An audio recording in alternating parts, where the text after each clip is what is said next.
finish him off. Gets 2. Gets 3. What a hit that hits him 65%. Wow! And does it go in? It goes in! It goes in! Watch me fight. 1v2, 4v1, 4v none!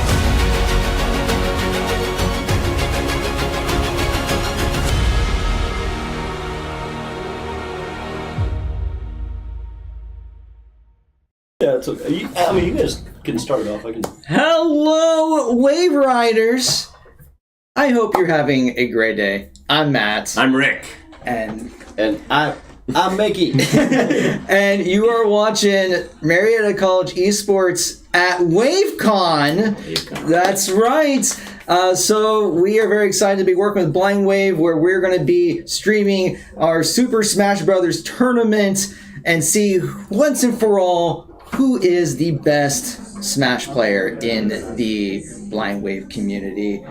We may very well have that person sitting right next to me, but we will see how the tournament goes. I didn't bring my trophy, but we do have other prizes. Yes, we have a wonderful patch. Let me show those off. Yes, actually. go ahead. Let me grab those. But yeah, so for everyone who is watching, just so you know how the tournament's going to work, it's going to be a double elimination, 1v1 bracket. It'll be best of 3. Any character can be picked, any map.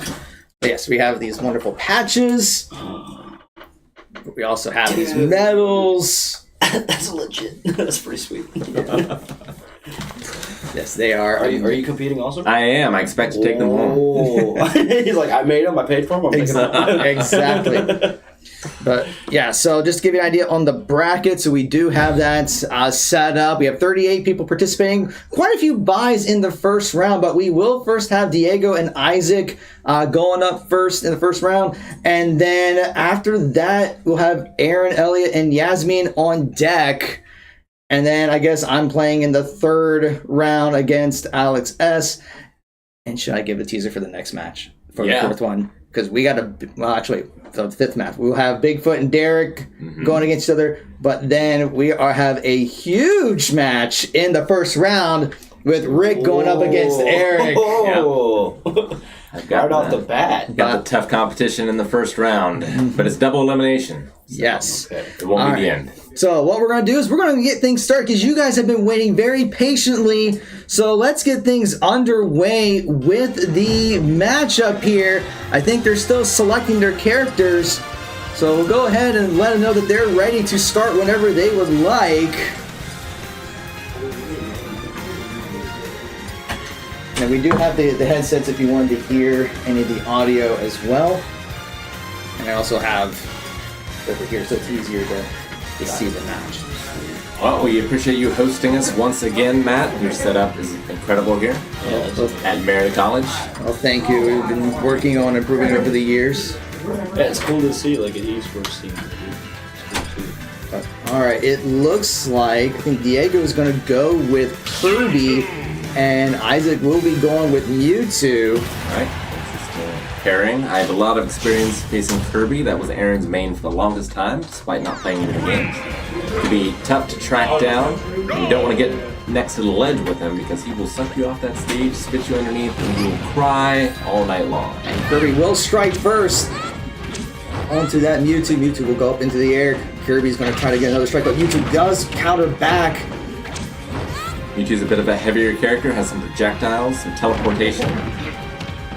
And a nice down B there by the Kirby, getting a nice hit off as well. Good forward air, getting him off stage. Still low percentages. I think we actually still have the final smash meters on. I thought we had that disabled. So we'll need to make sure we take care of that after this match. Yeah, after this game we'll have to fix that because... He could not get back out. That's alright. Some of the participants did admit that they have not really played Smash in a very long time, but that's Forever. Okay. Yeah, we're here to have some fun though. Yeah, for sure. See a wide variety of skill levels. Smash can be a fun game at any skill level, I think. It's very accessible as far as fighting games go, but there's a super high skill ceiling as well. That's why you do see a lot of intense competition at the collegiate and the pro scene these days. Indeed. Do you want to turn the meter off because it like gives away how close? It's part of the rules are supposed to be that there's not supposed to be final smashes. Yeah, they're a super powerful move that are kind of unbalanced. Okay. So they normally get removed in competitive play. So Mewtwo has this active right now. If he hits neutral B, it will occur.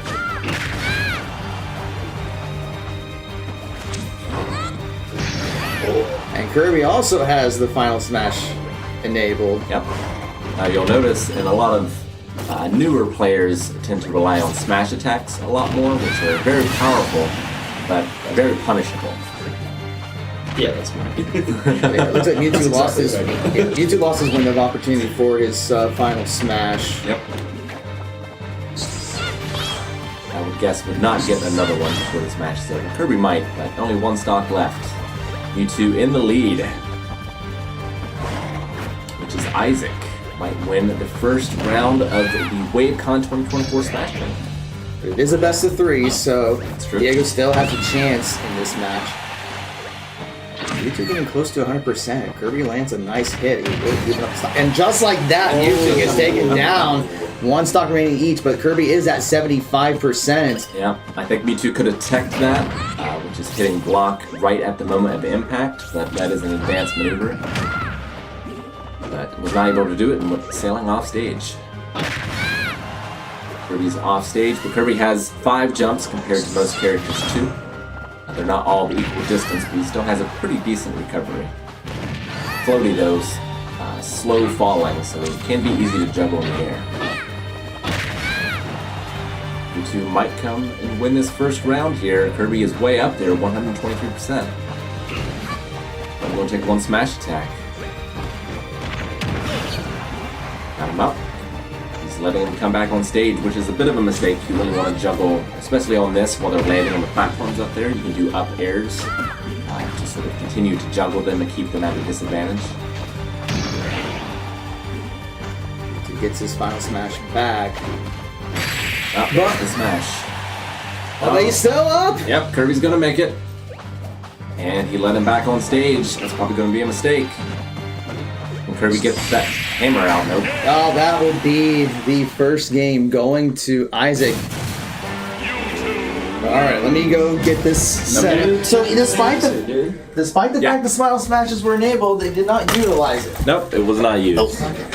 So that kind of tells you they're experienced, and they kind of know not to use it in a setting like this, or they just didn't use it. No, I would say probably just novice players. And for most characters, neutral B is not something that you're typically utilizing a lot, unless your character has like a projectile. Mewtwo, it's a little surprising because he has a pretty solid projectile.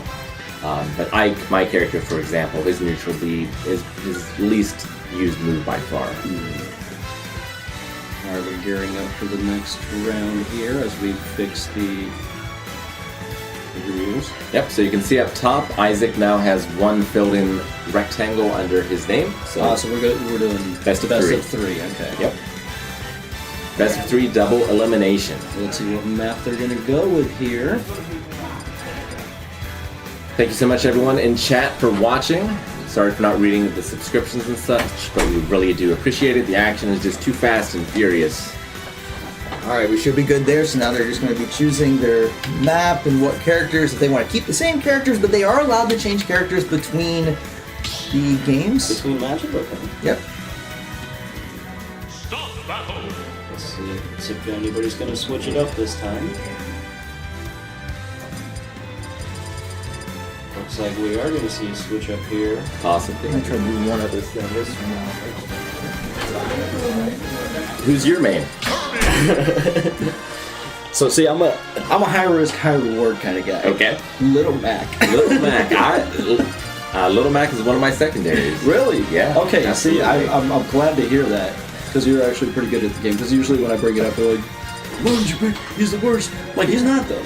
I mean, he's worse. He's because really bad. He's very punishable. He's Yeah. Very, very punishable. His recovery is absolutely terrible. Looks like mind games here. We have double randoms. Ooh. Which is something you do not see very often. Right, okay. Especially in a tournament. No, we have a Wario and a Donkey Kong. That's very interesting. Both powerful, heavy characters. Wario has some nasty tricks. He's got a spike that he can use to charge players, and also it becomes items that you can throw on the stage. Donkey Kong's just a powerhouse. It's getting juggled a little bit here, though. Indeed. You want to be careful about getting spiked by Donkey Kong off that stage. So now that bike can be picked up by either player and used as a weapon. It can also be destroyed into smaller parts. These are both pretty power characters. Power and heavy for sure. Donkey Kong's signature move is its swing, so you just press B to charge it up, and then you see smoke coming out of it. You press the B again, and it just unleashes a huge hit. Yeah. What a lot of our players will try to do is you can do like a down smash to get him stuck in the ground, and then hit him with a charge punch, and that has him go flying off the map. The charge punch is interesting as well, and I don't play a lot of Donkey Kong, but I believe it's the case where on the 9th swing is the most powerful, and but if he goes all 10 swings, then it becomes much less powerful. So it's sort of a risk-reward. Oh, another big hit. Nice smash there by Isaac. Yep, that up smash of Donkey Kong is a classic kill move. Very strong character on levels with low ceilings. Here, Cornera. Alright. But Donkey Kong, Wario comes back with the offensive. Indeed. We are 2 stocks to 2 now. However, Isaac is 1 game up in this 3-game matchup. Players' demeanors has changed. They're getting serious now. Prizes everywhere. Whoa! Yeah, it's one thing to be playing at home with your buddies. It's a whole other thing when something's on the line. It gets serious very quickly. Another nice smash attack by Isaac, so now Diego's down to his last stock. Isaac's Donkey Kong, a pretty substantial lead here. Can he take it to the win and win 2-0? Cool. Wario seems to have the advantage right now, though. Oh, he could end it here. He could end it here. He's playing really well. Oh, and he goes down. Yeah, bumbled. Wasn't able to get back on stage, so now it is tied up 1 stock to 1 stock. This round kind of started shaky for Wario, but he's coming out pretty. Donkey Kong was tired of that bike. He destroyed it. That bike can be really annoying, especially while you're rides around with it. It's the worst when he just throws it off when you're trying to recover and it knocks you away and sends you to your death. Oh boy, this could be it. Oh, the up smash. This could be it. He's having trouble getting back to the ground. Okay. Made it then. Oh man. Does he get back up these there? Somehow he's holding on by a thread.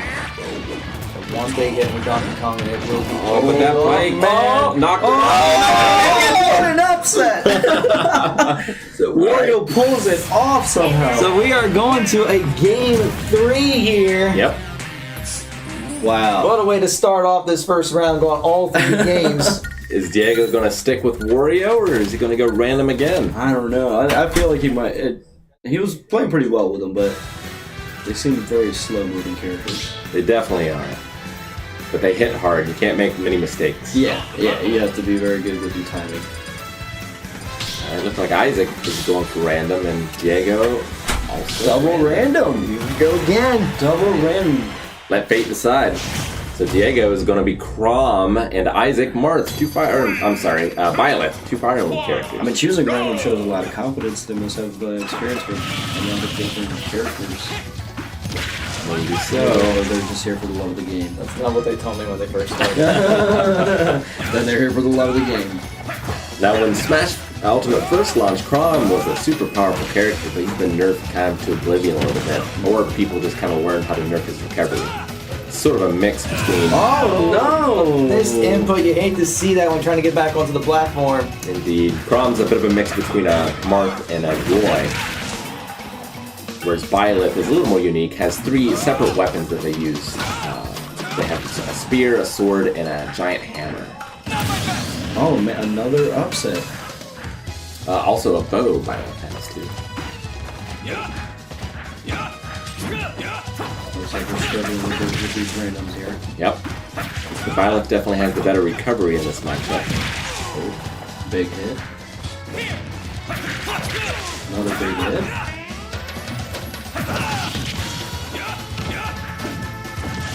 Sword Dance is an effective character or effective move for new players, I think.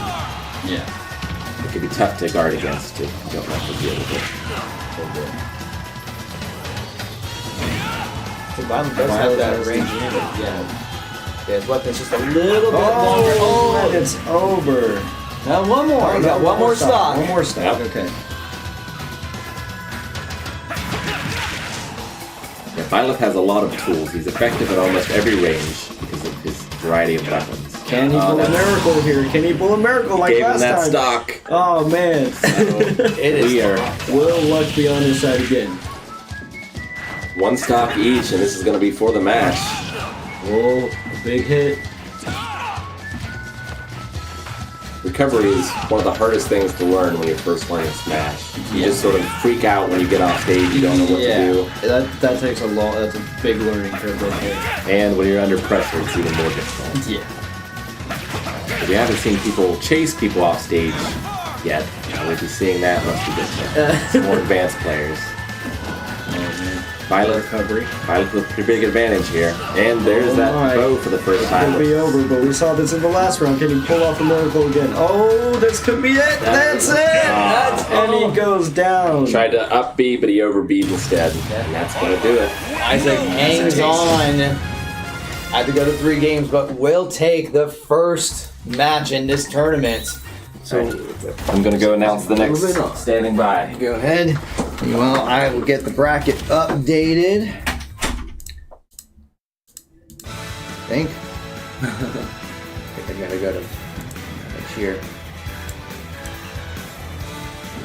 Let's see who's coming up next year. I think Aaron is playing against Yasmin, if I remember correctly. Okay, we got. Yeah, so next will be Aaron and Yasmin, so I'm gonna go and get this room set up for that. And I gotta remember how to report stuff on the bracket.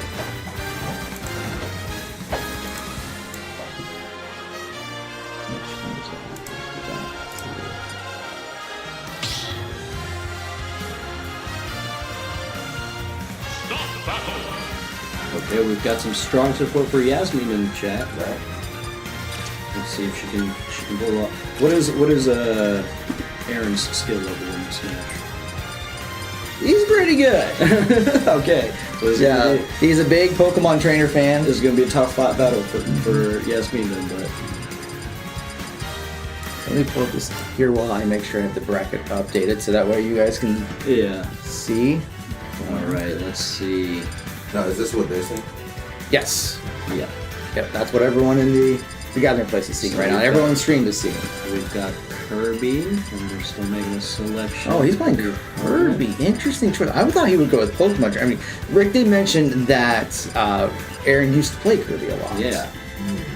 It's a good starter character, but you can also get like insanely good with Kirby.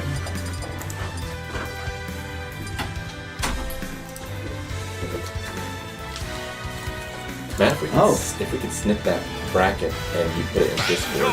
Yeah, I'm trying to. I don't know why I'm not able to update the bracket. Oh, looks like he's changing it up now. So if I can figure out how to get that going. Okay, we got Kirby versus Banjo and Kazooie. Oh. This will be interesting.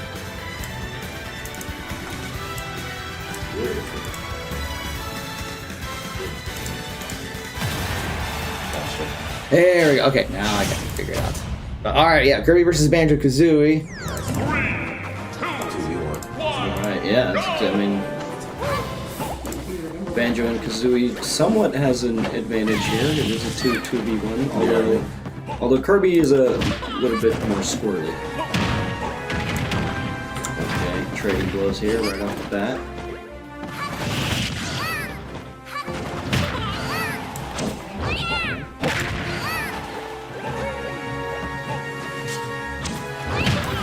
Oh, and a big hit from Banjo.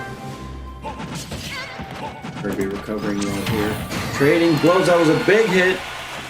And that's going to be one stock down.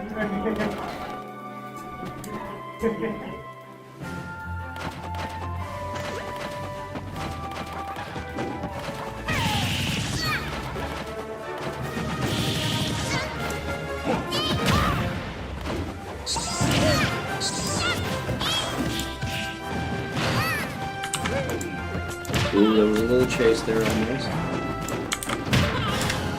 Oh, another big hit from. Oh no! What an upset.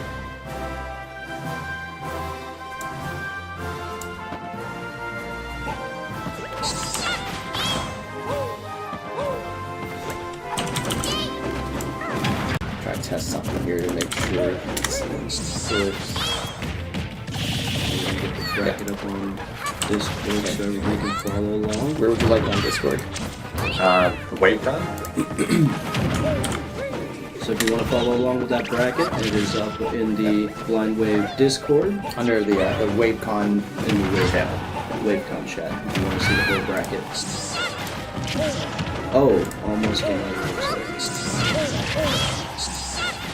You can put it in Twitch chat too if you want. Yep. Aaron playing pretty aggressively with Banjo-Kazooie. Yes, Aaron does not take it easy on anyone, including his children. His So- young children. The mods don't like me. They banned my link. Oh, wow. Oh no! Yeah, I know. I tried to post a link. I get it.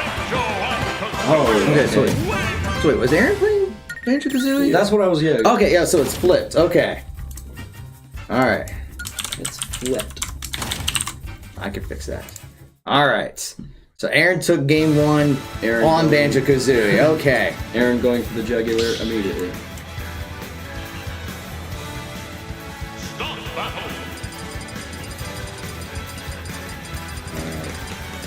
Let's see if we can just switch up here. It looks like I'm permitted to post the link, so I'm gonna try this again. Okay. And I put one in too. Oh, okay. Well. Yeah, we both did. Okay. Bayonetta versus King. Ooh. King K. Rool from Donkey Kong Country. Character with a lot of super armor, very difficult to deal with. Control that. Honestly, crown. he's a pretty tough one. I have a hard time with him. For sure. Gold-plated belly button. Yeah. Yeah, no, he has a counter move that he uses that belly with. Okay.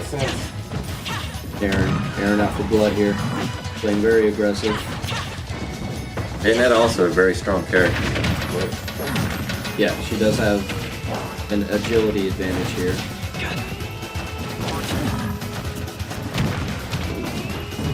King K. Rool racking up that damage quick though. There's a lot of moves that can kill early. Yeah. Aaron is out for blood. Oh! Nice dodge. Almost a big hit there. Ooh. Oh, okay. It's one stock down. You're doing great, Yasmin.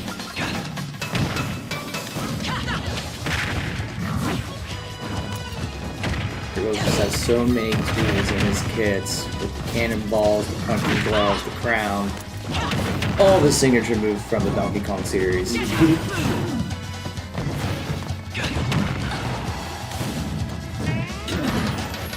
Almost got spiked. Managed to get back on the stage.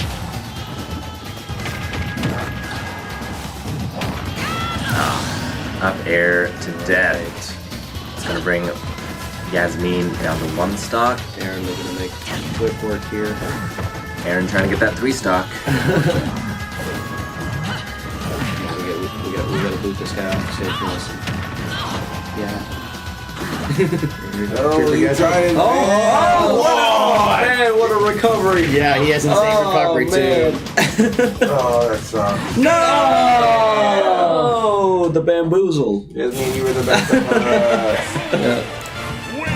Everyone give Yasmin a hand there. Good. A good day for a swell bout.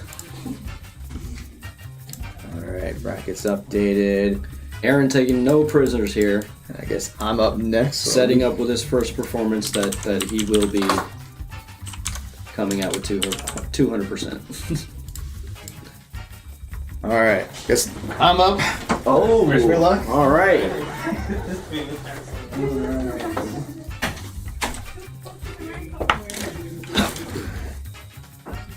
Alrighty.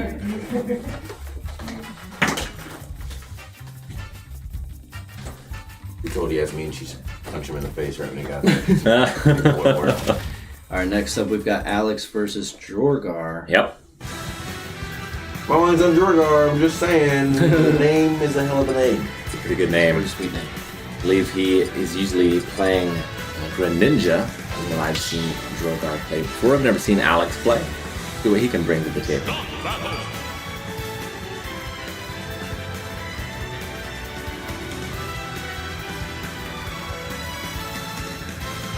And like we said, this tournament, there's a lot of new players playing this for the first time or haven't played in a long time. Don't take it seriously. We're just having fun here. Okay. We'll see if we can get them in.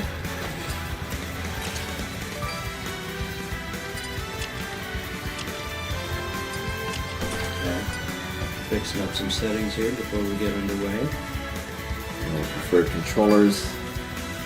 Also might need, players might need to change their controller configuration. I changed some of my buttons around. Yeah. Do you guys use a stick for jump or a button?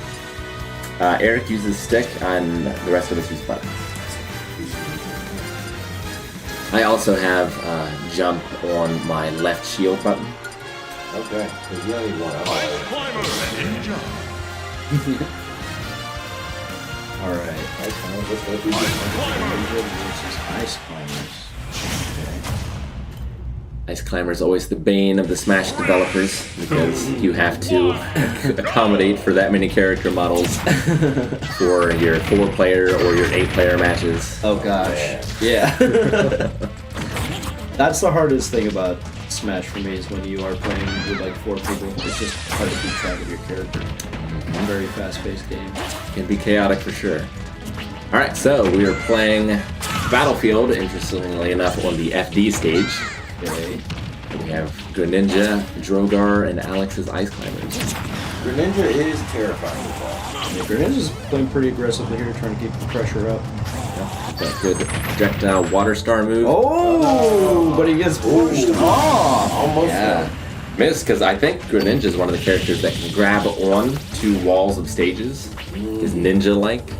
Few characters can do that. I wasn't able to do it there. I think that's what he was going for, but just missed the input. Ice Climber is an interesting character because you are seeing it's 2 separate characters on the screen. If the pink one dies, the stock continues. It's only once the blue one dies that they actually lose a life. So if the blue one dies first, that's... If the blue one dies first, then That's the main... Yep.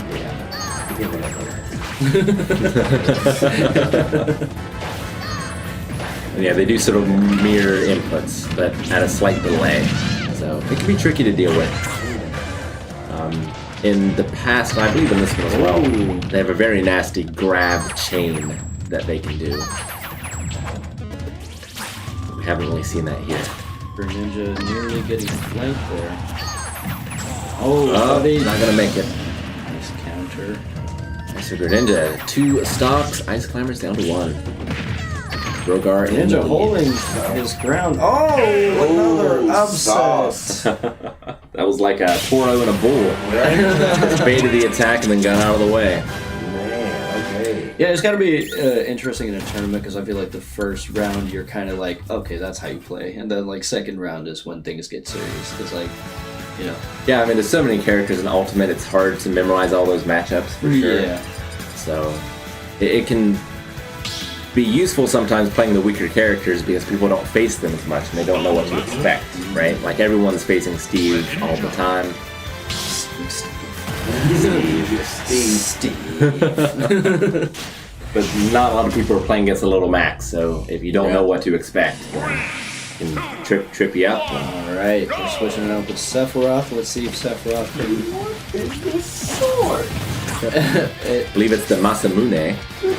Big old sword. Provides him with a lot of reach. He's also got that fireball, some dark magic that he can cast too. Greninja's still keeping up the pressure. Yep. Drogar definitely has the experience. He is the he's in charge of American College Esports here, so.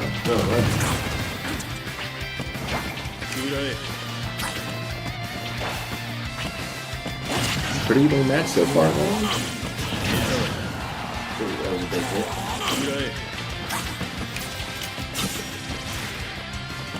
Sephiroth just casually walking. Yeah. I love his animation. He's just like this cool guy Sephiroth. Dude. Ooh, a big hit from Sephiroth there. Yeah, you'll notice Greninja also laid his decoy out as well. Which can, I was wondering, what is that? can get him out of danger. Like the, Okay, Sephiroth's starting to get a little bit more aggressive here. he needs to, he's behind.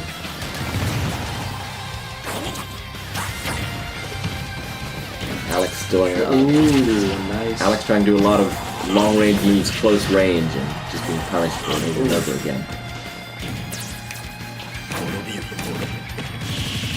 Oh man. Oh man. Now he'll be alright. Oh. He did not make it back. I'm upset. Alright, Drogar restocks up and see if he can close it out. Drogar going for a flawless victory here.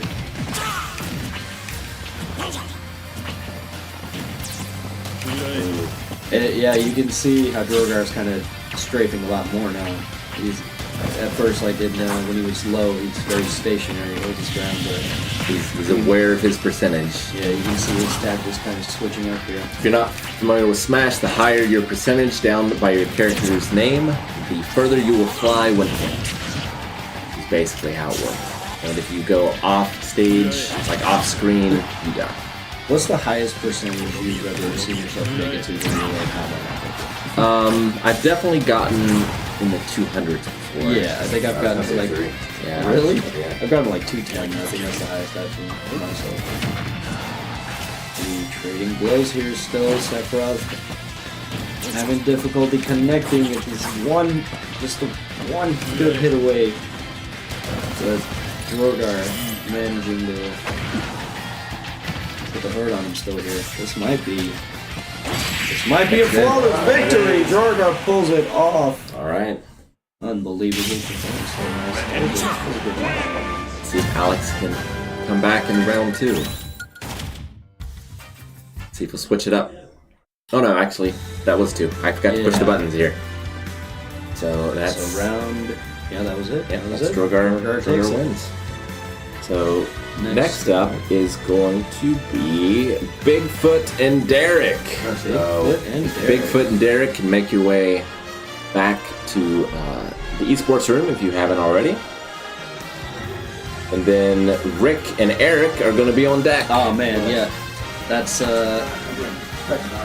highly anticipated matchup there. Yep. So let's forget who's next. I'm on deck. I was handed this. Okay. I'm not sure if I they can get in or not. It might be too late at this point. Okay, I thought so. Yeah, not without recreating the bracket, unfortunately. Okay, we've got Bigfoot and Derek on deck. They're getting situated right now. Bigfoot player one? I I think so. Just make sure I have that. Alright, looks like we're going for a random battlefield. Are you on the floor? Nothing. They probably just picked up other controllers are controllers. disconnected. Yeah, so we can turn it off. Matt, when you get a second, you can water my controller down. Yes! Here we go. Uh-oh. Okay, it looks like Aaron, well, not Aaron, but, It's going with Shulk, it seems like. Now they just gotta take out the 2 extra players. I'm not sure who is who here. So we've got Shulk versus...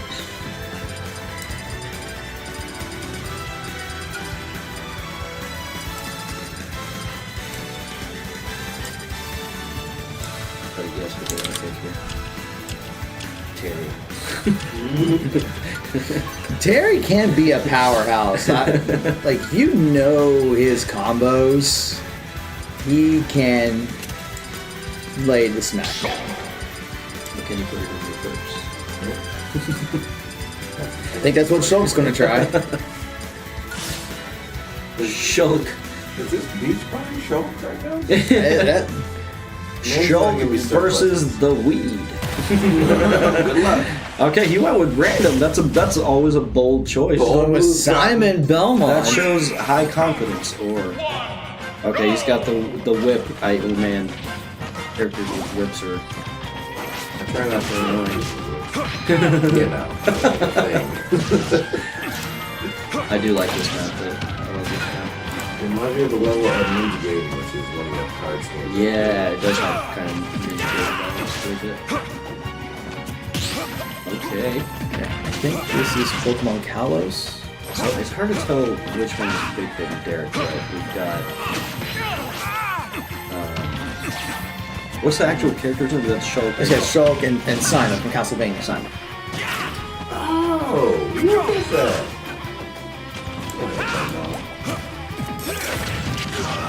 Okay. It's pretty evenly matched here. Oh, that was a big hit from Shulk. Oh, and another big hit! Oh, he chased him down there. He was not going to let him have that recovery. Ruthless, you can tell they play. Ooh, another big hit there. Shulk doing a pretty good job of being defensive, moving around the field. Being very aggressive. He's not letting him have any room here. He goes down. Simon goes down twice. This might be quick work here.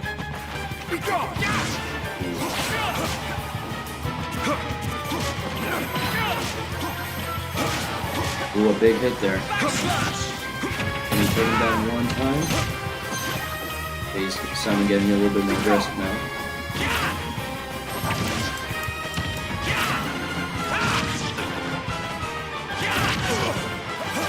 Ooh, Shulk almost finishes off there.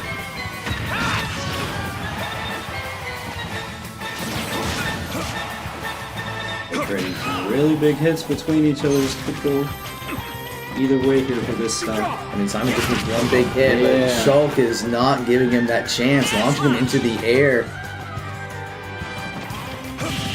Ooh, that was a big hit. Ah. Let's go for the axe throw, does not connect. Oh no! And that is going to be the first game going to Bigfoot, The future is ours to That's a decide. big Shulk. I think. At least that's what I'm guessing.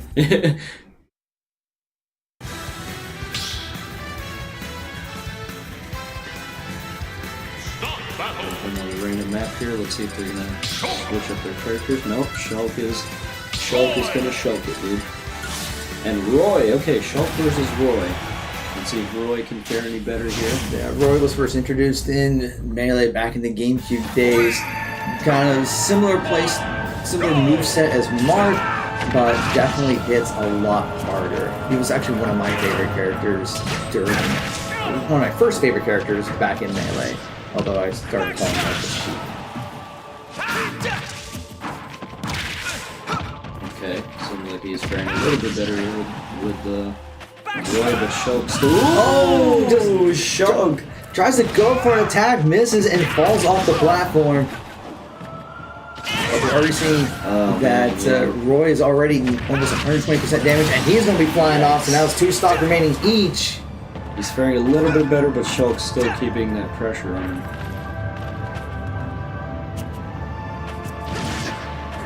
Each other. Yeah. Shulk's trying to go. Oh no! Yeah, the And recovery. upset. That's the thing about some of the characters is like they hit hard, but they don't have great recovery. So if you fall off, it's gonna be really difficult to get back on. Yeah, I like Little Mac, but yeah, I lose 90%. By my own mistake. Ooh, okay, trading blows here. This is that one. Does get a nice attack. Almost got punished for that. That's been a pretty helpful move for Shulk, that little thrust. Yeah, That's a hard hit if you can land that. Yes, Monado has a pretty good amount of range, so he does have a nice. But Oh, a big hit there! that's the thing with Roy. Like when he charges that attack, You just gotta wait for that to land. If you get too close and he lets that attack off, you're going flying. So now it's one stock apiece. Wow. Shulk's still in the Tables lead. have turned here.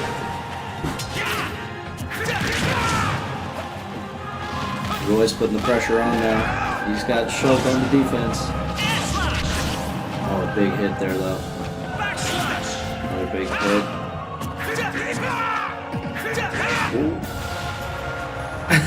He's going for another one. Shulk learned his lesson from the last one. You just wait. Because you can't hold that charge attack indefinitely. Yeah.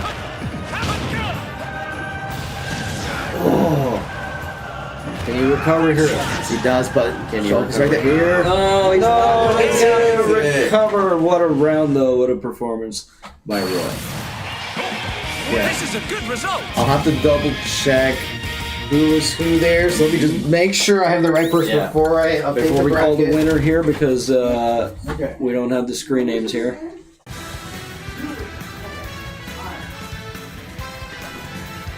Okay. Derek was Shulk. Derek was Shulk. So, my apologies. So yeah, so Derek moves on, but remember, it is double elimination, so Bigfoot still has a shot in the tournament. Next up we have. Let me update.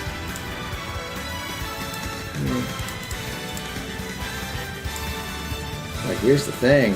We got a huge match coming up here. Yeah, highly anticipated. We got Rick versus Eric. Rick brought his own controller. Oh, yes, I he know. did. Yeah. Serious. Right now.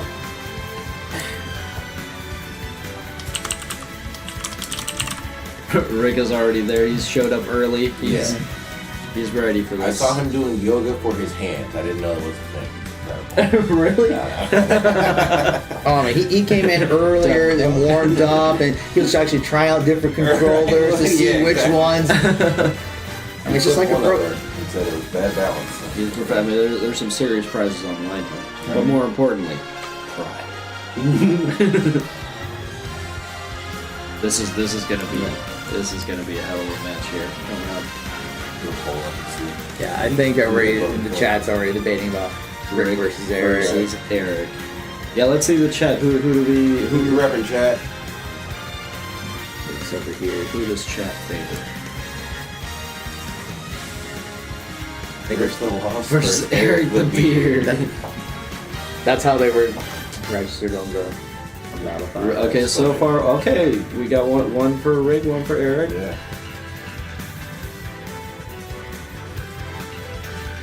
Ironically, they were playing against each other during the warm-ups. Oh man! Now look at these guys, just stoic. You can tell that the intensity in the room has changed. You can feel it. Yeah, Eric's gonna bring Yeah, back the wow. Ganondorf. Gandalf off top. He's- Big hitter. Gandalf, Yeah, I said Gandalf. he loves Ganondorf. Ike versus Ganondorf. All right, so who's who here? That's a So Rick's playing Ike and Eric's playing Ganondorf. Got it. These are their mains. They are not going to hold back. We got prizes on the line. I've got my money on Rick. Okay. I want to go Eric just because Ganondorf is kind of OP. But if you know how to use him, then He's a hard character to play. Like, he definitely needs to know what he's That's doing. a great recovery by Eric. But yeah, Yeah. Ganondorf, like he is one of the hardest hitting characters in the game. Yeah. But Ooh, we see that quick Rick is work hitting there. a little bit harder. Quick work there. you might have really been doing hand yoga, man. It's looking stretched out. Can you cover here? Hey, you can tell they're being very careful about their timing. They're really picking and choosing their shots here. Really needs some attention. Oh boy. They're coming back here with some big hits. Oh. Ooh, and another big hit. Rick said no. Eric just able to strike back, take a stock off of Rick. Yeah, nice. The charge attack does not connect. Rick is doing a lot of the sword aerials which does make it hard to counter against him. When you got a sword fly in the air like that, it's just hard to land a hit. He's got the agility. Yeah, he's got Yeah, he's got the advantage here. Gets back on. Rick is countering. Just keeping up pressure on him. He's not letting him back. Oh Man, we're seeing some chases now. Yeah, using the distance. Oh, wow. Yeah, so Rick takes game 1. Using the distance in the air, knowing that Game Boy does not have a strong recovery, because if you can get him in the air farther out from the platform, it's a lot more difficult for him to recover from. Yeah. So Rick did a phenomenal job of just keeping Eric that far away. Let's see if we get a character switch. Yeah, let's see if Eric is going to switch it up here, if he's going to... Switch his technique. We're going to go with a random battlefield. Bolo copy. Eric is sticking with Mike. Okay. Okay. Eric is standing on business here. Let's see what now he's got how you played that. Maybe he's gonna come back with a difference.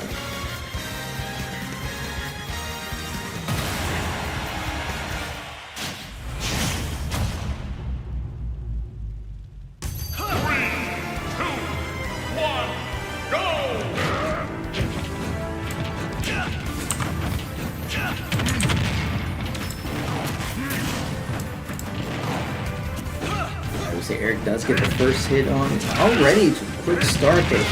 Rick is eyeing his time, able to counter back.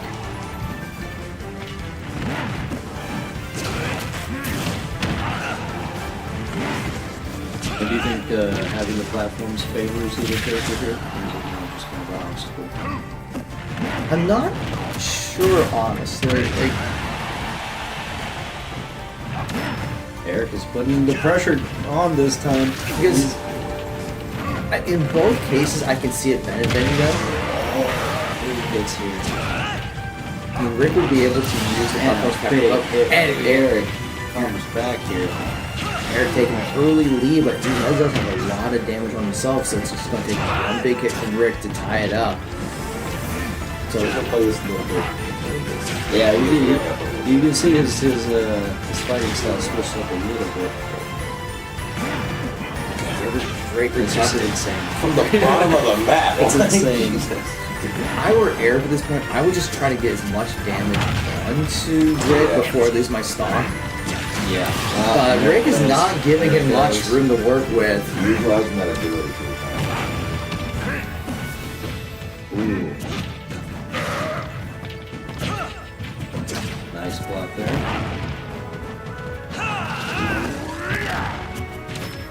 Before that tries to tactical off.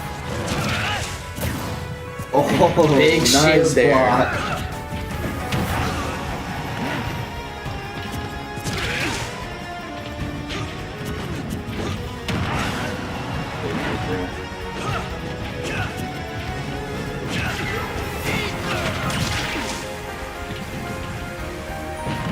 Oh, Rick man! What a... Yeah, Rick was trying to go for the throw with that one. To try to, he was trying to spike him down, but he was able to recover back. He's going to really... Oh! Hey. Eric putting on the moves here. The question is, how much damage can Eric do before He loses another one. But Rick was able to shield the entire end of it. Logs in the air and one stock left each. If Rick wins this, he moves on. Otherwise, we will go to a game 3.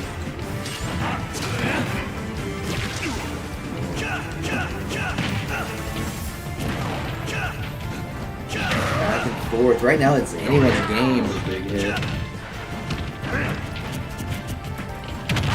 Oh! Dodging. Eric's trying to get some hits in. Nice! Oh, some really big hits here. Gonna close it out though. Oh my god! Gets the charge attack! We're going to round 3, fellas. Damn. You can hear the crowd in the gathering place seeing that. Everyone's just going, oh! Wow. That was huge. You could just see it in Eric's face. All smiles until he get that hit. Saw that side like... Yeah. We're going to town and city.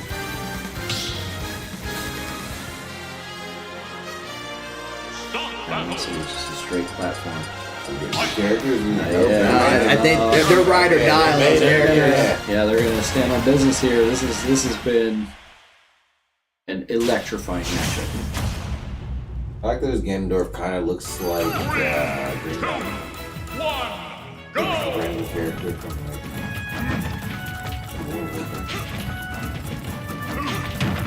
Yeah, I think it's the same model as the Ocarina of Time Ganondorf.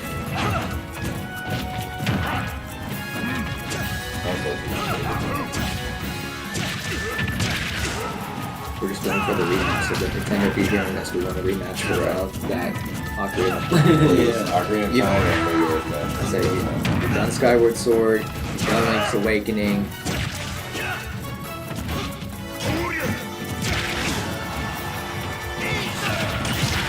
A big hit there from Rick. trying to get back up, but just too far away. That was a good hit there by Rick.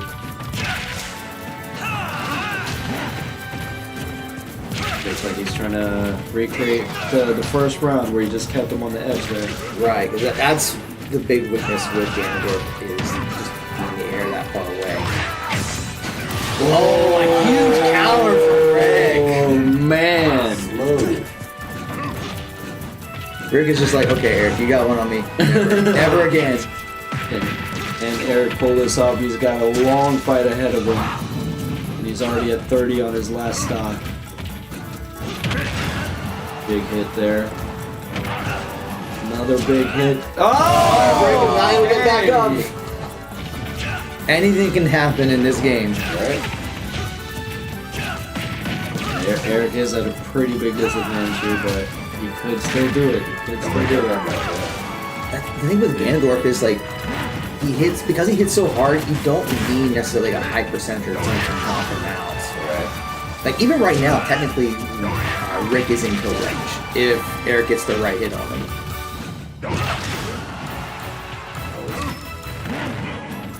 Trying to get the using the platform to knock him out. The disrespect. Yo!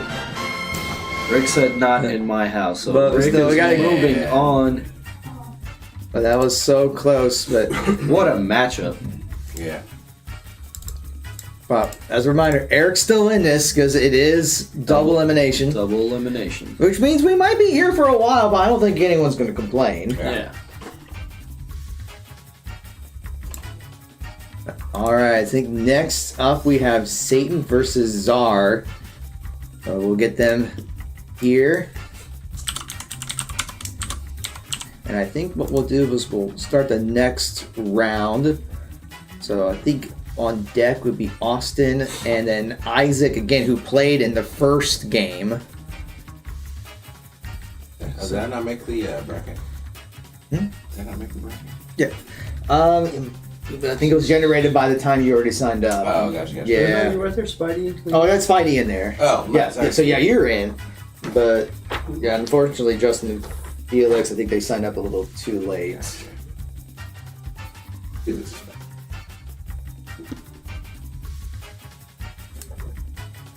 All right. Wait, who's Satan? I don't know. It's one of these two. Right? Yeah.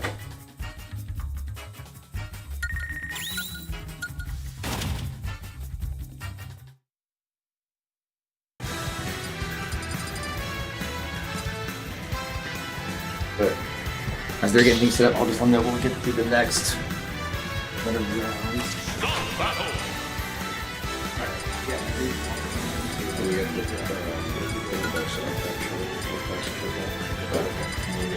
Yeah, I mean, you can start.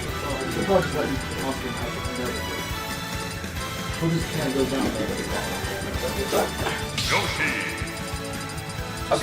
Okay, you're good. Alright, so it looks like we're going to see a Yoshi coming out. Rare. Super rare. I do not see a lot of people use Yoshi as their main, so I'm kind of excited. And we're going to see Toon Link coming out for... I'm guessing Yoshi is Satan and Link is Zara. I don't know.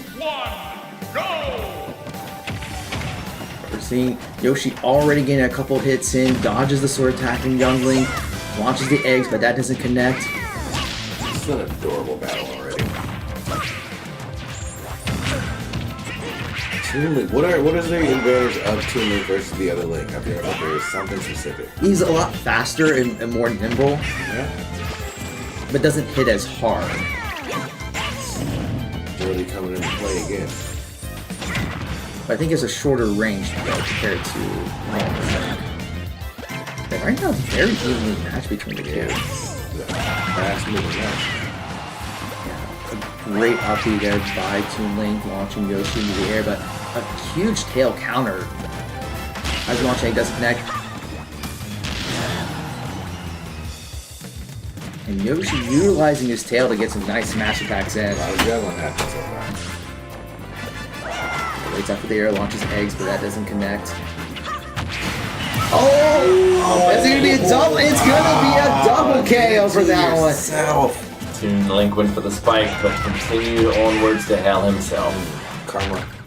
Karma was quick.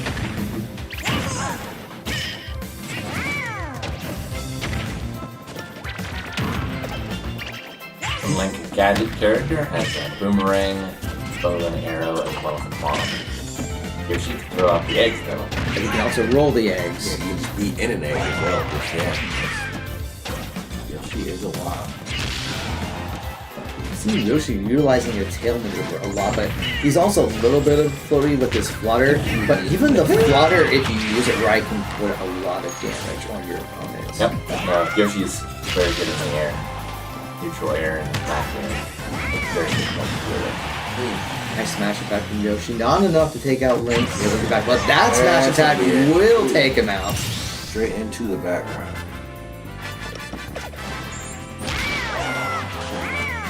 I find this to be a particularly hard map for Toon Link because he does like throwing that down air with his sword, and this platform is in the way of that. It can make it very tricky. His up B is so strong. I didn't notice that Yoshi's also will go straight through the platform and leave some sort of damage. You gotta think about it. So it depends. Normally, if you're holding down as you're doing it, so for example, Kirby's, when he down usually turns into like a brick or whatever. So if you initiate that move and don't press anything to land on the platform, but continue to hold down to go through. Nice, okay. Because there's a lot of advanced techniques. You can see that Link did take out Yoshi, so they're down to one stock each, but Link's already at 83%. Yoshi just needs to find that opening. Gets hit by the bomb and the up B from Link. You know, Toon Link is coming through with these combinations, right? An uphill battle, but we might actually get a dub out of it. Nice headbutt there. Looking for another headbutt. Does not connect, but the tail attack does. Link's in a lot of trouble. Very careful coming back to that up B on stage. You really want to hit the ledge because you're very punishable during that move. There's that flutter I was talking about earlier. Just adding more damage. Yoshi playing cautious, looking for his moment. Ooh. Got caught. I know, burned it.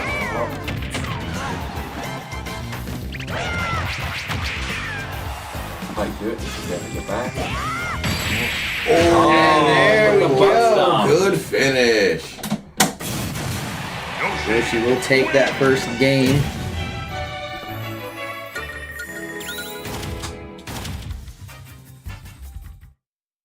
This next round, we should have a lot more matchups, a lot less buys coming up.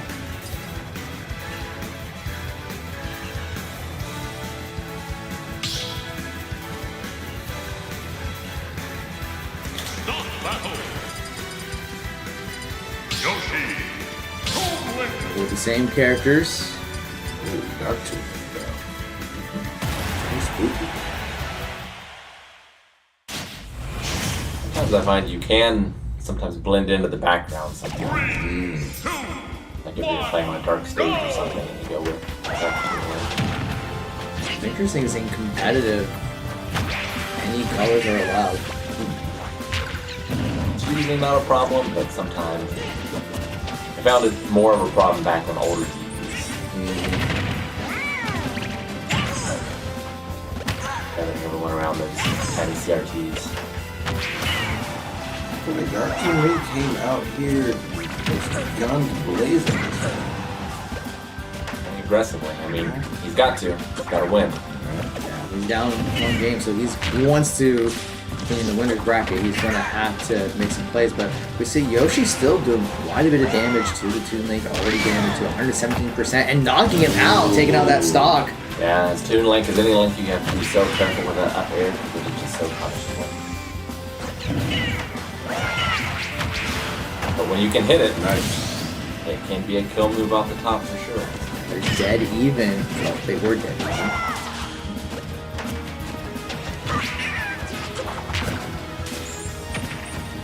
Grab and take advantage.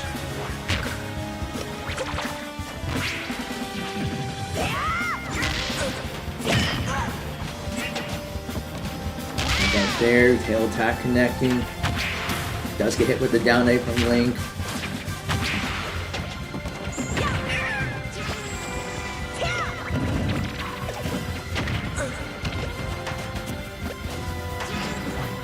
Does a nice little ground pound there. And building up damage pretty evenly, trying to stay center stage as much as possible. These both seem to be going for off-stage up kills more than anything else this match.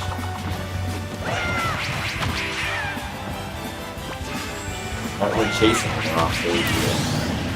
Using that up B to his advantage to knock Yoshi out down to his last stop. But down! Right back. Even again. It's just neck and neck. One of the more competitive matches we've seen so far. Yeah, I like your match with Eric was really good. It was. Yeah, that was a tough one. Eric and I's matches tends to go one way or the other. It's either he smokes me or I smoke him. And there we go. I would have been very disappointed if he didn't punish that. He did exactly what he needed to do to pick up the win. Alright, so Yoshi moves on. I'm just going to confirm which one was Yoshi. Satan's the guy in blue. Okay. That helps. Okay. Let's see here. Alright, which one was Yoshi?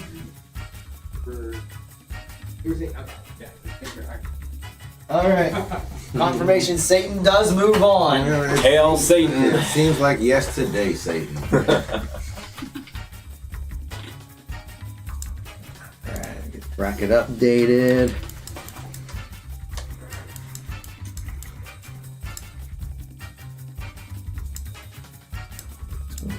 Next up is going to be Austin and Isaac. Mm-hmm. Is that correct? Yes. Then we're going to have Tyler V and Kanan on deck. So if we could have Austin and Isaac and Tyler and Kanan, please make your way back to the esports room.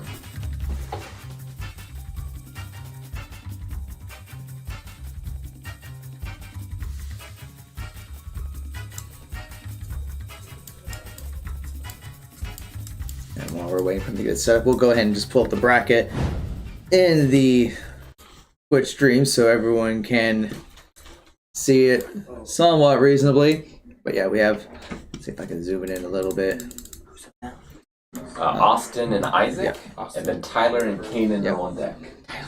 Yeah, and then after that, we'll have Maggie against Algernon, Kevin versus Pluto, and then Boba versus Aaron. Is this still first round, right? Well, technically round 2 now. Round Okay, two. so Isaac's on the second. Okay. Yeah. Was Yeah. Coulson and Leon in it? Coulson should be there was in a ton it. of buys in the first round. Yeah. Yes, that's about Coulson. Coulson's down in match 48. This just randomly generated the bracket, but actually need to make sure this is updated to have.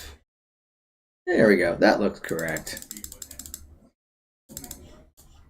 It'll be Maggie's first time playing a Smash tournament, I believe. She does not play the game very much. Oh, really? No. Yeah, and Spidey, you'll be playing against Leon. I will. Oh, well. Oh, Spidey. Spidey will be. Gotcha. I believe Austin went home. He had to leave. Oh, Austin had to leave. Yeah, he had to bounce out. So. Okay, we'll have Tyler and Kanan go next. So then Isaac gets a bye. so Isaac will move on. Okay. All right, Isaac gets a bye. Nice. All right. Next matchup is going to be Tyler versus Kanan, and then if we can get Maggie and Algernon on deck, back to the esports room. All right. So we'll just give Isaac the 2-0 win.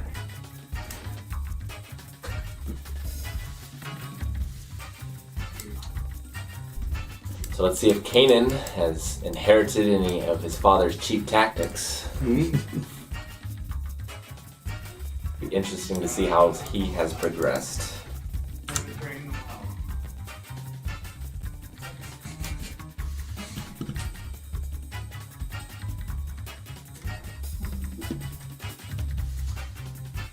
All right. That seems convenient for a Mutton Patty game. I've definitely, there's been many times in my gaming tournaments where I've been smoked by people much younger than me. Oh yeah. No, 100%, dude. Oh my god, this looks hilarious seeing them both on the couch right now. Like, Well, that's what's great about esports, right? Like, you'd never see this in basketball or anything Right. like that, Yeah. you know, wrestling. But when it comes to esports, yeah, you can get humbled at any age. And the thing is, like with the younger kids, they have the advantage because they react much better than adults. Like I'm at the point where I do not have the same reaction time as I did 10, 15 years ago. They might be going with a random stage. okay? And that's random tournament leading stages. It's not just going to pick from anything. Right? Actually, I think it's any stage, it's any really map. random? It's Oh. really random. This could be interesting then. There are some crazy Okay. stages. You playing hero? Kanan's playing Hero. Okay. Yeah, he was talking to me before about he had two different characters and Hero was one of them. Anyone who made sheets is different, man.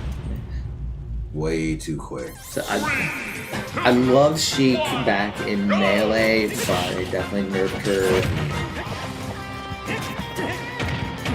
Definitely. Yeah, she's gotten a few buffs since then, so she's not quite as bad as she used to be, but not on at Hero's level, I would say. See how this goes.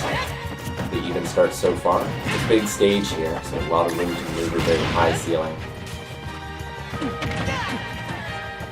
Hero is a unique character. He has an MP gauge you can see above his portrait, and by going down B, he can choose from 4 random spells to cast and use MP for those spells. It's a very technical character. A lot of things you need to know in order to do well. Sheik was not able to recover. He will drop a stock. Yeah, what makes Hero dangerous is having those different abilities, but of course, limitations you need to have the MP to be You able gotta to have the MP, and you're never guaranteed to get the spell you need. They are random, the ones that come up, so. Some are certainly much better than others. Like Kanan really taking this match so far, setting the pace. Sheik just can't keep up, losing another stock.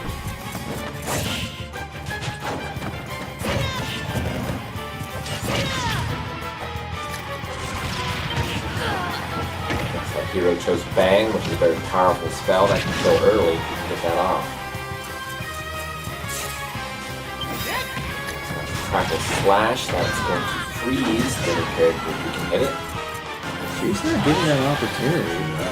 And Sheik really needs to kill off stage. That flying fish move, one of the best kill moves, but it'd be tough to master if you just pick up the game. And trying to go for a snooze does not connect. Bang is a slightly less powerful version. Drop the spell. Big hit there from Sheik. And he drops his first stock.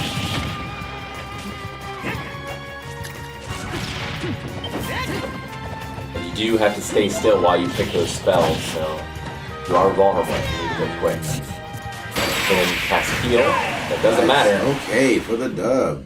This ends the match. Ends the round.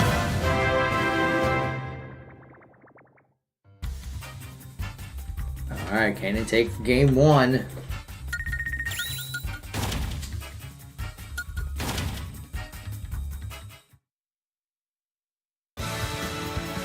Kanan's probably going to stick with Hero, but is Tyler going to switch it up? Stop battle. Hero Bowser. Bowser. Wow, okay. Heavy character. A big target, but a big damage dealer as well. That Fire Breath can be a good ledge guard. Just on a matchup level, I think Hero has the advantage here. I do too. 3, 2, FD.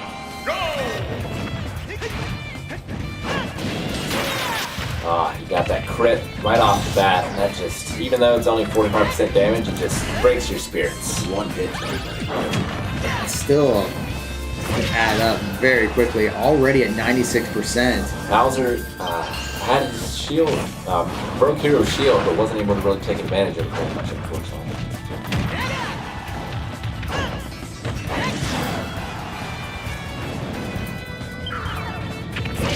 That should do it, even though he's heavy. Yeah. Hero hits hard, especially when he crits. We got hit by the snooze, which gave him an opening to get that smash back in. Got him off stage. It's Chase. Up. Oh, I should have stayed under from up smash. You can't do anything when you put you down like that. When a character's blinking like that, after they've done an upbeat, it means they can only influence the direction. They can't do anything else. Nice down here from Bowser to take out a stop, but still back to 115%. So very easily in kill range. We're gonna miss the snooze. That's Bowser off stage. Still not chasing him off though. Cracking Splash is enough to take him down. That's 2 stocks for Kanan, 1 for Tyler. Putting up some damage though is Bowser. We got the oomph that gives him the extra power for a period of time while he's blowing red. Oh, he's not able to get back on there. So Kanan will take the match.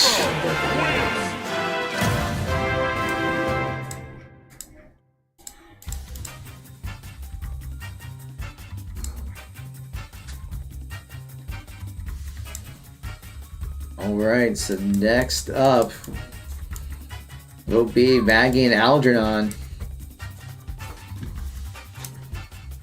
And Kevin, DeSalvo, and Pluto will be on deck. Kevin and Pluto, if you can also report to the stream room, and you are on deck. But Maggie and Algernon are up.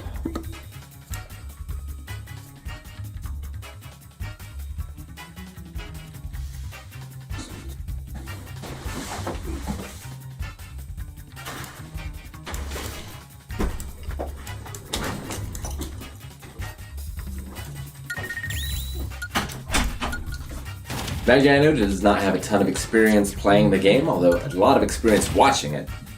So we will see if she's picked up some things while watching over time. We'll see.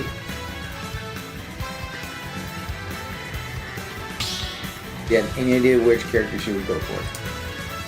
She was playing before, and I think she was playing as Bayonetta.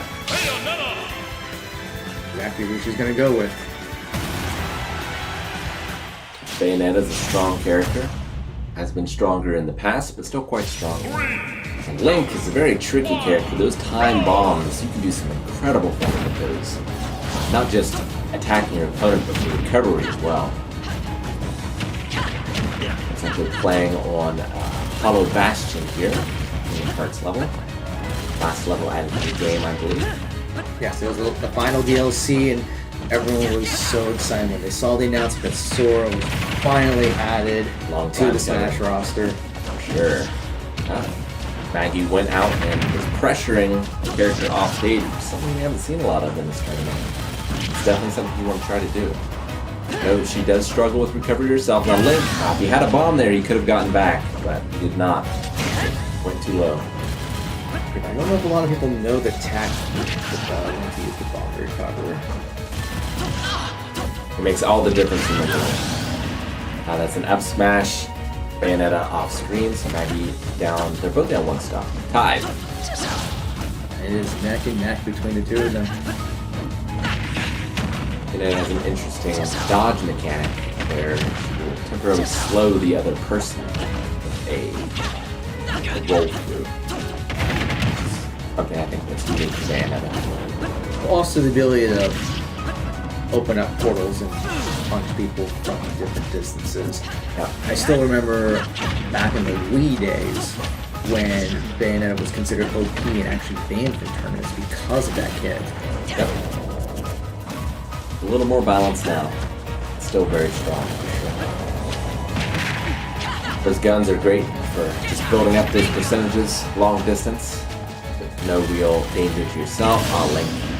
Just not sure what happened there. Yeah, I think he's still trying to figure out what happened too. Probably thought he had another jump and missed the upbeat. We'll see if Maggie can capitalize on that.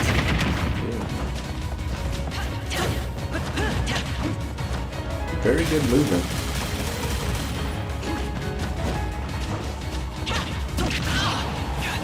Hit up, panicked a little, didn't get punished for it. Except for 55, Bayonetta still 2 stocks. You can make it. A lot of players don't know you can directionally influence at the time of a hit, which can choose kind of how far you're going to be flung off stage. And it's an advanced technique, but if she had used it there, she would have stayed alive. But still has Link over 100% here on his last stock. Gonna get him off stage here. Can she capitalize? Playing cautious, not going after him. Yeah, I don't think he understands the jump mechanic to be able to get back on there. Gotcha. But Maggie will take the first game. All right. Go, Maggie. Yeah, you have 2 jumps, most characters. If you jump off the stage, then you're only going to have 1 jump left. And then you also have that up B move for recovery, and that varies tremendously with different characters, depending on how useful that is.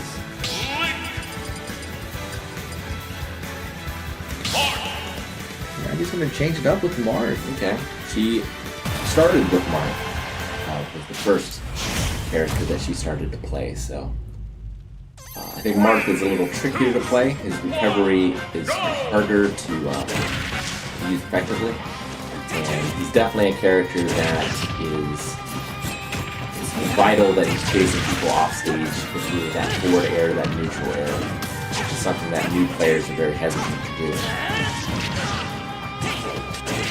Also, Marth has a unique thing where he does more damage with the tip of his sword, so spacing is very important as well.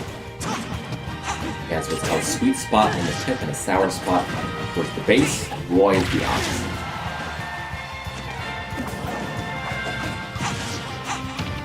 That thing is starting pretty well off for Maggie here at 22%. That's just a sword dash on the edge away from that.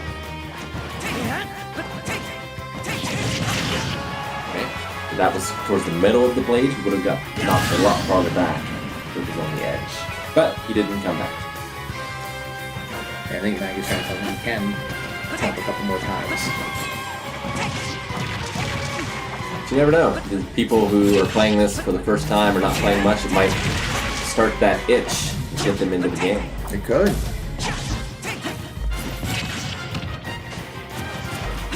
But we start getting ready for the next Smash tournament for next week.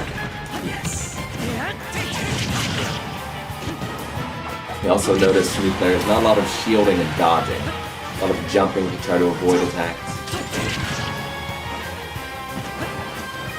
I also don't see a lot of grab utilization. That's true. That's very true. Grab is very powerful. Something that's underutilized by a lot of new players. Alright, Link is down to 1 stock. That's Algernon. Maggie still has 3, but 132. 1 smash attack away. There it is, just like that. 2-1. Maggie's up.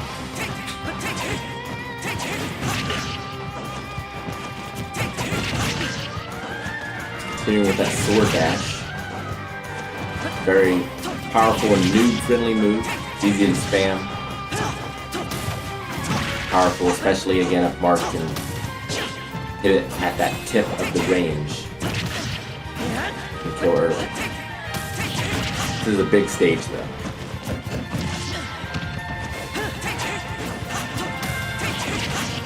At this point I haven't seen a single counter from Marth yet. One of the Fire Emblem characters' bread and butter. Hit in into your opponent's minds and use their own strengths against them. Some of those counters that come from the champions can be so critical when using the right moment. And Maggie has the big advantage here.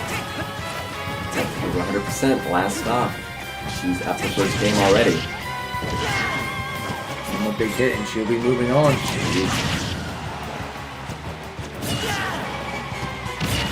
That could do it. Oh, is he going to make it back with the upbeat? No, he's not. But that does mean Maggie will move on. I cannot afford to lose.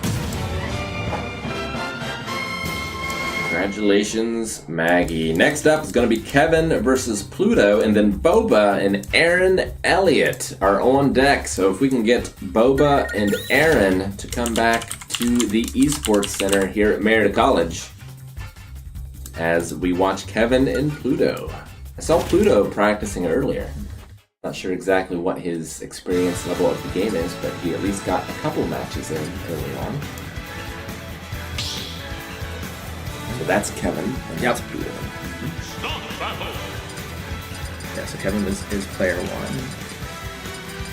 Bowser. Pikachu.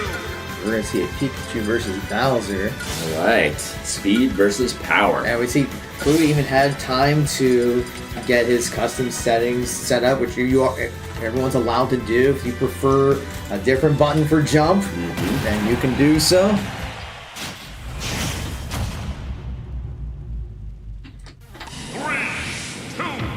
I have a tough time dealing with Pikachu. Yeah. His different lightning attacks really hurt my recovery options. And his Thunder in particular can be quick calls. Just always knowing that if you're ever above Pikachu, you can just use that Thunder at any time. And he can make the ground pretty much unusual with that neutral B as well. Continue to hop over those little shots. A little slow on that fire there. But the fire, the neutral B for Bowser takes a long time to come out. So there was an opportunity where Pluto had the shield and Kevin should have grabbed. But that's the best way to get someone out of the shield is to grab. And also that shield will drain over time and you can do damage to its big and small. You can hit a hitbox poking out of the shield to do damage. Pluto's trying to use the breath, not getting a lot of luck out of it, but his other two hits are pretty effective. Nice smash attack here, taking out Pikachu. But Bowser's at over 100%, so he can be taken out at a moment's notice. True, it's post-match still.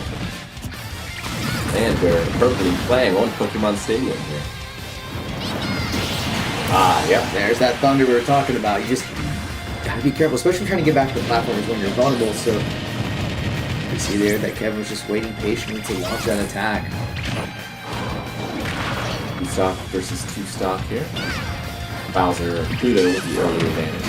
Oh, and a smash, quick, low percentage, but that's just the power that Bowser has. Think of these heavy hitters, whereas Bowser or Ganondorf, you do not have to have a lot of percentage to be killing by that. It's like an elephant and a mouse here. Mouse has to continue to dodge and keep away from this massive elephant with big power. See if he's able to come back. Pluto with a pretty big lead here.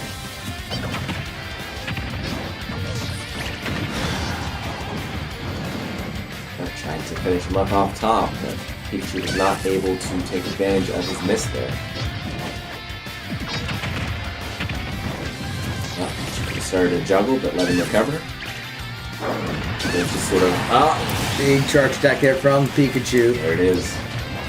Alright, well, Pikachu still though, 82%, and Bowser has a lot of moves that's going to kill a Pikachu at that percentage. Now over 100. Pluto off stage. Oh, the lightning, can it keep him off? Pluto messes up the recovery and gives Pikachu the win. Pikachu wins. That's the thing with this game as well. Sometimes a missed input can just make or break the outcome. Kevin takes that first match. Let's see if they switch it up. And what's going to happen next? Anything can happen. Smash Brothers. Pikachu.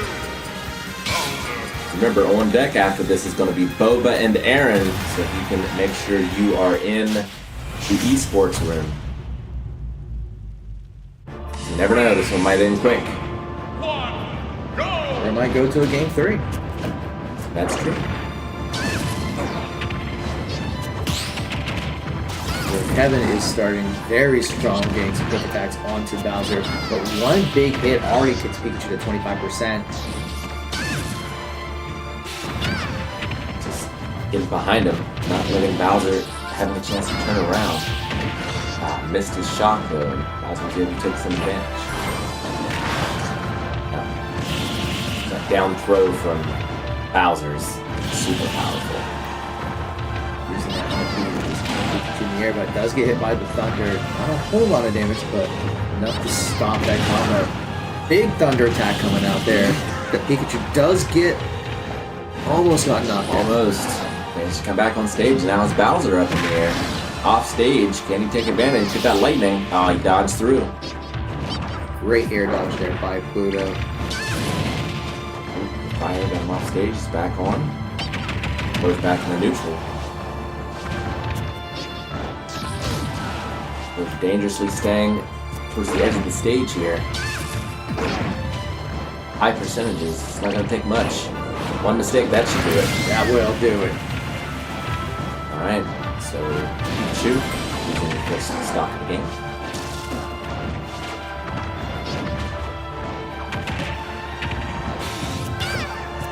The Skull Bash does not connect. Bowser goes for the kick. Also doesn't connect. Another Skull Bash. Punished again. He's up. Keeping him up. The juggle. Smashed down to earth. Back on stage. How much damage can he do to Pikachu before his stock is taken? He's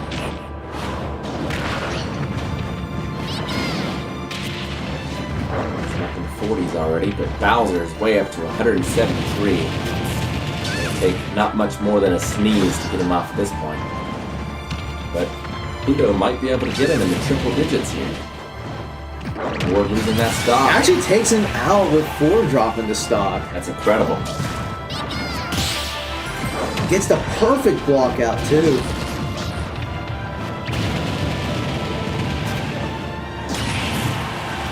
was just... shouldn't have said anything. They call it the caster's curse. Yep.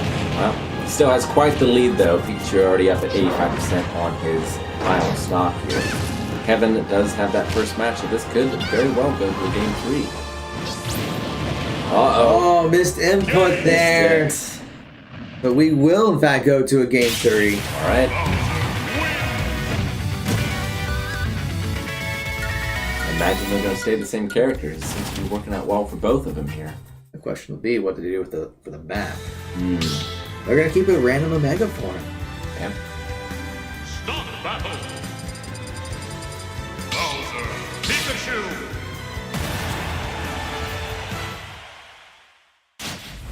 Said Bowser probably prefers a stage with a low ceiling. Omega's not too bad for that. 1, go! Bowser charging in. But Pikachu landing the first bit of damage.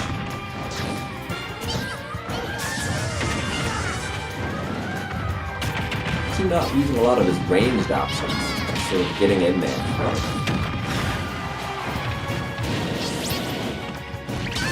Interesting. But I would think he would use more of his neutral Bs. Yeah. I would be expecting more of that. But Bowser does take him out. that's what happens when you get close to Bowser. The thing that's interesting is I would think like as soon as you come back, I would think that Kevin would want to try to get as much damage as he can because he is invincible for a couple of seconds. So when you're just waiting up there, you're losing precious time to get some free damage in. True. I mean, sometimes you need that time to sort of reset your mind, catch your breath. But normally, you want to press because that's when you have your greatest advantage.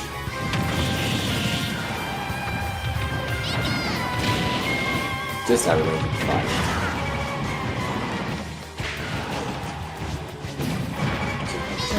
Dodge the ground pound.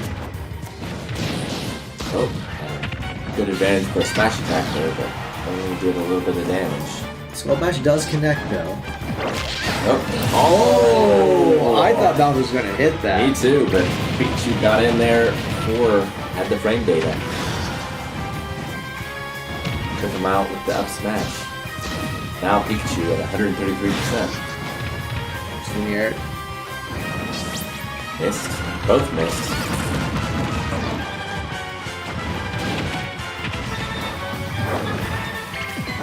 Not make a mistake, he is too close for my liking. He's trying to use those charge attacks to keep the distance. He's got him off stage now. Does he chase? No, he's going to let him back on. Oh, the headbutt. He's okay. Good recovery with a quick attack.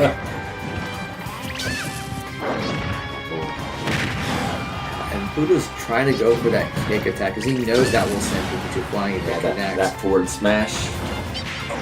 That's what that is. Punch it forward tilt. It does connect though. Alright, Pikachu, Kevin down to his last stock with Pluto at 118% with 2. So it's still quite close. Pikachu needs to get up there. Just into the lightning. Try again. Oh, plenty more. Where it kind of hits. Not one needed though. That's it. So here we go. One stock piece, one game each. Whoever drops does go down. That'll be it. In the air. Back on stage. Trying to juggle. You have to be careful because he can do that lightning even when he's in the air. What I see a lot of people do with Pikachu is they'll just try to juggle in the air, throw the thunder while they're already high enough, and that's enough to send them off the map. Yep. Oh! The butt stomp. Pluto takes the win. Good match, guys. Very good match. Win to Pluto. Next up is going to be Aaron versus Boba. And Spidey and Leon are on deck. Just odds-wise, and Elliot is most likely to win this tournament. We have Leon, we have Aaron, Kanan, and we have Ayla, I believe, all in the tournament. I feel like they planned that. As many of the families signed up. See, that's what happens when you have 4 kids. Just get everyone signed up for the tournament. Start battle. Alright, so Aaron has a bunch of characters that he's good with here. Mario, Pokemon Trainer are his 2 usuals, but I wouldn't be surprised to see Kirby, Banjo-Kazooie. But Pluto's going to be playing Kirby. Aaron has a ton of familiar with. That was his main for a long time. Mario. Bring out Mario. Okay.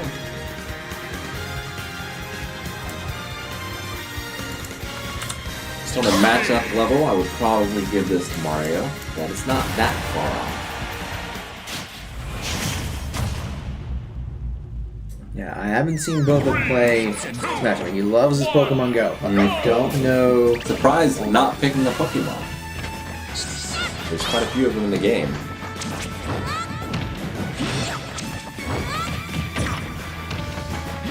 Alright, so Aaron definitely not getting a lot of time to breathe. A lot of jab combos, a few grabs. He got hit by the hammer there.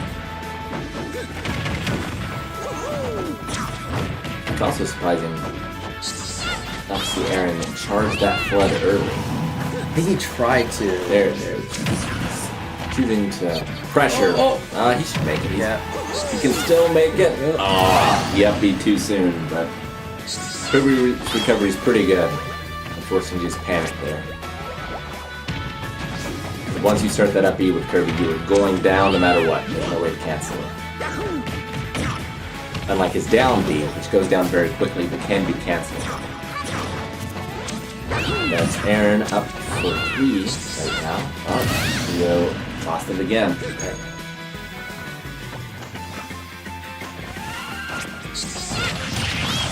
Pretty unique character in that he can suck in other characters, and if he presses down while they're in his mouth, he gains their neutral B power. And Mario is his fireball. We haven't really seen it all yet. Oh, that air juggle. 55%. Very Actually, good. Meteor Smash. There we go. It's the hammer. Gotta take your step. Don't panic. Alright, that's a 3-stock win for Aaron. Let's see if Bobo can calm down the nerves a little bit, maybe, for this next match.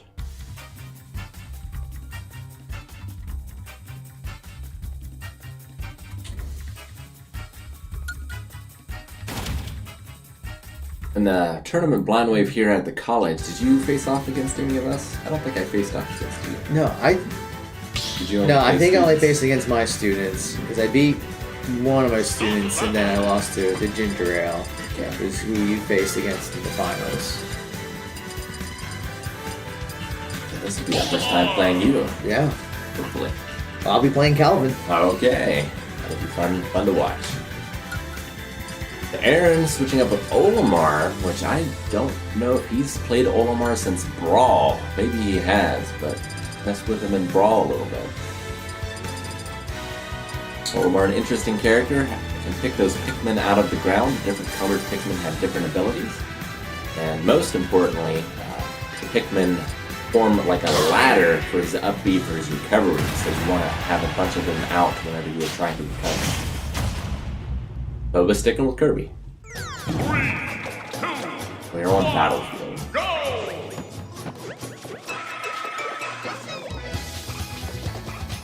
So the red Pikmin has some fire damage. The yellow one has electricity, and I think the blue one freezes. It's been a while. I think you're right. He also used to at least have a purple one, which hit hard. Yeah, I think it's random, so I mean, it Yes. can pop out. Yeah, that doesn't happen. It's not as common. I think Bobo understands the floating mechanic now and getting some in-air attacks, but Aaron's still taking a lead, using the Pikmin as just passive damage. Yeah, that forward-air combo of Kirby's is very effective. But unfortunately, missing another recovery, giving Aaron the early lead.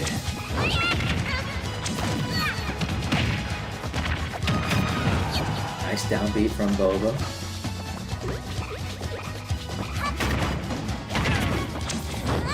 Tough keeping track of which Pikmin is in the active position.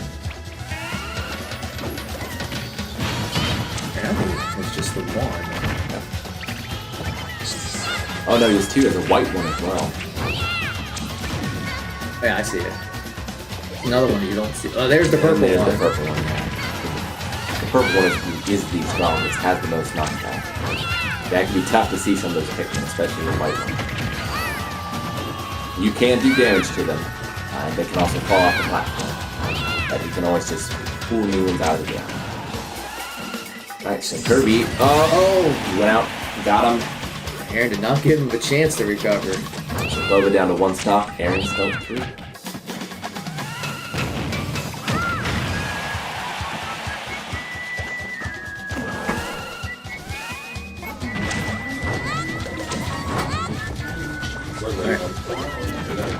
We're seeing Aaron's at 111% damage. And Boba just needs one good hit to take him out, but he's down to his last stock.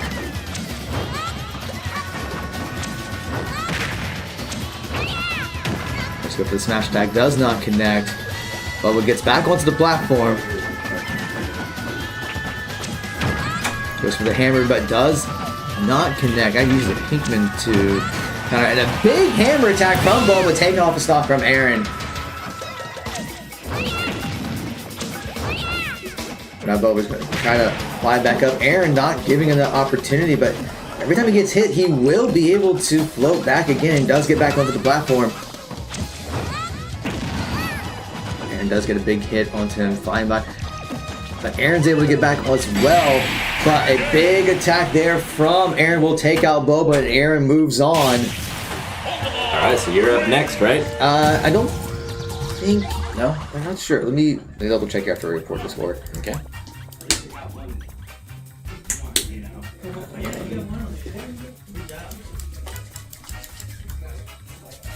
Spidey and Leon are next, Ah. and then Calvin and I are on deck. Gotcha. So Spidey and Leon can please make your way to the esports room, and Calvin, go ahead and make your way there as well.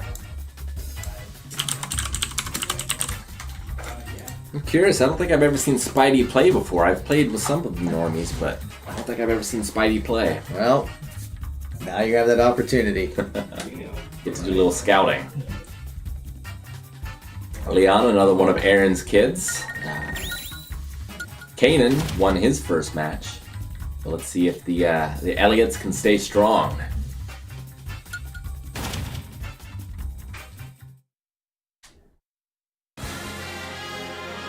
I'm not actually sure who Leon plays. Your guess is as good as mine. Oh, see, Spidey is also a Greninja player. Okay. Spidey's Greninja. Leon's going to be playing either Samus or Dark Samus or Zero Suit Samus. Quite a few Samuses in the game. It looks like going with Samus.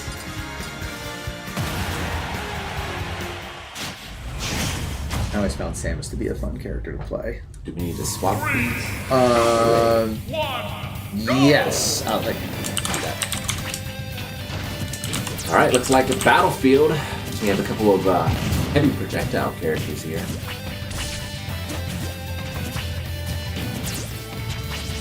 Samus has that grab that you can do in the air, and it's a wonderful space move. You can really rack up the damage pretty quick while keeping yourself safe. See, Spidey's utilizing his Shadow Strike a lot.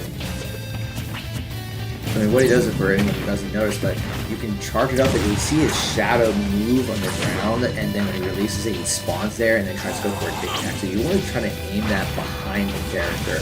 Gotcha. And that's your over B?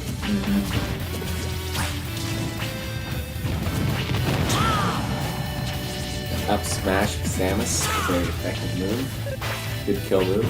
A lot of projectiles Samus has. You have the bombs, you drop them there, you can drop them on the ground, drop them in the air, they slowly go down. You can also utilize that in your recovery as well, as they will damage Samus. That gives some elevation, which can help Samus get back. And that's actually going to be tricky for Spidey because with all the projectiles, aside from the water shuriken, Greninja needs to be in melee range to do a lot of the damage. The charge attack does go off and sends Spidey flying. Now that Shadow Strike, do projectiles go through that as long as you are a Shadow? The thing that gets tricky is like Greninja stays on the platform. You just see he's still there while the shadow's moving, so you're still vulnerable while that's happening. But as soon as you let go, you just kind of like teleport over there, and we're seeing Spidey getting the hang of that Shadow Strike. Now when Samus is flashing like that, that means her ball is completely charged up to maximum.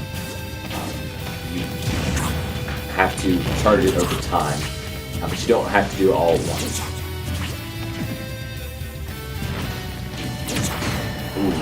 A great Shadow Strike there to even up on stock, but still 43% damage onto Spidey. Is that ball completely charged already? Kill, even as low as 56%. Now, Greninja also has a pretty nice counter, so if we can get close enough, and even if Samus is launching that attack, using that counter could send Samus money. Let's get back on there. Yeah. Yes. Interesting, that missile goes over top of that water star, so they don't clash like some of the projectiles do.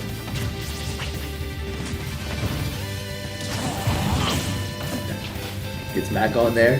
They can panic for just a second.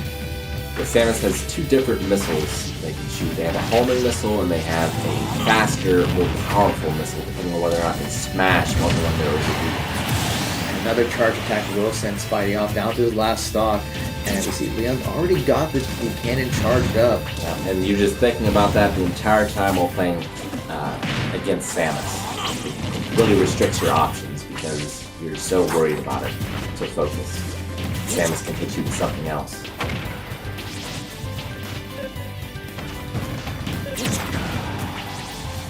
A good Shadow Strike there. Water Shuriken doesn't have full range. Oh.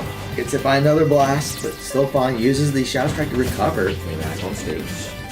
Samus trying to press the advantage, not charging their shot. I think he smells victory here. He has 2 stocks up and Greninja's at 77%. But one stock each now. Got that charge ball. That could be the finish at any moment here. Moves slow, but if you're out of position, the attack puts him up in the air. And this will connect. Ah, the counter. Oh, yeah. He's alright. Yeah, he's got good recovery. Oh, that shield! He wouldn't have been able to shield it anyway. So that was a tough situation to be in. Leon taking that first victory.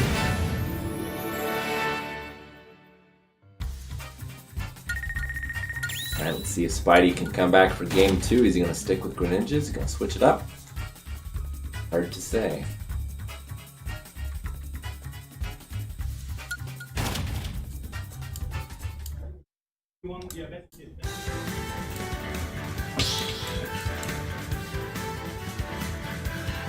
Start battle. Greninja.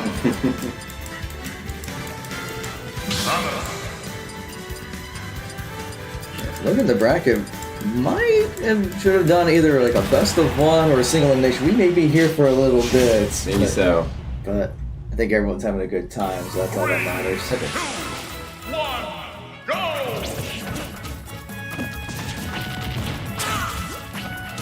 See Samus once again, just a recolor though. Already getting that cannon charged up.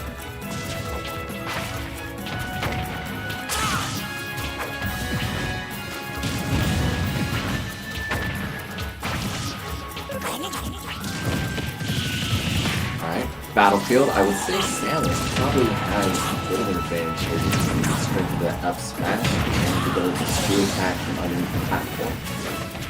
Already getting one stock down. That was quick.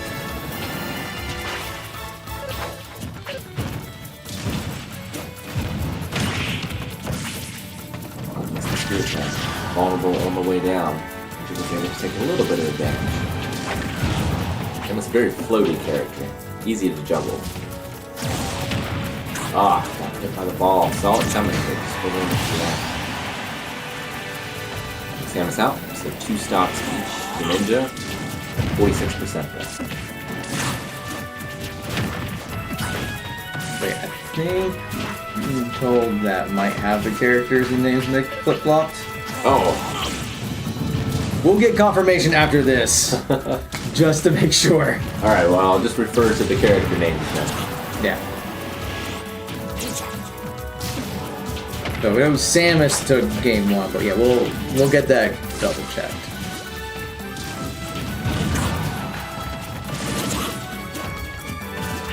Screw attack didn't connect all the way.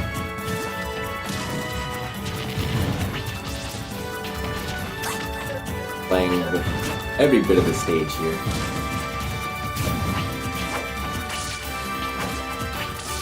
Keeping the distance. Oh, and that Shadow Strike. Oh, that charge though. Took off Greninja. Down to 1 stop. Just made it back. Off stage again. Yeah, I think Spidey is Samus is based on that reaction. Okay.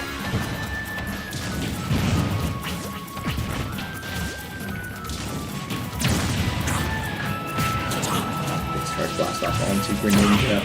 And does get the counter.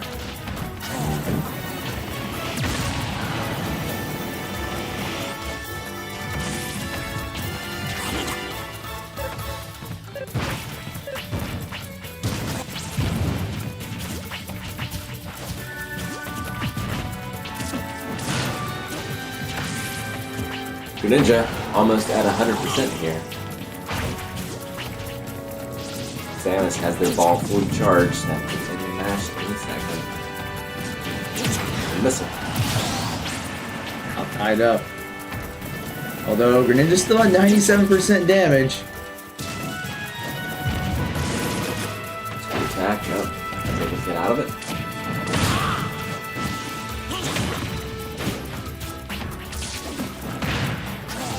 Samus off stage needs to take advantage of that because it's at a disadvantage percentage-wise. Ah, the ball for the win. So I'm gonna double check who is Samus. Which one was Samus? Okay, we had that flip off the screen. I'm gonna make sure. Okay.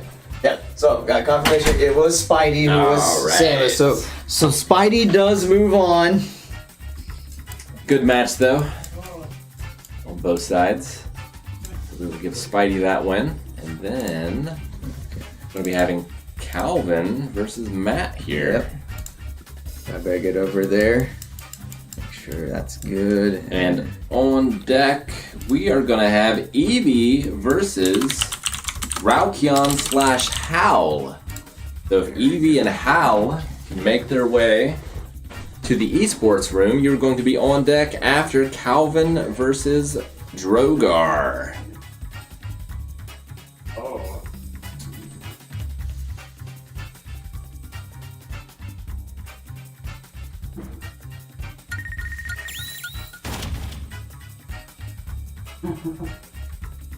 So, Calvin probably going to be pulling out his Marth, and Matt most likely his Greninja. So it should be an interesting matchup. Calvin did pull out a win at the tournament here at Merida College against their esports team. Did not win the tournament, but was able to pick up a W. So let's see if he's able to get a W here. Alright, let me change the names. Oh, that should be good.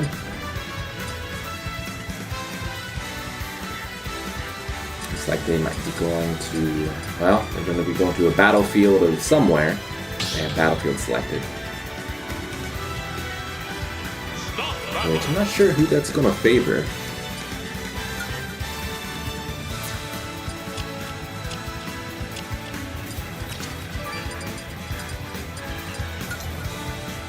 Hope you're all enjoying the stream. Thank you so much for supporting and watching, and thank you so much for all of the subscriptions and donations that have been coming through. We really appreciate it. Also, make sure if you're not, give Merida College Esports team a follow on Twitch so you can keep up with them as well. They have a Smash Brothers team, which we faced off against, and will do so again in the future. Alright, it is as I expected. We have Calvin. Wait, no, it is not. We have Calvin playing as Peach. Okay, it was a misclick. I thought Calvin had been secretly training all this time with Peach. It's the whole Dread Pirate Roberts thing where actually this is my strong hand. But no, it was just a misclick. So it looks like we had Calvin indeed playing as Marth, and then Drogar playing as Greninja. And I think we're still on Battlefield. Let's see how this goes. I have a lot of experience with Marth. I've played a bit of Marth and Lucina myself. Calvin obviously has played him a little less so with Greninja. Faced off against him here and there. But Greninja starting off strong, keeping that pressure on, building up that percentage. Calvin having a tough time getting that facing correct, but he got him with that forward smash. Probably should have went with the sword dash there. Sword dance, I should say. See how Calvin deals with this pressure / projectiles that Greninja can toss out. Also not sure if he's ever faced Greninja before, so bit of a learning curve. Seems to be keeping his cool though. You know, he is currently down, but still 3 stocks to 3 stock. He's chasing him, doesn't seem to be intimidated. Greninja, though, not letting off that pressure. Managed to miss the counter there. They both have counters. Let's see if that comes into play at all during this match. Marth is such a precise character. It's tough when fighting against someone as quick as Greninja who can just get in on you. It's hard to maintain that spacing that you need in order to be most effective. Oh, he started to hit him with the sword dance there, but Greninja was able to DI out of it. Calvin already up to 123% here and does get hit off the stage, taking down a stock. Greninja 3 stocks, 51%. Alright, Calvin now though seems to be dictating the pace here at the beginning. But now Greninja, no, Calvin came back. Able to stop the juggle. Caught on that platform though. Doesn't want to be there. Alright, got good distance with that sword dance. Got him off stage, but Greninja so quick, got back immediately. Got him off stage again. He did chase him, but Greninja was able to come up and over to get back to neutral. Oh, perfect shield by Calvin, but unfortunately Greninja was able to quickly follow up for another attack. Ninja, though, up to 114%. Could get down a stock here. That's it. Oh no, he came back. Calvin was able to chase him, but did get him as soon as he got back on stage, and now it is 2 stock to 2 stock. However, Calvin at 78% and now 93 off stage, but Greninja playing a little cautious there, not chasing him. Got the sword dance, Greninja off stage, but Calvin up, oh, made it back. I didn't panic there. He is at 115%. It's not going to take much in order to knock him off stage. But he is much calmer in his recovery than he was even a year ago. Taken off stage there though, so Calvin down to 1 stock, Greninja, Matt here with 2 stocks.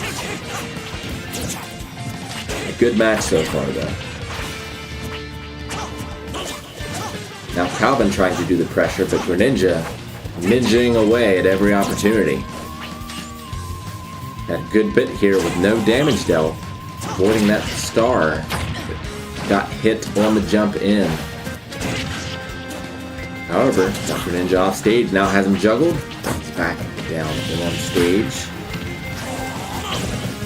About even on the percentages here, although Calvin did just get a pretty big hit there. Oh, chased him off. Glad to see that. Didn't work out this time, but that's what he needs to do to win because he is behind 2 stocks to 1.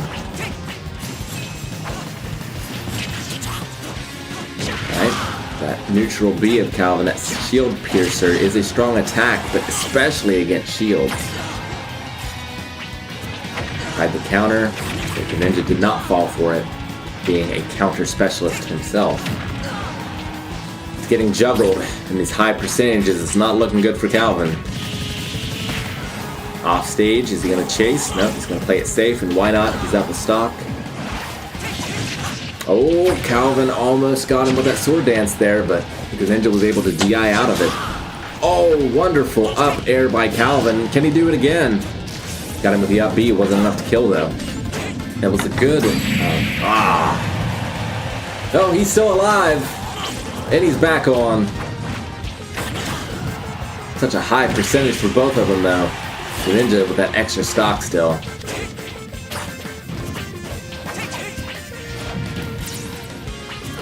Next hit is gonna be it. They're just dancing around each other. The jab combo's not gonna do it. Neither is the slide, but he's up in the air. They're both on this tiny platform. The sword dance is gonna knock him off. So Calvin does bring it down to 1 stock each. However, oh, he lived. He is at, oh, he countered instead of up aired, and when he did up B, he did it in the wrong direction there. That's game 1. So let's give that to Drorgar. There we go. Still a solid match on both sides. Stop battle. Greninja. Alright, you'll notice Drorgar playing with just player 2, not a name, which means he uses up for jump. 3, 2, which is the standard controller configuration. I myself turn that off. Alright. Looks like Calvin's trying to put on the pressure, but Greninja keeping that spacing absolutely perfect and putting that damage in, although the percentages are about even. Calvin got caught in the jab combo. Greninja's following up, keeping the pressure on. But getting swatted away by Marth's sword. Wasn't able to take advantage there of Marth's miss. Now Calvin's up in the air. It's not where he wants to be. He's getting juggled by Greninja, but managed to get back on stage. Missed the sword dance though, and is yet again being juggled. Now at 126%. Greninja only at 33.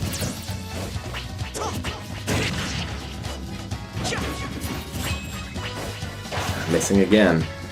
Calvin taking some risks. Got the sword dance, pretty good spacing, got him off stage, and almost got him as he was recovering, but Greninja managed to get back on and side smash Calvin off stage.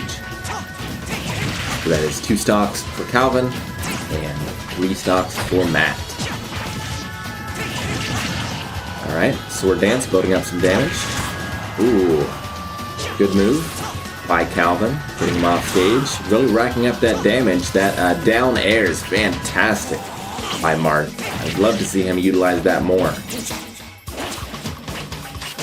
See if a counter's going to come out. I can feel one coming in my bones. See if it happens. But Greninja up at 112%, although still a stock ahead, but Calvin could take that away. Now Calvin finds himself yet again being juggled up in the air. That's where he spent most of this match, unfortunately. When he's been on ground, he's been doing quite well, but Marth is not the fastest falling character, so he can be juggleable, if that's even a word. He went for the smash. Did not fall for it, though. Greninja was able to capitalize with another kill. Calvin down to 1 stock, Greninja still at 3, but at 126, 144, and off stage. Calvin could, nope, he got back on, and Calvin, I think, fast fell off. I think he might have toadstooled off from Greninja and wasn't expecting it, and then fast fell to his death. I think that's what happened there. It was a little unclear, but regardless, that is going to be Drogar Matt for the win.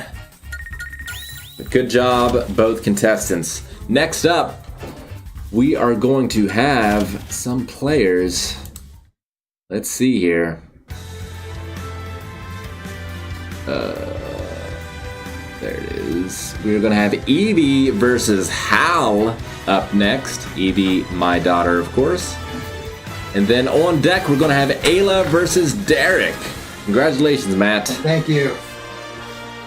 We're still trying to figure out what happened that last second there, because he hit the controller one direction, but seemed to be going the other. It almost looked like he toadstooled you and then quick fell, but I'm not sure exactly what happened.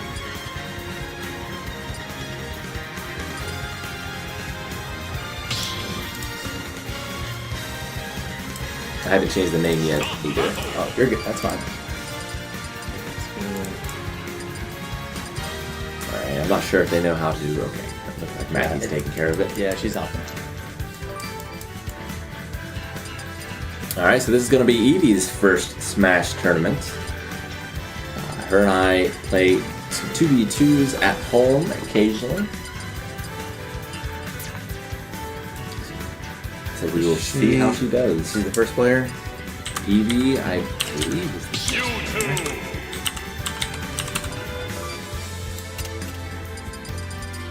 Fox.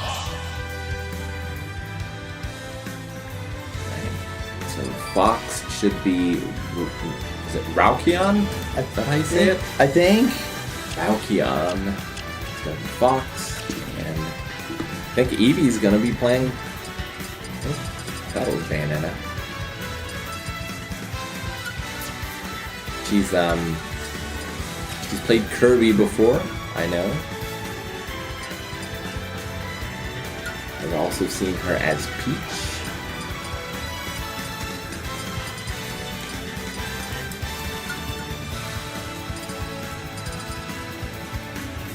Kirby. Indeed, gonna go with Kirby.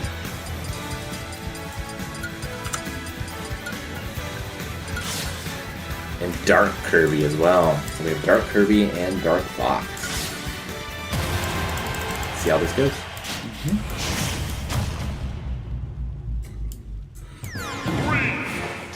Alright, gonna be playing on FD, it looks like.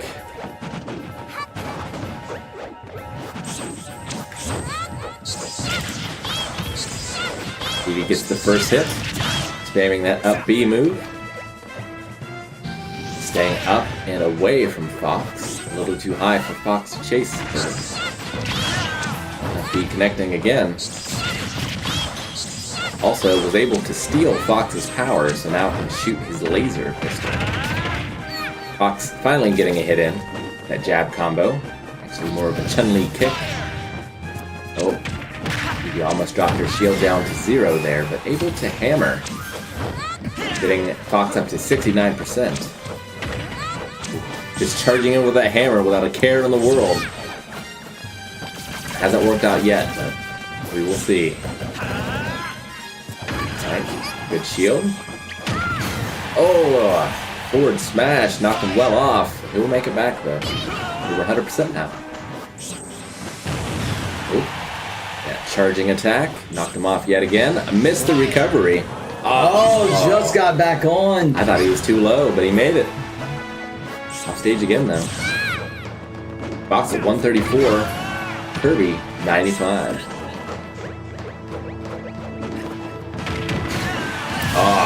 With that forward air, I think Eevee takes the first stock.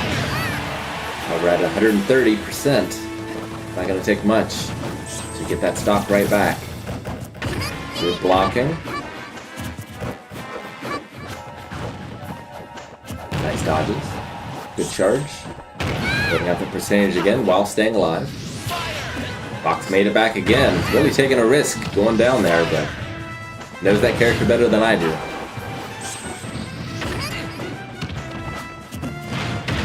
Fox is just looking for that kill. It's not going to take much. 147% is Kirby. Just out of range of that grab. It's a good idea, but... Good block again by Eevee. Nice hit. Already over 100%. Couldn't make it back that time. Yeah. Alright, Eevee is up 3 stocks to 1. Just as I say Make that. that 2-1. It is now 2-1. Still a very strong showing. Right. Holding that shield for a while can be a problem if it breaks. Definitely can, but it hasn't done it so far. Getting that damage in. To the corner of the stage, but flying away. Nice back air. He was able to take advantage as he's recovering back on the platform, and Eevee takes the first stock, the first round.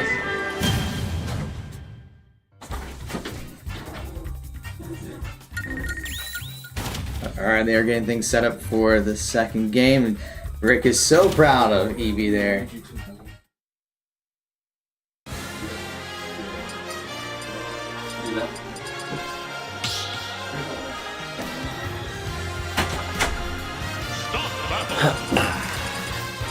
You two. Kirby.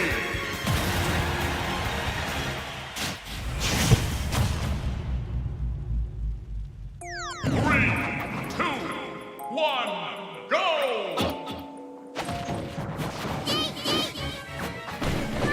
Alright, here we go. Round 2. Eevee took the first round, sticking with Kirby. Rao Kian switching to Mewtwo. Let's see if it does any better for him. Battlefield here.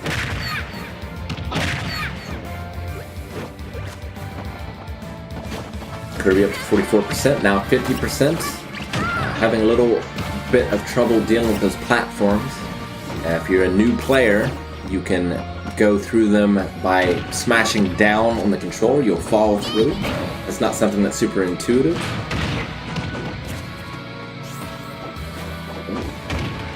Okay, we're pretty much even here. Grab by Mewtwo off stage. Can Kirby make it back? Yep. Mewtwo up bead for some reason there. I don't think that move hits. I think it's just recovery, but I could be mistaken. Not super familiar with Mewtwo. Oh, Nice tail whip from Mewtwo there, 94%. Now over 100 is Kirby, and up in the air. Kirby doesn't mind being up in the air too much, has a lot of good aerial moves. Coming back on stage. Oh, okay.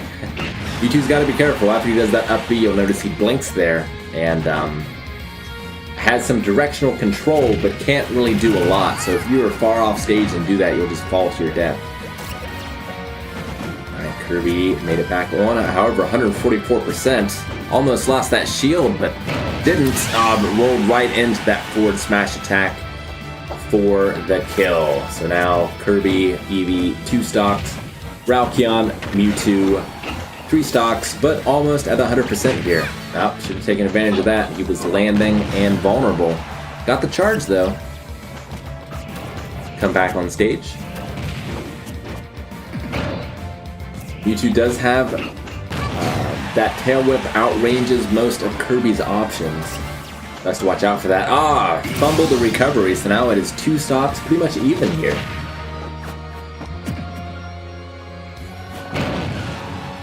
We're also setting it up so that we can start moving through the losers bracket on a second setup here. So we're going to be announcing multiple people to become playing at the same time. Only the winners bracket is going to be up on stage, but we're going to be moving people through the losers bracket as well. Alright, so Kirby is at 74%, Mewtwo at 11, 2 stocks each. Playing cautiously, kind of dancing around here. Kirby was able to suck in Mewtwo, but wasn't able to do anything about it. And then backstage out of that up B, able to do some damage, comboing it actually. Tried it for the 3rd time and got punished for it with a grab.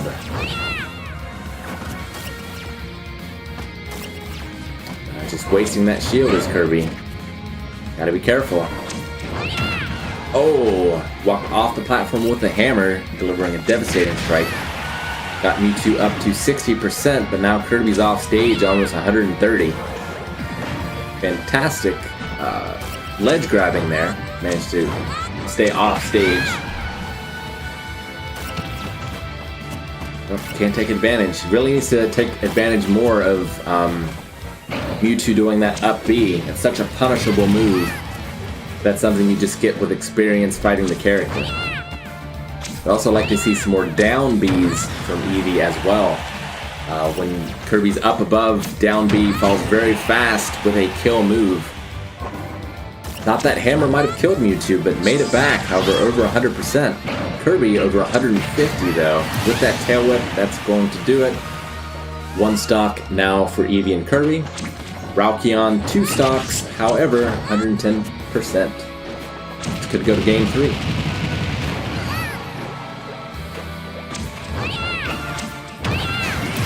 The hammer brings it to 1 stock each. Can Eevee close it out, or can Ralkion take it to game 3? That up B was wonderfully maneuvered to be able to go through those platforms. However, that percentage is going up fast on Kirby here. Kirby's having difficulty getting off the platforms. Managed to walk off. Got the hammer, 31% on Mewtwo. Tried the hammer again, but got tail whipped. Still close. Even though Kirby is over 100%. Could still go Kirby's way. Trying that hammer, got tailed again. 120 is a lot more dicey. Missed the hammer up B. Missed the recovery. So it is going to go to game 3.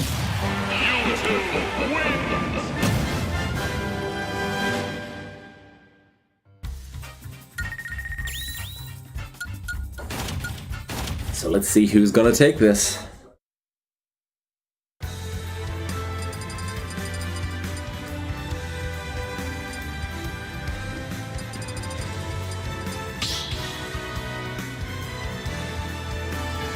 Stop battle!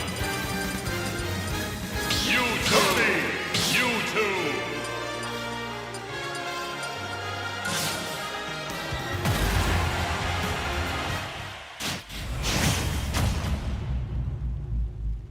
Alright, Ralkion sticking as Mewtwo. We have Eevee playing as Kirby, and we are playing on the Wii Fit level, which is not a tournament viable level, but any stage that is agreed upon is okay here. You'll notice this stage quite a bit different than the one we've seen so far because there is no, you can't die off the bottom of the stage here. Yeah, we're ready to start the losers bracket, so I need Kevin and Eric first. Kevin and Eric, if you can please come back to the esports room, we're going to start you off in the losers bracket. If we can get Kevin and Eric, please. We'll call it second chance bracket instead of losers bracket, I'm being informed. So if we can get you, that would be great. And then also Tyler and Czar are going to be on deck for that second chance bracket, so we can have that. And let's see, so we have Eevee now, Ralkion, so that is going to be Ayla and Derek is on deck for the main bracket. So if we can get Ayla and Derek in here as well. All right, so Kirby is down 1 stock. Ralkion, Mewtwo still up 3, but 82%. Hammer off stage. Oh, I was a little surprised that one killed. Could have DI'd more, could have saved it, but did not. Oh, is he gonna? So this stage is interesting. You can walk all the way to the edge of the stage, and you can sort of juggle characters off and then kill them off the sides at very low percentages. It's one of the reasons that this stage is usually not tournament viable.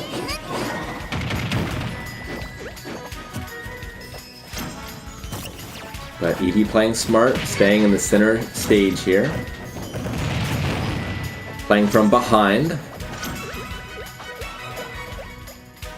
46% for Eevee. 17 and 2 stocks for Ralkion and Mewtwo. Kirby's taking up that damage. 88%. Ah, that's gonna do it. Alright, that was a good match. Well done. Good sportsmanship. Ralkion is going to move on.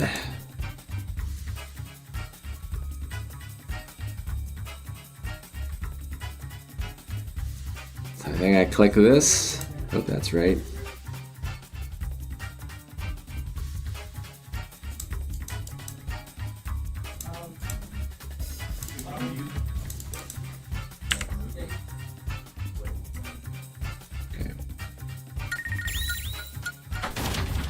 Need help with running the brackets? So so for best of 3 here, do I Just get 2, just do this? and then, yeah. Okay. Yep, and then just click on done. Got it.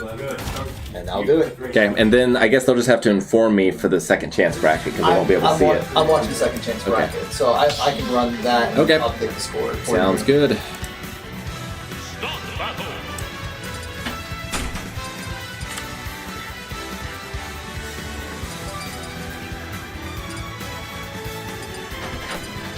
Actually, Rick, I can probably just run the bracket here. That Okay. way we just That's fine. Commentating. Have it up here too. What do I do on this screen?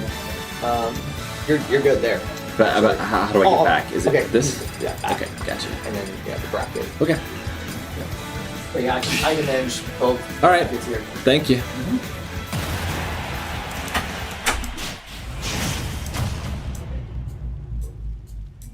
Three, two, one, go! All right, where are we at here? We're at Ayla. Ayla is going to be.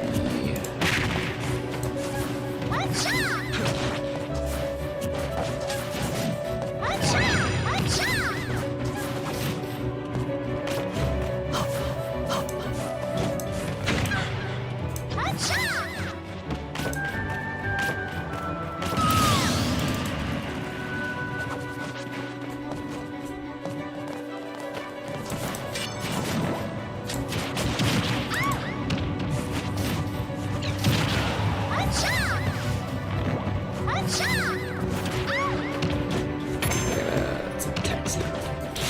Nice.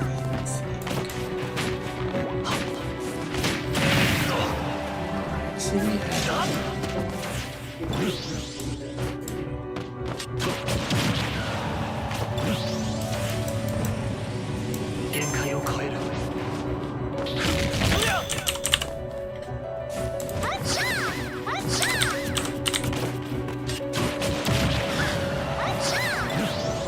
Okay, there we go. Alright, so we have Ayla versus Derek here. Ayla's going to be playing as Peach, Derek playing as Cloud, Ayla, another Elliot.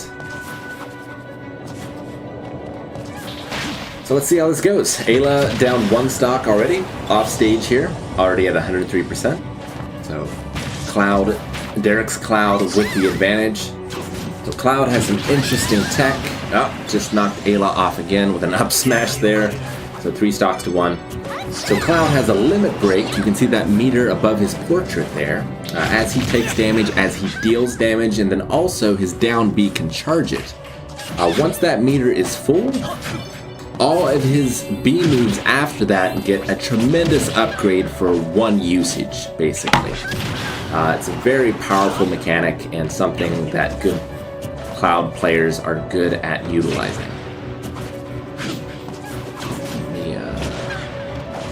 Set the scores to 0. Alright. Peach is able to make it back on. That neutral B of Cloud there, that sort of energy wave that he sends across stage, can be very annoying to deal with. Forward air knocks Peach off stage, 122%. It's going to be able to recover. However, Cloud's limit break, that neutral B, that Omni Slash was able to knock Ayla to her doom. So Derek's going to take that first game, but it is a best of 3.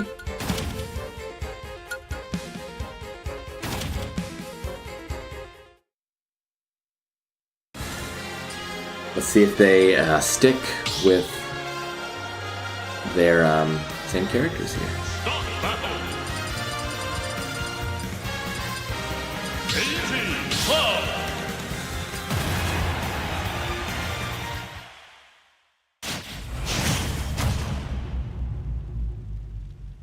3, 2, 1, go!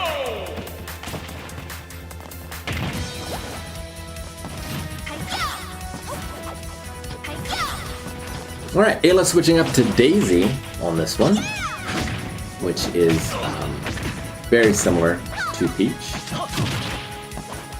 Derek staying as Cloud.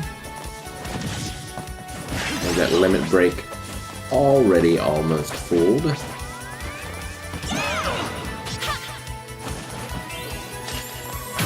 Oh, just Ayla managed to get in and stop that devastating smash attack that Cloud was about to unleash. Managed to get in just in time. There's still 3 stocks, 3 stocks. That Omni Slash. Massive damage, but Daisy's going to be able to make it back. Cloud, however, using that time to charge its limit gauge once again.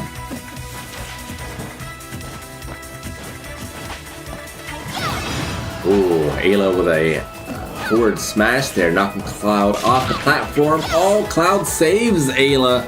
Daisy was going to fall to their death there, but Cloud, in part of his recovery, managed to reset Ayla's jumps. So Ayla gets another chance here to get the first stock. Cloud continuing to try to charge that limit break. Cloud, super good on Battlefield. Just has a command if he can be under those platforms. Similar to Ike, Cloud is indeed going to take that first stock, but Daisy taking one right back. Ayla is with a forward smash, that little butt bump, if you will, of Daisy's, knocking Cloud out of the arena. Alright, Cloud charging that limit break. It is charged, Omni Slash right off the bat. Got some damage, but low percentages, was not a kill. Daisy getting in behind, pulling out the turnip. Fortunately, wasn't able to do anything with it. Oh, Daisy missing recovery. Cloud chasing after her and taking a stock loss as well. So we're on the last stock here. There is a bracket.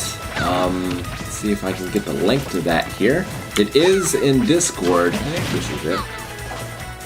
Let's take us there. Yeah, so this is the link. Hopefully a mod will undo that for me. All right, Derek takes the win.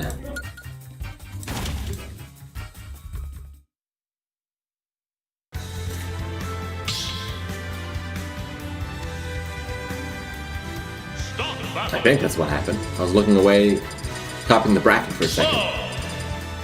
Did Ayla take the win?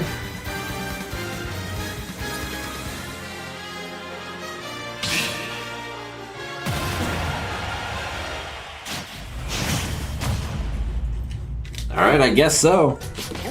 So, it is round 3. Ayla versus Derek.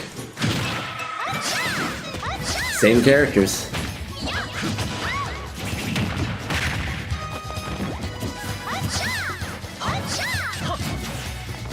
Let's see if Ayla can come with the upset. Cloud is a tough character to face off against. Surprisingly, a giant sword versus a golf club skews towards the giant sword character. Need Leon and Boba for the next round. Alright, we need Leon and Boba for the next round, please. If you can come to the Esports Center, Leon and Boba. Also, we need Barry V and DBZ123 for the main bracket. If we can get Barry and DBZ123 for the main bracket, please, after this match of Ayla versus Derek.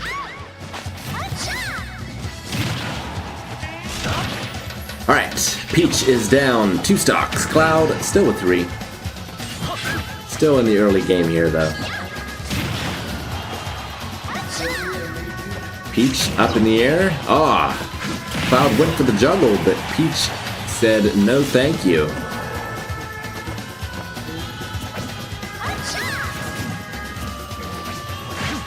Alright, after Ayla and Derek here, we are going to have to take a small break at 3 o'clock. We need to do some group pictures, I think, here at Wavecon. So there will be a little bit of a break. We will keep the stream running, and we will be back to finish the tournament afterward. Please do not go away. Alright, so, Cloud, still 3 stocks, however, 155%. Peach, 100%, 2 stocks. I thought that might have done it, but not quite. That'll do it. Peach now down to 1 stock. This is the final of their 3 matches here. Ooh, Cloud going up again, but still manages to stay alive even at 172%.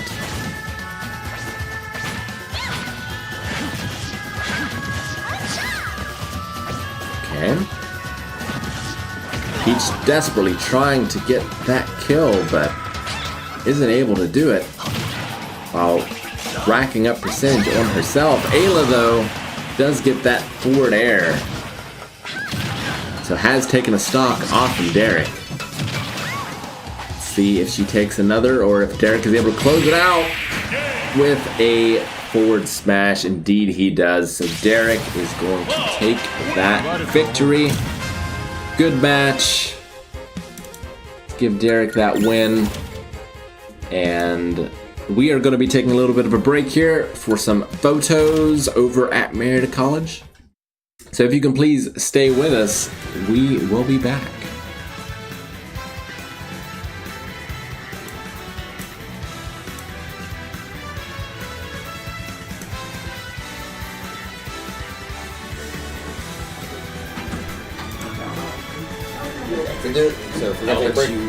Alright, we're going to take a quick break to handle some photos, but we'll be back in just a little bit. Don't worry.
All right, we are back.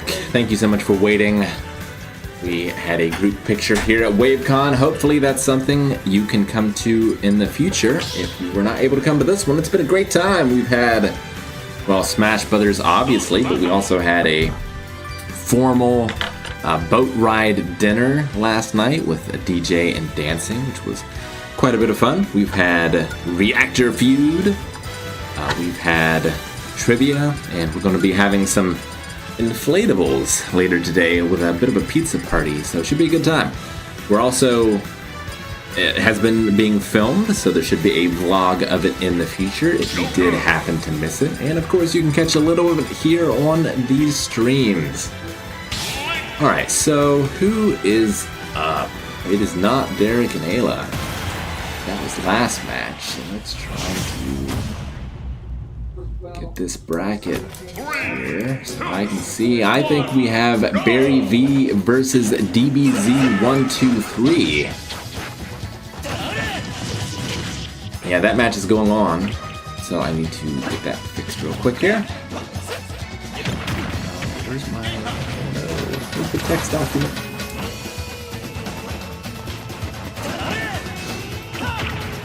That's going to take me a little bit. You'll have to bear with me. In the meantime, you can watch the exciting matchup.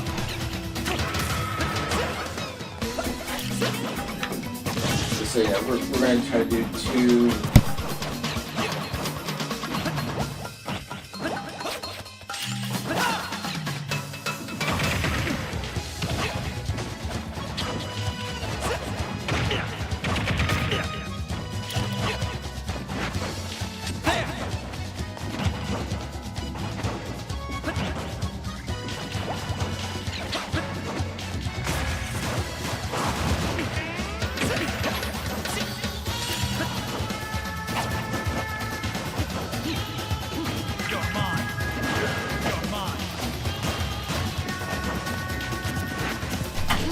Alright, we are ready to go. We have Barry playing as Joker and DBZ playing as Link. Oh, DBZ fast falling, unfortunately, and losing that stock. It's going to be 2 stocks, DBZ playing as Link, and 3 stocks, Barry playing as Joker. Joker, very strong character, but Link can be very strong as well. It's just how well you can utilize that remote bomb. It really opens up a ton of options. Hopefully we see a bit of that here. Oh, something happened. I think they might have disconnected the switch from the screen, maybe, is what happened there. I think we have Matt in there fixing that, but hopefully they got paused. Okay, looks like a controller got disconnected, so we should be good here. Are they good? Nope, it looks like Barry maybe has lost the ability to control his character. So we're gonna have to wait here to get that fixed. Not sure what happened.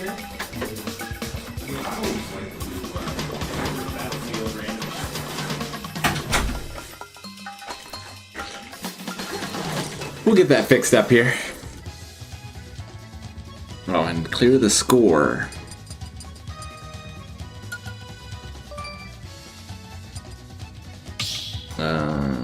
Pushing buttons here. I think it's this one. Yeah.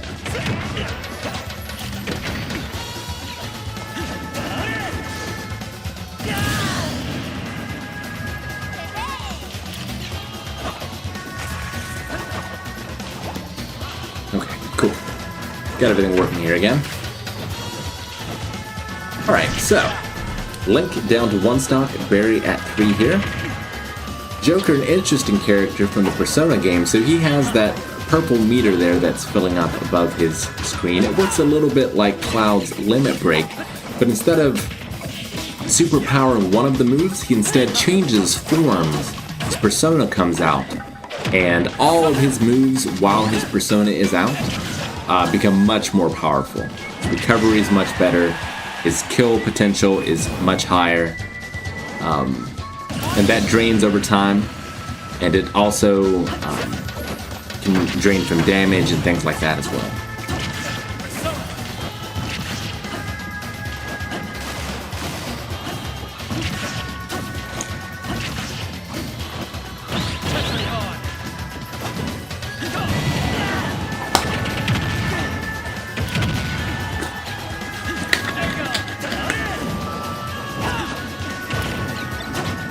Alright, Link already almost up to the triple digits.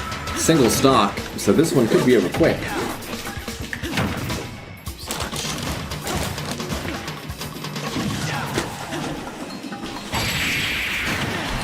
My lunch just got here, so if you hear chomping, I do apologize.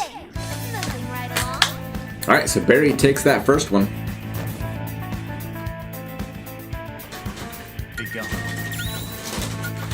But it is a best of 3.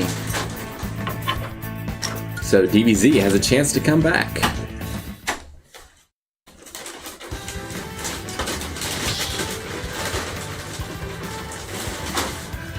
Stop battle.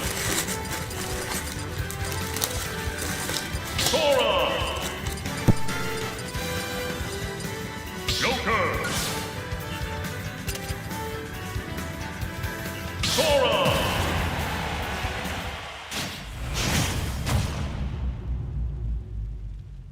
3, 2, 1, go!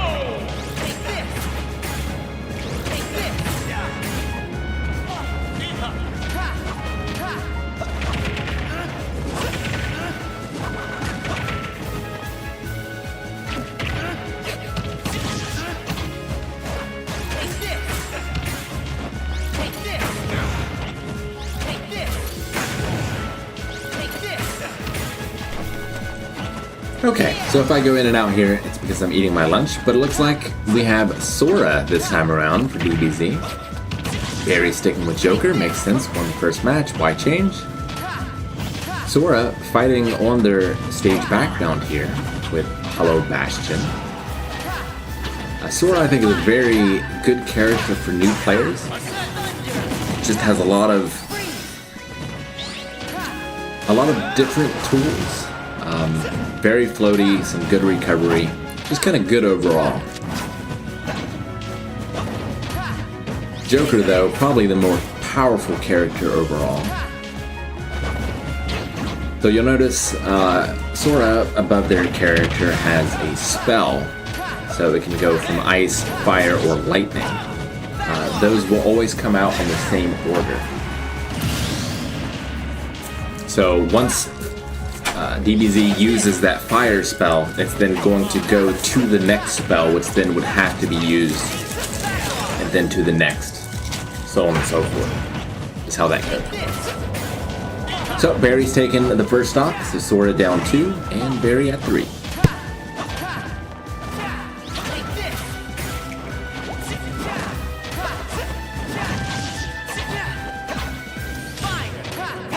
Also, next up, after this match, we're going to need Sick Nandy and Wayne in the wing. So if I can get Sick Nandy and Wayne to be on deck, this match might go to a game 3, but you are on deck.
All right, so Barry with the win.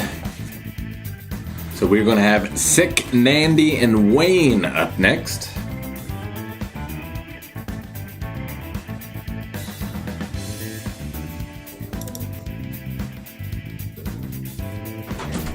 So you know we're already playing, so you're up next. Oh, okay. It's gonna be, yeah, I think it's gonna be good. So I need Landis. Yeah. So it's almost a combination of the half.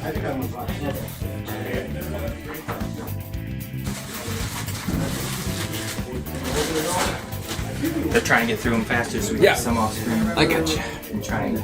I guess I'll take over this. Okay. Good job so far, Rick. You're already on. I'm already on. Yep. So you just need to change these names here. So whoever is player 1 and then player 2, and then you hit update. Okay.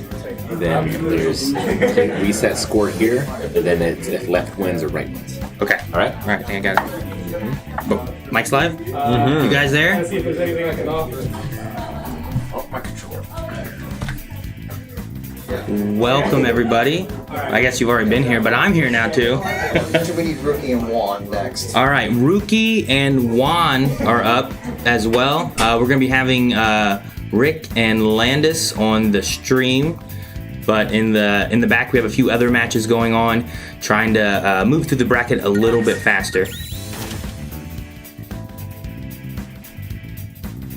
All right, so as we get this one set up here, we'll also be updating the bracket and letting you guys know who is moving on through the losers bracket or the second chance rounds, and then also some of the main bracket as well. And we'll let you know how that's playing out.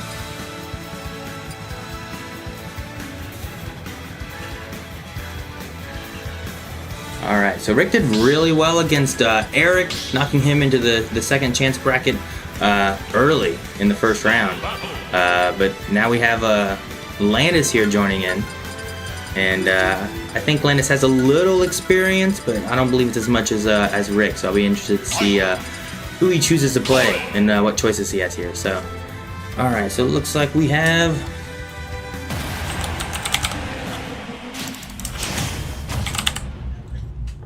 All right, so Landis is going with Corinne.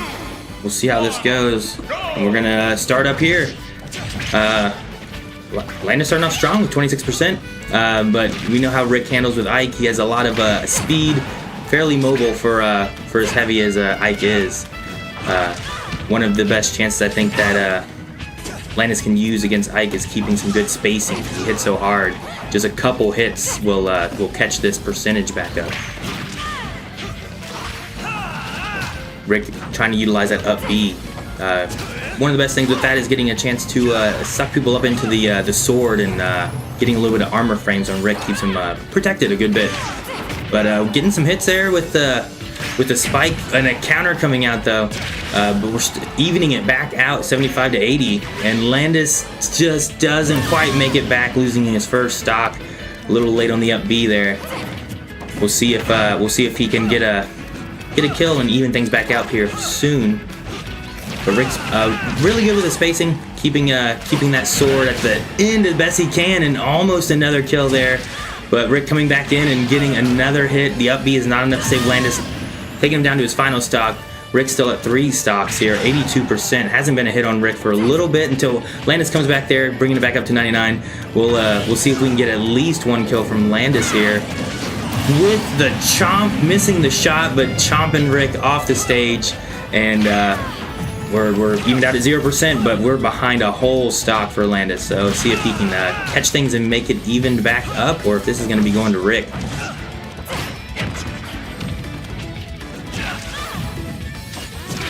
Oh, big charge hit for an up smash from Rick.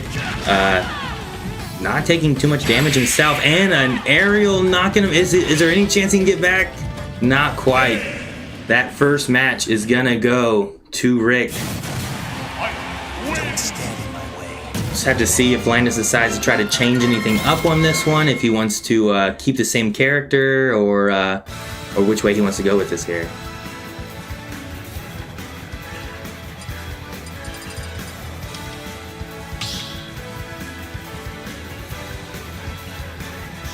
battle. Fight. Of course, Rick sticking with Ike, but looking like Incineroar coming out for Landis. This one will be an interesting one. Rick has played Incineroar, so he has some familiarity with the moveset. One of the trickiest things is his up B. Has a good height recovery, but if you miss the grab, it sends you back down, so it can be tricky recovery to use. And Rick coming out strong in the early game here with a few aerials, but Landis manages to recover back. See if he can get some grabs or what route he wants to go with Incineroar. If he wants to build up his damage buff that he can get. Rick going for a charge up, but Landis says no with that. But comes flying back in. If he can keep him in the air, Incineroar is not super strong in the air. Logan Alden, he's here. Logan Alden? Yes. Logan Alden, we need you in the esports room for your match.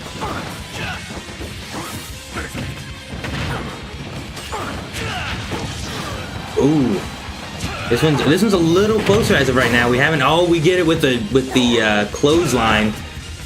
Going for the counter or the absorb from Incineroar. Is he going to be able to make it back from this one? And he can, but there's the side smash from Rick, sending him back out. But sitting at 130%, Incineroar can change this here and even things out.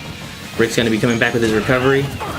Landis not able to take advantage of Ike in the air, giving him back the neutral, the middle ground here. What kind of response does he want to go for here? Keeping some good aerial, some good spacing from Rick here. Just out of range. Oh, he goes for the grab and sends him up and takes a stock, evening it back out to 2 stocks.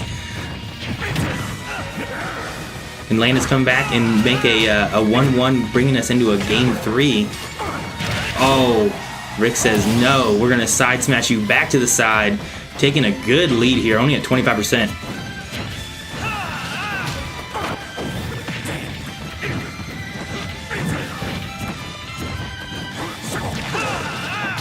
Landis avoiding the top of that up B there.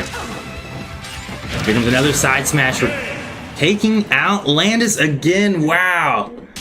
At a low percentage, we're getting that charge, and Landis going for the land instead of going for the grab, and Rick takes another victory in this tournament. So we'll be excited to see who he's up against next. Our next bracket fight here is going to be between. Let me get some answers on that here in just a second.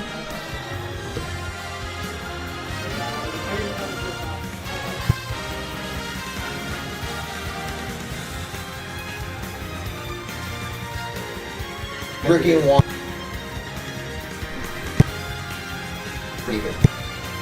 All right, next coming up is going to be Rookie and Juan. They'll be the next two here on stream.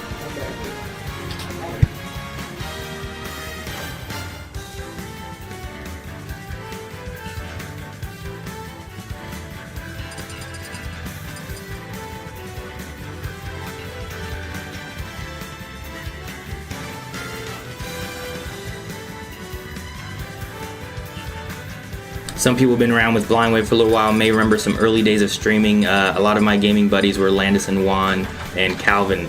Olsen and Navy on deck. And they got a chance to be here, so we're getting a chance to see how they play Smash Brothers. So now up is Juan against Rookie, the meme master over in Discord. And I'm not sure who these guys play. It's going to be fun to see how this one plays out. We do need Coulson and Navi to come on in, and you guys are going to be on deck. You guys are up next, so make sure you guys join us here while they get set up here for their best of 3.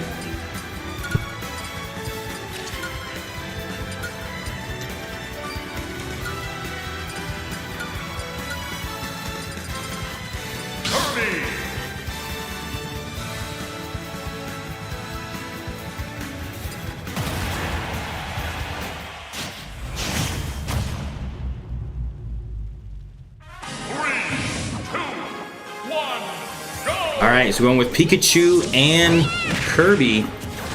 Starting off this best of 3. Pikachu coming out strong, Rookie with the Pikachu.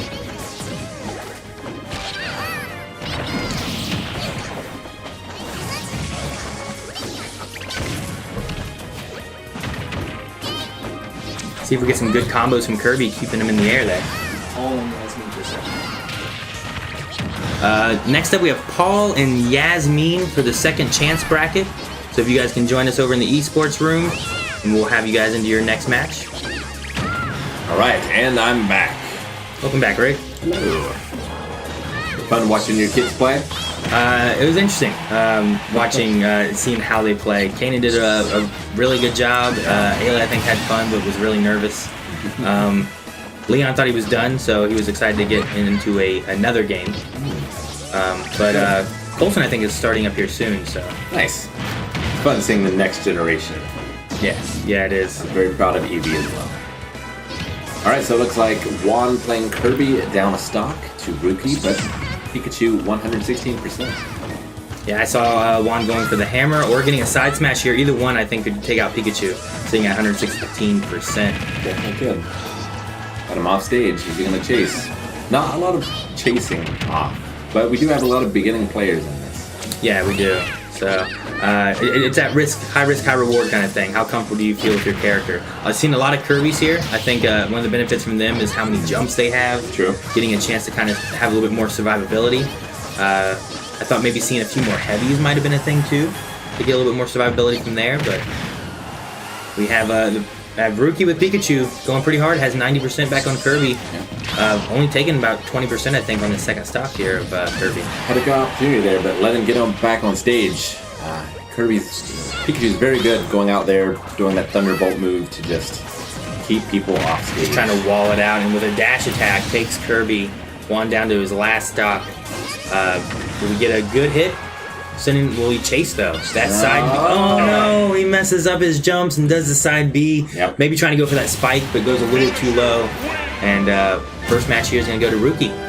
Yep. If you're not familiar with playing with Kirby or someone with multiple jumps, you can panic and not remember you have those jumps. Yeah, In definitely. order to be able to get back and do your up B a little too early.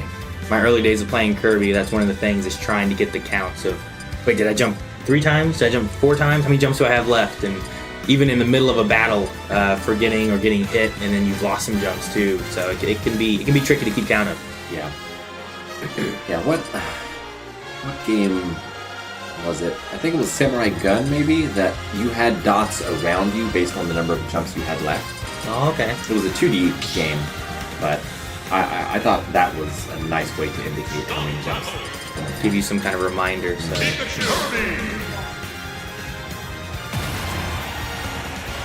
All right. So it sounds like Yasmin will be moving forward in the second chance bracket. Paul had to leave, so she'll have a bye there, and we'll maybe see her later on. So it looks like no one changed characters here. And even though this is Pokemon Stadium, this is FD version of Pokemon Stadium. Yeah, no extra platforms above or anything, which honestly, it's good for both characters in a way. There's the brick moves, the Thunderbolt move. Those platforms can cause some problems trying to use either one, or even doing aerials with Kirby. So it can help out both, but also kind of a detriment to both sides too. I think the difference is Kirby's down B can go through them if you hold down, correct?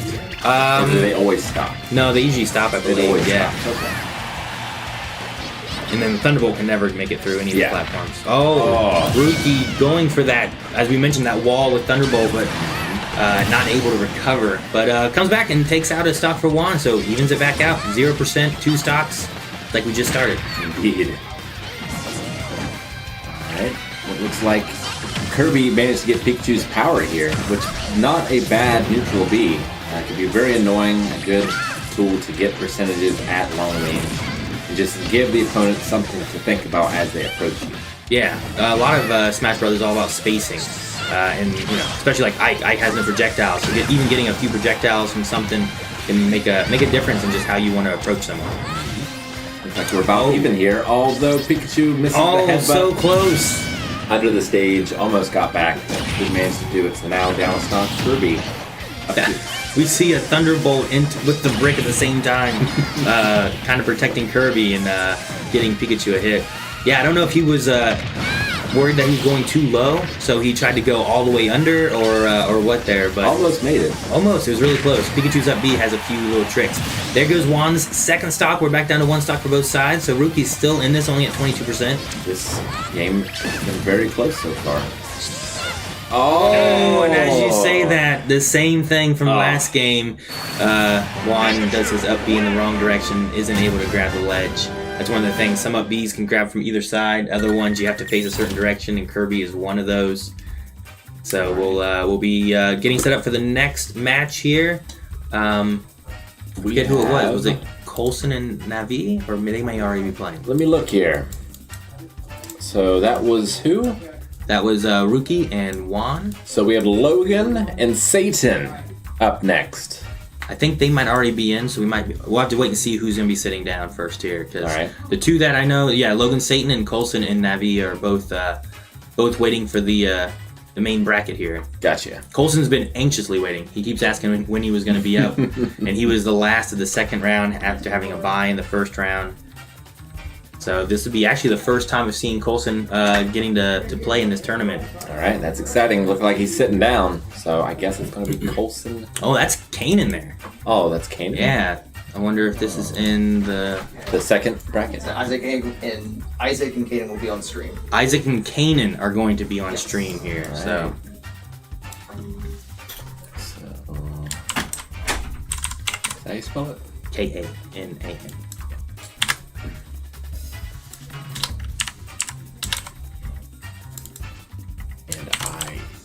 It's 1 S, 2 A's, I think, right? Should be.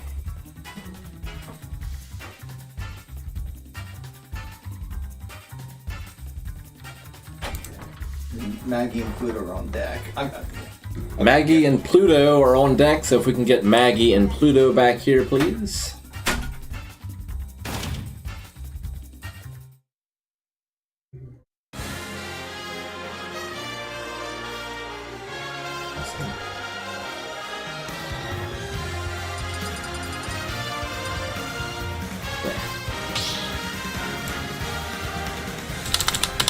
As long as I can.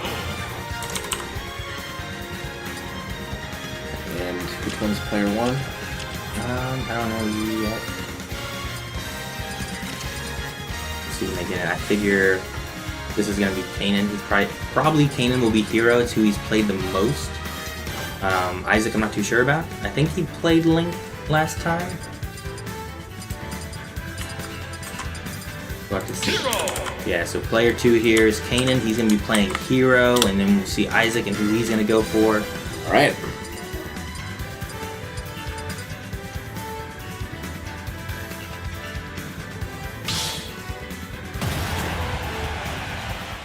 Isaac went for random. All right, and we get a Greninja. I've had a few Greninjas during this tournament. Let's see how Kanan does here. Kanan picked, I feel like one of the hardest heroes for like a younger kid to play, because Hero has his... He has a lot going on. He has, like, he opens a spell book and has to read, like, what spell to use, and it can be a lot real quick, so I don't know if he uses it to try to look for, like, a specific one real quick, or if he reads all of them real fast, or as fast as he can, and use them that way. Well, there's a thwack. He got a thwack on the Greninja, hit him at 70%.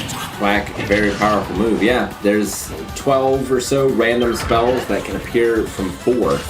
Getting a snooze and getting a smash attack and taking the first stock from Isaac here. So we'll see how Kanan does here, continuing with Hero. Hero also lucky character. He can crit on some of those smash attacks, which does so much more damage than knockback. Yes, it does. And managing the magic, the mana affects like how much of an up B you can use. The lower it is, the less you can get back. So this is putting him in a little bit of a struggle here. He's at 15 left, so his up Bs are getting smaller and smaller. And Greninja keeps knocking him off stage. So if he gets too far over here, using a Shadow Sneak, finishing off with 1 stock. So just a little bit behind here. We'll see how Kanan and Isaac continue from this point here. A lot of Shadow Sneaks I've seen from Greninja. Really good move.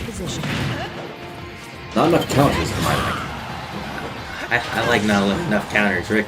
Too many counters have been popping up. I tried the Hatchet Man, missed it. Greninja up over 100%, 2 stocks. Kanan getting caught trying to pick those spells. That burst is very powerful though. And Greninja gets caught with the tail end of it and gets sent flying on his final stock now. Still having bounce up too, which will send projectiles back, but as I say that, it wears off. And you'll notice that Magic Burst drained all of Hero's mana. However, he does build it up on hits, and he's already been able to build it back up to Now 50. return to your original position.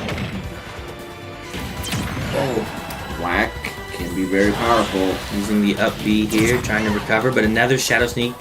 Getting low again on mana, but we're going to see some Shadow Sneaks getting a Good perfect shield. yeah, perfect shield there. Another sneak. Will Kanan be able to make it back to the ledge? Are we going to get a lot more sneaks? We get a smash attack. Kanan does have, he has a stock up, so he can afford to play. It looks like Greninja either ran out of jumps and didn't get to his up B fast enough and takes his final stop. Right.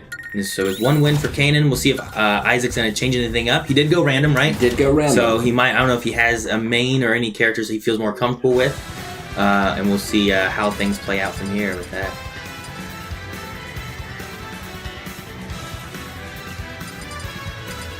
You can't take the kids in this tournament for granted. They've been doing pretty well.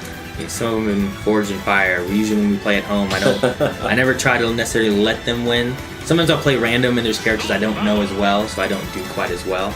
But especially if I play my mains, it's I just play like I normally do. So when they win, they earned it. A lot of times it's free-for-alls and they kind of team up a little bit to try to try to get a leg up. But All right, same again, but who will random be this time? Wii Fit Trainer. Ah, all right. I think it's the first time we've seen Wii Fit Trainer in this tournament here. So I think so. A different character. Oh, a crit right off the bat. Again, I think that's the second time that's happened. and a snooze. Oh, what a start. Can't get much more lucky than that. Yeah, getting a lot of damage built up on Wii Fit Trainer here. Boy, and this bang could be a kill. Using these Spells. range spells here has really been helping in keeping Wii Fit Trainer at bay. Isaac's trying getting an up B. Hero still has the bang he hasn't used yet, right? Nope, okay, No, he's he watched used out for it. accelerate. Ooh, real fast now. We'll see if Wii Fit Trainer can catch him, which he gets a hit or two. Trying to use a soccer ball, but gets a smash attack. Can Should Wii be able to Fit make it back. up B get you a little bit of range, but I think they mess up the up B and do an over B instead. Yep. That's what happened. Hero at 92% though. So let's see if if Isaac can bring that stock back. Oh, going tiny. I don't know how else to help him, but it looks like it did. It doesn't. Made him tiny, used a little hocus pocus. Yeah, not all spells are created equal for Hero. So we are back at 2 stocks apiece, but Kanan is 1 game up. Crit again! Oh, could have DI'd, but got that kill. He went flying real hard with that crit. That was nice. We'll see what he has with Wii Fit Trainer. Ooh, That can do. whack. Ooh. Okay. Well, we have Clang, and he can't.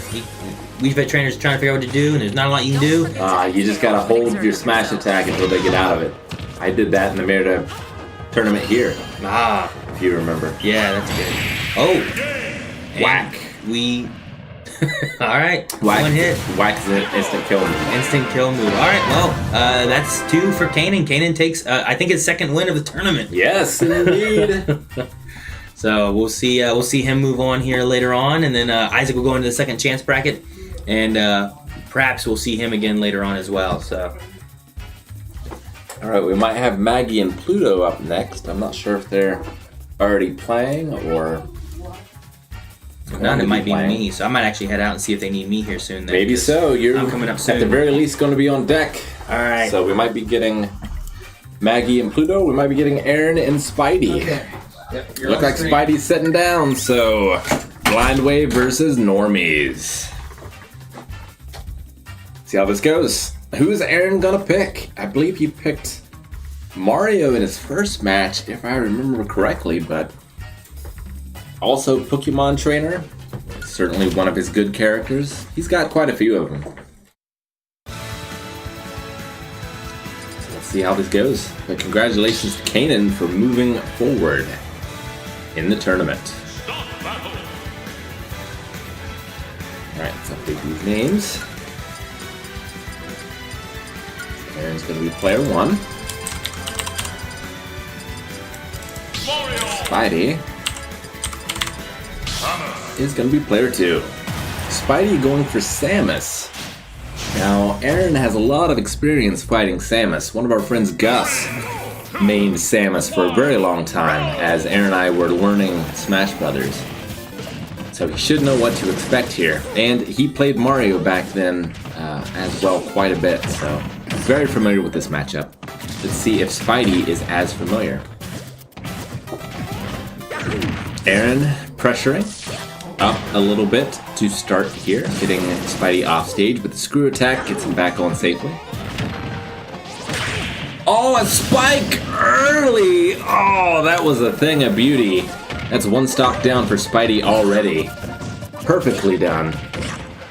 See if Spidey can come back, but that is a morale shaker, let me tell you something.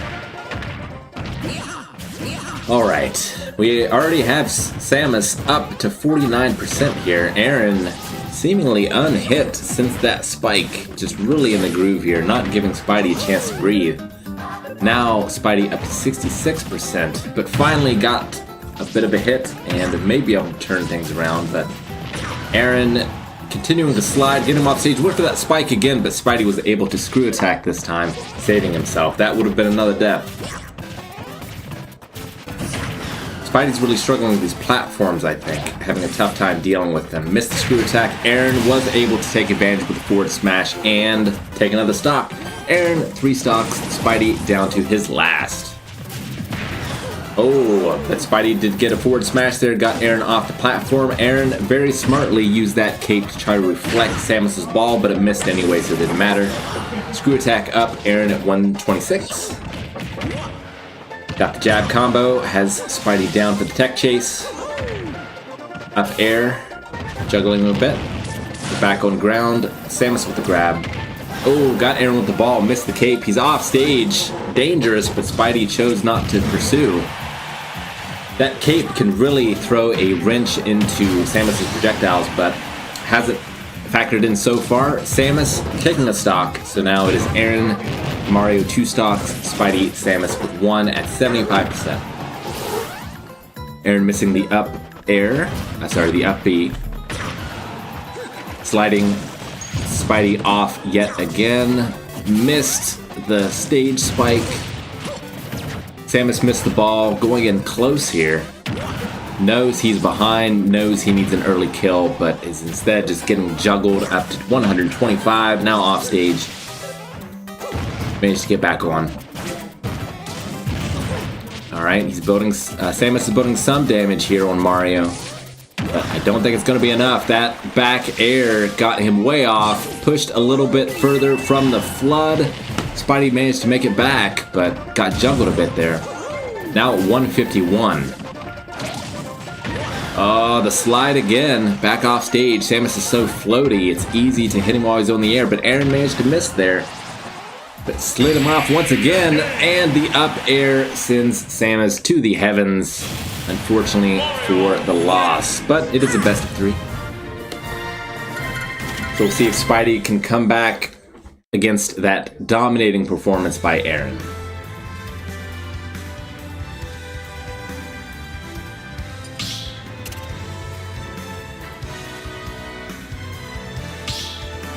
Alright, they're going with a random Omega, which I think is going to be smart for Spidey. He really did struggle with those platforms there. So by having a flat playing field, if he does choose to stick with Samus, I find you have less options to get around those balls, those energy balls that Samus shoots. But it looks like he might be changing up characters here. Aaron's going to be staying with Mario. Now, Spidey is indeed going to be sticking with Samus, but I think the flat plane here will make it a little bit better for him this time around. Let's see how it goes. 2, 1, go! Alright, Samus charging up the ball, and Mario charging up his flood. But Aaron with the early lead, the early spike at 33%! Dear God. Spidey could have gotten back, but just was so flustered, and I don't blame him. What a maneuver. Let's see if it happens again. Oh, Aaron tried to set it up again with that jab combo off stage into the spike, but didn't manage to get it that time. Samus has the ball charged up. Mario still has the full flood. Samus at 81, Mario at 40. Aaron just not letting Spidey get that distance to use his projectiles. Now has him up, juggling. Knocked him off stage. 3 stocks to 1. Aaron is up. This could be a quick one. Alright, Samus almost got his ball fully charged, but not quite. Aaron still has the full flood. Alright, he is juggling Spidey. He's got him up in the air. He missed the up B. Spidey has a chance to recover. Wasn't able to take advantage of his mistake, but at the very least was able to get back on stage, but got juggled off.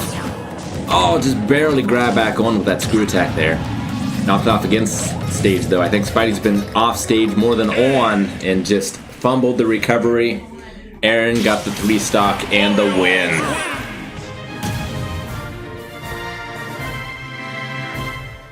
Alright, I think we're going to have Drogar versus Ralcion / Howl on this next one. So that's going to be Matt back again on the couch. And Ralcion / Howl. I believe is who's coming up on the couch next. But we have several games going now, trying to get this tournament finished. It is a double elimination tournament, so there's quite a few games going on. But Aaron is still in the winner's bracket. Myself still in the winner's bracket. I knocked Eric out of winner's bracket. Not sure how he's been doing off camera, but I imagine quite well.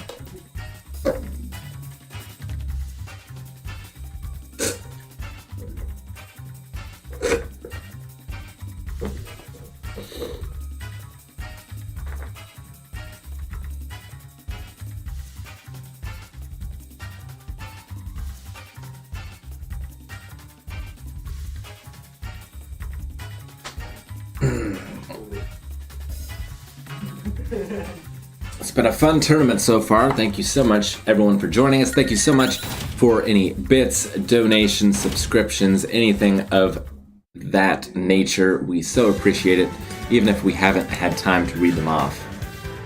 All right, let's see who's going to be player 1 here. So we can update these names.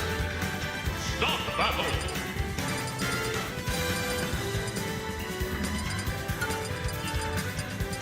You two. The ninja. Well, still has my name up. Okay. Yes. It's going to be like this. Hopefully, being on my name doesn't mess up Matt, because I think he uses up to jump, and I do not, so it could be a bit of a problem, but we'll see. Let's update that. There we go. Alright. So, starting things off, we have Drogar playing as Greninja and Ralcion playing as Mewtwo.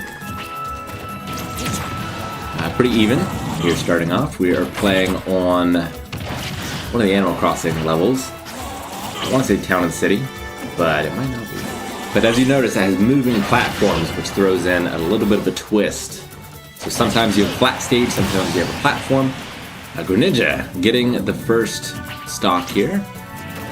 So Greninja, 3 stocks. That's Matt, 75%, and Ralcion with 2 stocks. Playing as Mewtwo.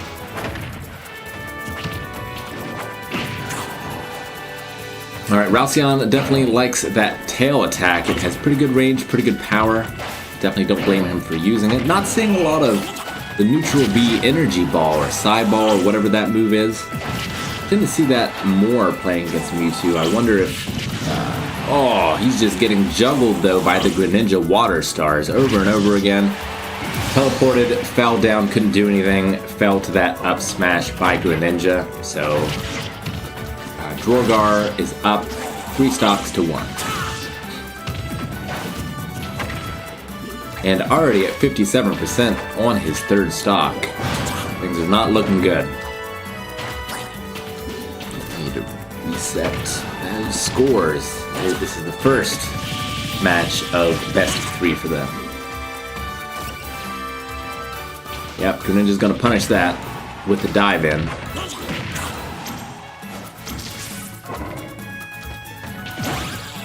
Oh, nice. Mewtwo was able to hypnotize Greninja there and take the stock, but Greninja comes back and immediately gets the win with 2 stocks remaining and 0%. So, Jorgar wins the first round. It was a dominating performance. Let's see if he can keep that up. I'll be right back.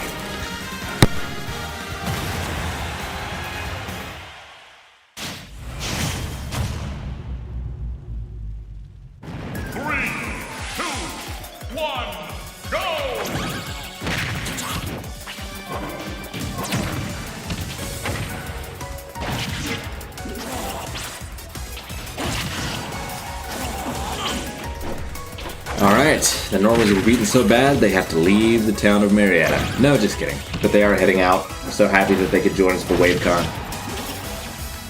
Really appreciate them being here. They were also in Reactor Feud as well, so love those guys, love having them around, wish them a safe journey home. Alright, so back to the match. We have Jorgar at 31%. Ooh, and just taking a stock off from Ralssion's Mewtwo with an incredible smash attack. Playing on... Okay. Not sure what happened there, but Mewtwo just lost another stock. Jorgar has a very high chance of getting a 3-stock win here.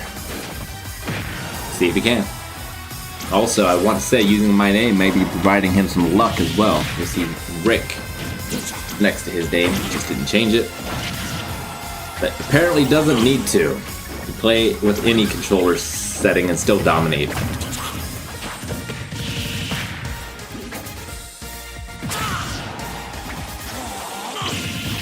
The Water Star gets Mewtwo up in the air, and the up smash is gonna finish it with a 3-stock victory. Well done, Jorgar. Alright, who's gonna be next? Let's take a look. I don't know where we even are. In the second chance bracket, we have Leon and Boba. I'm not sure if that match has happened yet, but if it hasn't, I think that might be the next one. We also have Eric versus Algernon in that same bracket that I do not believe has happened yet. So if you guys are not already in the Smash Room, I recommend you getting there. Matt should be able to update the brackets here in a second. So we should be getting some more matches after that.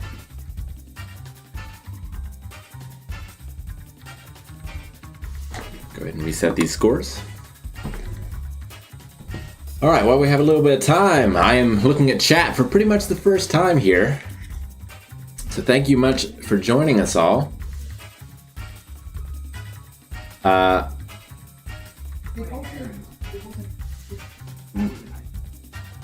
Matt's going to be updating the winner's bracket right now. So that will be happening shortly here. I heard my name. So I might be playing against Rookie, it sounds like. But I'm gonna just keep talking until they pull me away. We missed Eevee versus Calvin. That's too bad. I wanted to see that one. Wonder how that went.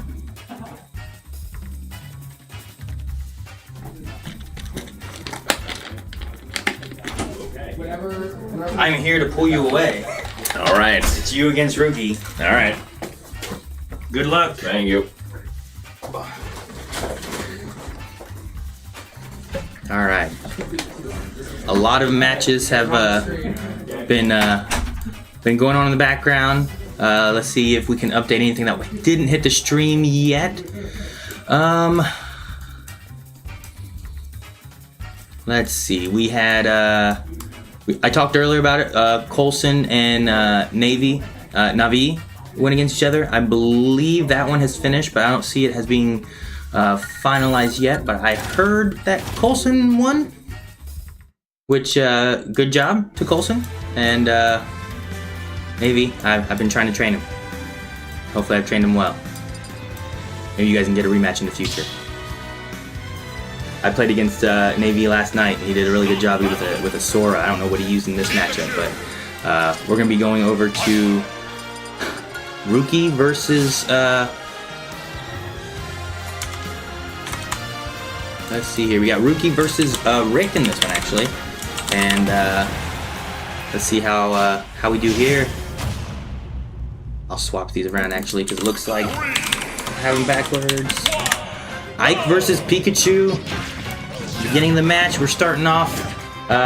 See if the spacing is going to be an issue here for Rick. Pikachu has some decent reach with some of his smash attacks. He has a decent projectile with the way his Rookie with an early SD here, not able to use his up B to get back quite enough. A tricky thing with Pikachu's up B is that if you can influence it in two directions, he'll zap twice, and looks like he only got one there. So already starting off a little bit behind here with 2 stocks now to 69% on Rick's 3rd stock.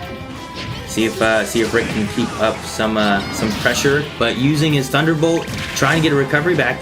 Rick manages to make it back, knocking Pikachu back here, utilizing his up B and sucking Pikachu up. That Pikachu's a lighter character too, so we'll have to see if Rookie can manage to kind of keep a little bit of directional influence or whatever he can, just try to survive against some of these massive hits from Ike.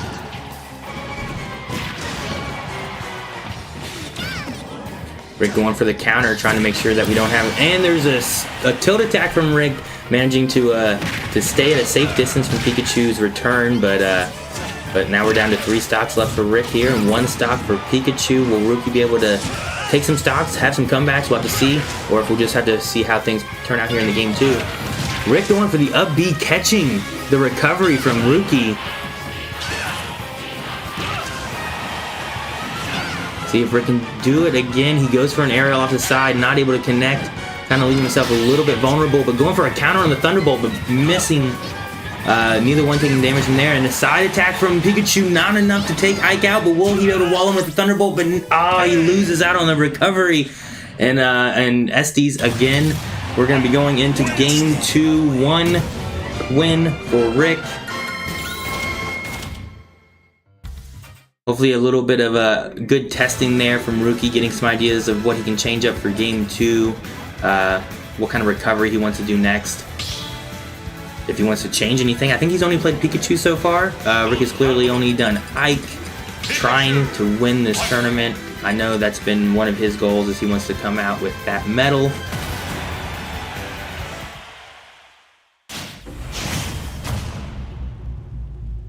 Alright, going into game 2 here, Pikachu versus Ike. Let's see if Rookie's come up with any new strategies, anything he wants to change up here against Ike. Rick often using his aerials to keep a good bit of distance, a good bit of spacing, and also not getting stuck in any kind of lag moments and leaving himself vulnerable as little as he can. Not a lot of damage here. Everyone kind of spacing and trying to find a connection. Going a little slower here, using up B to kind of stop recovery here from Rick. See what Rookie has if he wants to recover in any different way, but using his up B to kind of get back down to the stage, kind of catching Rick off a little bit there. Using his up B is a little bit more of an aggressive rather than just recovery. Coming back and, I thought he was going to catch him through the up B. Using a counter to stop Pikachu's recovery, sending him back off stage. Rookie said, I'm going to come back, and Rick said, no, I'm going to send you back here, playing tennis instead. So we're going to have a 3-2 stock here. 59% for Rick, so not too much damage on him yet. He survived up into 120%, I believe, last game. Have to see what kind of response. Going for the aerial, trying to catch him off and get another early kill. Going for the counter. Rick does love his counters. Holding his over B a little bit more, making sure no counter was coming out there. There we go. You see there with the up B getting two of the zaps. getting a little bit more distance than you normally would. Up B missing on the recovery there, and Rookie gets back in the middle, getting a good hit onto Rick, using a Thunderbolt again, but not enough to kill Rick, surviving at 118%, and he comes in the dash attack and takes out a second stock for Rookie. Rookie's down to one more stock. We're gonna see a little bit more percentage being built up. Can Rookie get a kill onto Rick here? There's another attack, but still just not quite enough. 147% for Rick, using his DI, his directional influence, to keep himself in this game as long as he can, saying, I am losing no lives, going for the aerial attack. Another recovery. What can we see here from Rookie, but not able to capitalize on it? Hoping to see if we get some smash attacks here, or ooh, we got a down smash and sending Rick off to his first loss of this match here. We'll see if he takes any more. Rookie struggling here with 45% with one more stock, but 20%. Slowly building up Rick, but he survived it well into 150%. Rick going with the aerials, trying to keep Pikachu from landing on the platform. And as I say that, he continues to just smash him off the stage. Rookie sadly losing this one. Rick taking 2 wins. And we'll have to see who's coming up next. I believe Satan and Coulson are going to be having a match here. I don't know if that's the next one that we're going to be seeing, or if we're going to be moving on to another grouping. And then I think we're getting close towards the end of the main bracket, and we're gonna be seeing some people returning from the probably seeing the secondary bracket. Good job, Rick. Thank you. I didn't know if you were gonna lose any stocks on that match there. You were holding on for a long time. I tried not to. Yeah. All right, who's up next? I'm waiting to see here. It looks like in the bracket we have Satan and Coulson in the main tournament bracket, so it might be those two coming in here. Okay. As they move through the second chance bracket, see if that's been updated, if we have any more number or movements through that. It looks like Landis and Juan had to face each other. Okay. Landis won that one. Never hear the end of that. Yeah, right. He was moving on. Again, he'll be moving on against Spidey, Yasmin, and Sick Nandy. Well, actually, Landis is going to get a bye because Spidey left. Actually, yes, Spidey had to leave, so they headed out. So we'll be seeing Landis maybe again. We'll have to see who he comes up against later on. Evie and Calvin are on the list here. I don't know if they've gotten to face off against each other yet or not. I don't know. But we might be able to see that. It looks like Leon went up against Boba and beat Boba. Okay. So he'll be moving on. And still waiting to see who's going to be sitting down here. It looks like it's Coulson and Satan that we're going to be having here. All right. We know who's player one? Not yet. See what they do here and what characters they pick. I think Coulson was going with Donkey Kong last time. And then I forget who Satan was playing as earlier, but we'll see who can take this one here. I hear I'm getting some support from Landis and Juan a little bit out there.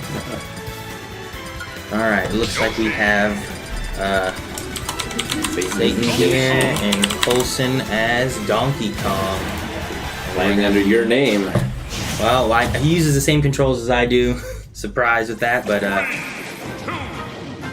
see how this goes here into the next one. Alright. Yoshi's fast, but Donkey Kong can hit real hard. That's true. So this is the final destination version of this map. Yeah, for Pokemon Kalos here, so we don't have the extra platforms on the side or anything. A lot of damage coming out on both sides, 59% to 89%. Some aerials coming through. Yoshi attempting to kind of keep Donkey Kong in the air a little bit there, tossing some eggs at him. See what kind of recovery. Oh, Coulson goes charging in and takes a Up smash. fairly early loss on a stock there with an up smash. Yep. But 89% if you can get a good hit on this Yoshi. He's got the power. That's a pretty good hit. Smash, Not quite enough. What kind of response do we see from Yoshi? Just enough to get back. Yeah. That butt stomp gets him to the stage real quick. Also damaging. That down air, though, was enough to spike him off the stage and off the top. So it is two stops now. And Yoshi said, "I'm going to the heavens." As we get some spacing, a little bit of eggs being thrown at Donkey Kong, trying to get some extra damage to him while we get some build up so that we can see if Yoshi can get a kill. Donkey Kong looks like he has his Mega Punch. His big punch charged up and ready, so if we can get a little bit of damage on Yoshi, that could be an answer of coming back to a lead. But Donkey Kong is up to 106% already here. And juggled in the air. Nope. Oh, now we've seen some juggles back. Enough of a aftershock there from Yoshi returning. Donkey Kong was not able to recover or do any kind of answer to the recovery of the stage. Donkey Kong off the side, egg knocked him down. He still should be able to recover, and he does. Yoshi didn't jump out there trying to get him. We still have enough B, so we're good for Donkey Kong. But there's the smash. Yep. We'll see here, high percentage back air from Donkey Kong sending Yoshi out there. What kind of response will we have from not enough to take him off the level and keep him off the level? Satan is up a stock, but for how long? 162%. It could be any move from Donkey Kong could reset this. That headbutt was not quite enough. Got him off stage, but Getting caught in the up B, but it doesn't have much knockback. But with a dash attack, can we have some kind of recovery? Denial from Donkey Kong, not able to. oh, perfect shield. That would have done it. And the throw. Oh, that was a weak throw. He probably should have went with the up throw. Up throw, even back throw. Sometimes he tries to do the take you off the stage, throw you into the level, but maybe he was worried he didn't have enough time. Try and go for a spike there, but hitting the level, not enough. Yoshi's up to 231% here. Crazy percentages. That'll do it. There we go. All right, so we're down to the last stocks. I mean, it's possible to go either way. We'll have to see if we can get some 36%, 83%, 102%. It's not looking too good here. It's not looking good. And See if Satan can pull off a win. off stage is not where Donkey Kong wants to be. No, That's well off stage with an Using egg. the egg to kind of get Up back. B should still be fine. But the smash attack sending Donkey Kong flying. Satan here being like, I'm the red Yoshi. This is why I'm Satan. I'm going to prove it. Yep.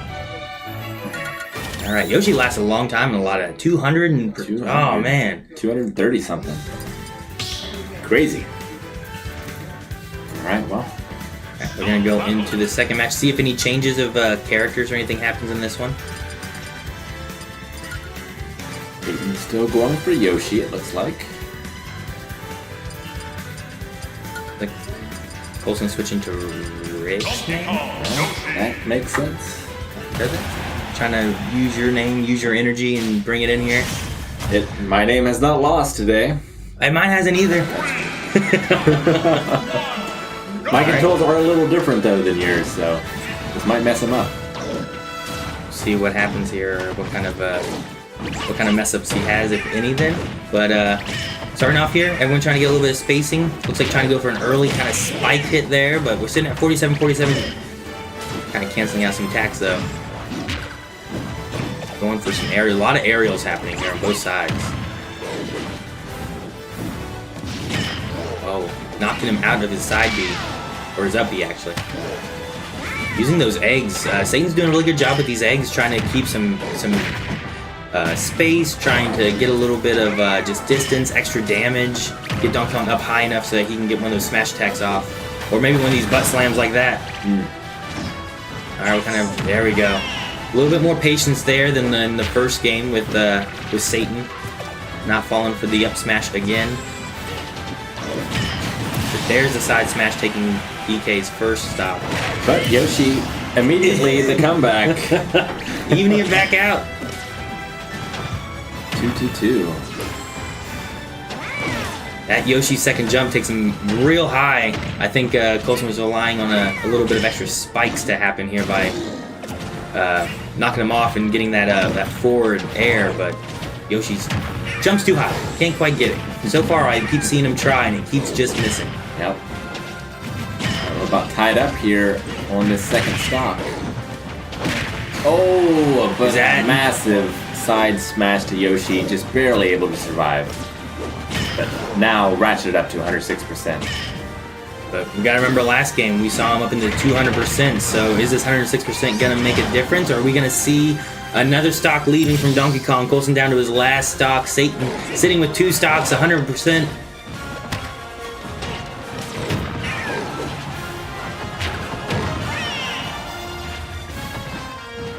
Looking real close, waiting to see if DK gets some kind of smash attack, some kind of back air is always really good. Meanwhile, Yoshi, Satan here is trying to get just a little bit of damage, just try to build it up. Get him into range to be able to smash off. And there goes Yoshi, down to his last stock. Satan won, Coulson won. Who's going to take this game? Could we see a game 3? Maybe. Satan is up a game, but Coulson could bring it back here. It is pretty much even. Yeah, back to taking it, almost getting the spike there. Oh, managed to dodge that smash by DK. This is one of the closest games I've seen tonight, so we'll have to see. Smash attack, DK is able to barely but the survive and egg. take it, the egg hidden. And there's a smash attack taking out the last stock for Coulson. All right. It's gonna Good be game. Satan taking the win there. We'll have to see Coulson maybe if he wins his way back through the second chance bracket.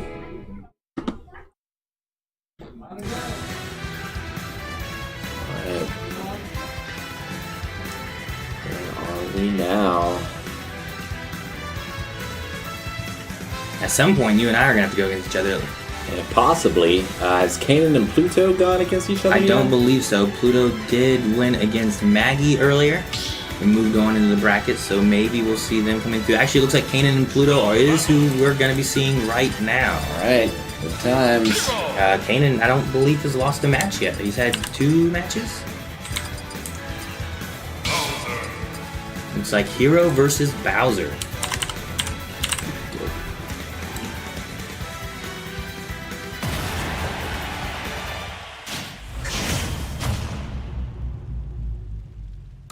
Alright, here we go, starting up into the next match. Pluto's had some wins, Kanan's had some wins. Let's see who's gonna come out on top in this winner's bracket for this one here. Kanan not starting with a crit for the first time today that I've seen. He does take bounce, which I don't know if it's gonna be too helpful, but there is a there's a crit crit. right there, getting Bowser off the ledge, but Kanan not. And the Oh, kaboom! I thought he wasn't trying to go for anything, but he ended up getting a kaboom on him there. Just biding his time and waiting. Bowser already up. 134%. Yeah, Wow. crazy. Doesn't take many hits from Bowser to close that gap, though. Sure, we're already seeing 100%. 134 for Bowser. Using his up B to catch him in it. And the tornado's there. And I think it was a side smash, sending Bowser off for his first stop. Kanan has an early lead right now. See if he can hold on. He's at 120% already. He is down to 20-some MP as well, so Bowser needs to take advantage of that. Still up. Oh, should not have done that. That's easily punishable, but Pluto misses it. Pluto was already charging up a smash There attack. it Here is. comes an up B, managing to finish him off the top of the level. All right, we'll reset here for 2 stocks. Get a little sizzle action. Trying to burn Bowser back with all of his flames. Oh, and 97%. Pluto not getting a chance. Kanan keeping him off, not letting him get a chance to recover. And he doesn't. He messes up his up B or something happened. I don't know what happened there. He just falls. So basically 2 full stocks here for Kanan. Last stock for Pluto. Doing some side smash, get a charge up and brings it back, evening out. Kanan tried to go for his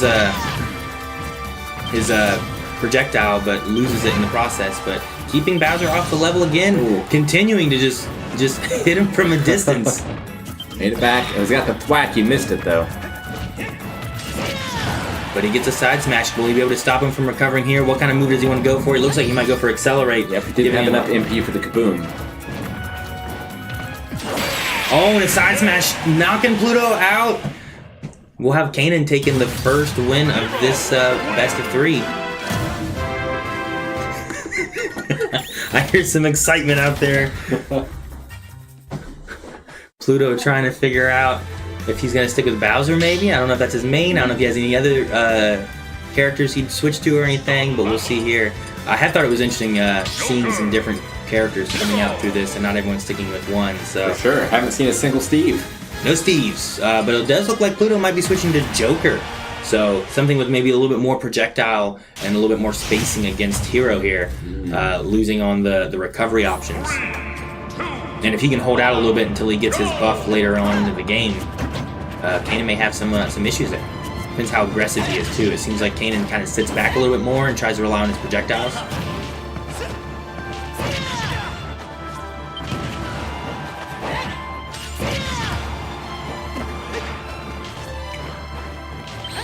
Kanan trying to figure out what move he wants. Taking Accelerate. See if he uses the aggressiveness of Accelerate to go for him. He's using a lot of jumps. Joker has an interesting choice here. When Oh no! Almost able to recover, but it looks like his Accelerate turned against him, and he messed up his up B. So we're gonna have 3 stocks here for Pluto. So when Hero is choosing his move, Pluto can either charge up his persona or try to rush him to stop him from choosing it, and vice versa. Oh, very true. Just get some time to read through your spell book and what options you want there, or You are giving your opponent time too. like charging up that persona and getting him helps out so much. So yeah, it definitely is. I can see which one you want to go for. There's a smash attack taking Hero out, so we're down to 1 stock left for Kanan. See what moves he can come up with here to try to. The persona's gone. The whack whack coming out, taking out 1 stock. Thwack is so powerful. Hopefully, I mean, you would have hoped that he could have knocked out that stock, but now he's down to 0% on his 2nd stock. Yep. Getting that, not really taking advantage of all the percentage he had already built up.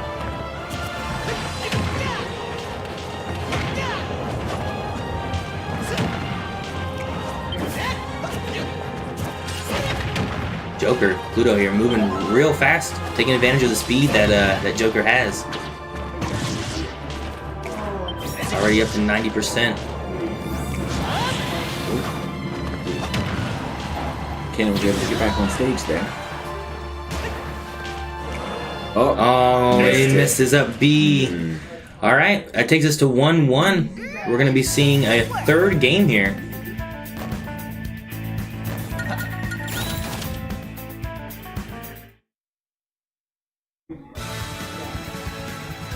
All right.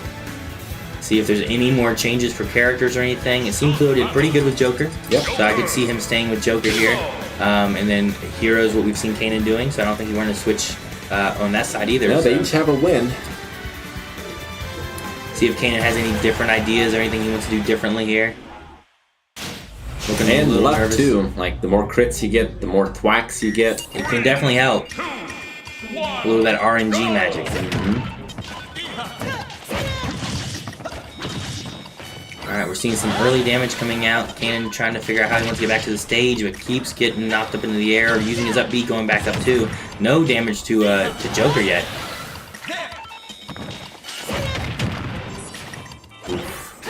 Pluto with a strong early lead here. Continuing to just rack up that damage, not take a single percentage himself. 114% already. The only good thing going for Kanan here is that persona meter is not very well charged. He'll go with an up B. Will he make it back? Joker tries to get a stop on the return, but manages to grab the ledge. But still no damage to Joker. Going for the aerials, getting a smash attack. Once again trying to stop the return, but not able to. Recovery's fine. Kanan getting a chance to try to open his spell book. I think it's the first time this match so far. Here we go. We're gonna get a zoom. Where's he gonna pop into? Help him. Gets recovered to the level, but jumps off immediately. Gets a back air. Finally, some damage onto Pluto and a kaboom. He survived though, 76%, but now the persona's out, and that's not going to look good for Hero. All right. Oh, we're zooming away again. Yeah. See what kind of moves we have here. 85%, so we do have some build up now on Joker. Long time before Pluto took any damage during this match here. Kaboom going out, able to finishing off Pluto. Back down to 2-2 with 0%. That's the thing, there's some of these moves, depending on what you get in your spell book, some of your crits, like, kind of can even things out a little bit, even though there's such a lead from Joker. Sure. Bringing out the persona can help Joker a lot more damage and a lot stronger attacks and knockback, but we'll see what kind of build-up we have here with the speed from Pluto. Now Pluto's going to take advantage of that, juggle him in the air. Wasn't able to continue it though, but Hero now off stage. Doing that up B, I think he's doing that a little too soon. Puts him in a vulnerable position. Yeah, he's staying a little high in the air. We might see Hero try to maybe drop it a little lower, but he tends to get a little bit of a Magic Burst. Well, this That's super powerful. not enough damage out, and the Persona's now out, but we get a smash attack. It's still not enough to stop Pluto from recovering here. Magic Burst is powerful, but it does use all of your MP, but he's already back up to 26. However, he has been smashed off and is down to 1 stock. Alright, we'll see how Kanan can do here with his final stock. In this best of 3, we're at 1-1, 108% for Pluto. Pluto's been surviving for a little while here, losing his Persona now. Hero's got the oomph, so he's got a little more oomph in his attacks now. As long as he has that red glow. Oh, the clang. Oh, and he's waiting, Protects but him perfectly. However, Pluto was not able to take advantage of it. It did give Kanan a chance to breathe, and a crit. with the Flame Slash. Back down to the final stocks for both sides here. A whack. That could be devastating. Let's see if we can get that off. Let's see if we can build up some magic here and what new spells we might get. Could make a difference. Psych up. I got a little bit more power being up. Oh, catching him in the tornadoes there that time and getting a side smash. Down to 22. The Persona comes out though. Persona is out. Perhaps a little too late on that attack there. Not able to catch him on the recovery. See if Joker is able to get some attacks in here. 104%. Another zoom. Good shield, a smash attack. This one's real close. It is close. We got bounce though, so we don't have to worry too much about projectiles, but is he going to be able to recover? Kamikaze, no! No! What a misclick. Kamikaze taking out his own hero. Joker will be taking that match. Pluto will be moving on. An explosive end. Explosive end to a pretty close game. Yeah, it was a great match. Which started off a little one-sided. Pluto did a really good job not taking a lot of damage early on. But Kanan was able to bring it back, coming to a final third match, and Pluto takes the win on that. So, all right, we'll be seeing who we have coming up here next as the bracket continues to move through. Actually, I think it's going to be me versus Drogar. So, all right, I think I'm going to head back out there, and I'll be back here in a few.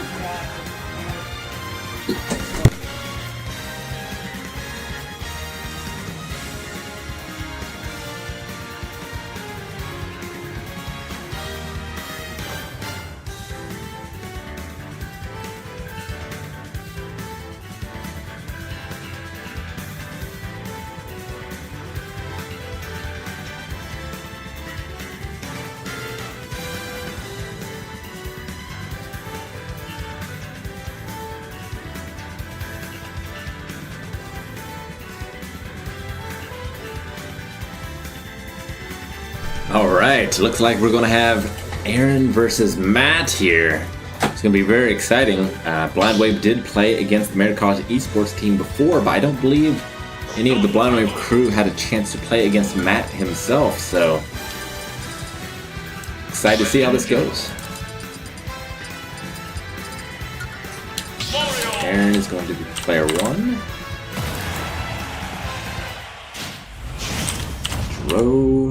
Drogar, there 2. Alright, so Aaron's going to be playing as Mario, Drogar playing as Greninja. Oh, with the early spike, but Greninja, nerves unshaken, manages to recover. Let's see how this goes. Aaron has not been hit yet, completely dictating the pace of this match. Greninja got in a little bit of damage, but took the spike and is down a stock. Aaron with the early lead and is not letting up. Continues to rack up those percentages. Getting Greninja off stage. Greninja coming back on. Aaron jumping over, thinking he was going to jump. The counter, Aaron's Bane, does take some percentage off from him, but I would still say Aaron certainly has the lead here. Back air into slide, getting him off stage. Pursuing Greninja, not letting him stay on stage for long. The flood. Oh, he missed the up air as Greninja was falling back down the platform, but gets the forward smash, knocking him back off. Greninja at 109%. On his second stock, Aaron still at 3 stocks, only 34%.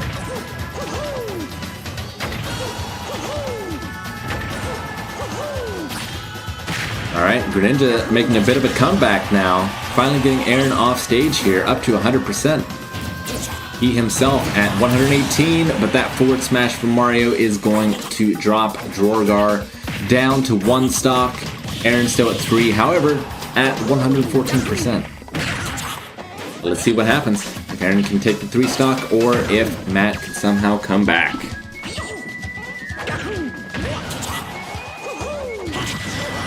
Ooh, nice forward air from Greninja there, getting Aaron off stage, but manages to recover. Now back to the neutral.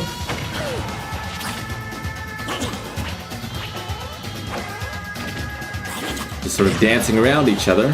Aaron finally getting Greninja off stage again, but now Greninja coming back. Mario up to 153%. Oh, and the forward air gets a stock off from Aaron finally. Greninja, however, last stock 80%. See if he can take 2 more.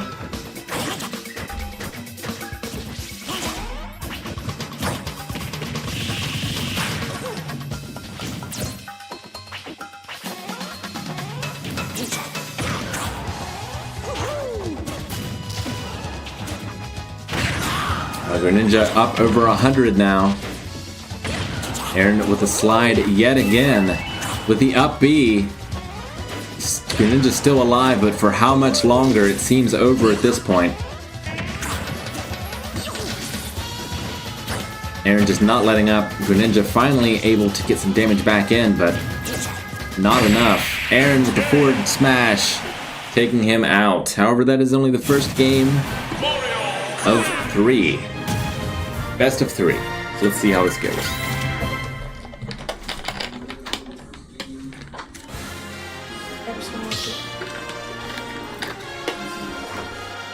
Okay.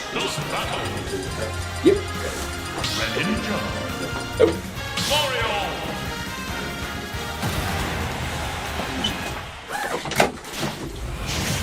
Alrighty, hello everybody, I'm here on mic, this is Eric, and I'm here to commentate Matt versus Aaron. So we have Greninja versus Mario, and this is their second match, I believe. I'm excited to see this match. Aaron's Mario has been the bane of my existence in the past. Will it be Matt's? We're gonna find out. Looks like Greninja has taken, well no, they've equaled it out at this point. Let's see here. Can't wait to watch. Alright, it seems like Matt's giving Aaron some business in the beginning here, but he is off stage. Aaron trying to get some pressure. They've returned to mid. And just trading some blows, trying to get some spacing. Fighting up in the air, it's pretty high up there. You don't want to get too close to that border. But they continue to fight high in the air. Okay, Matt's off. Aaron trying to keep the pressure up, but oh, he does finally get that death off the top of the stage. Hey, everybody in chat, good to see you. I hope you're all having a fantastic time watching the stream. We're all having a good time watching here live at Wavecon. Alright, Aaron's holding on to his 3rd stock. If he can keep that advantage, he can try to coast, but immediately I have cursed his strategy and he loses the life.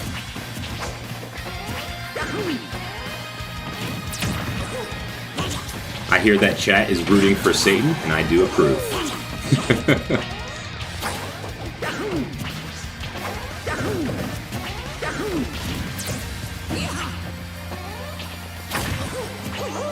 Alrighty, we still have fighting here at mid.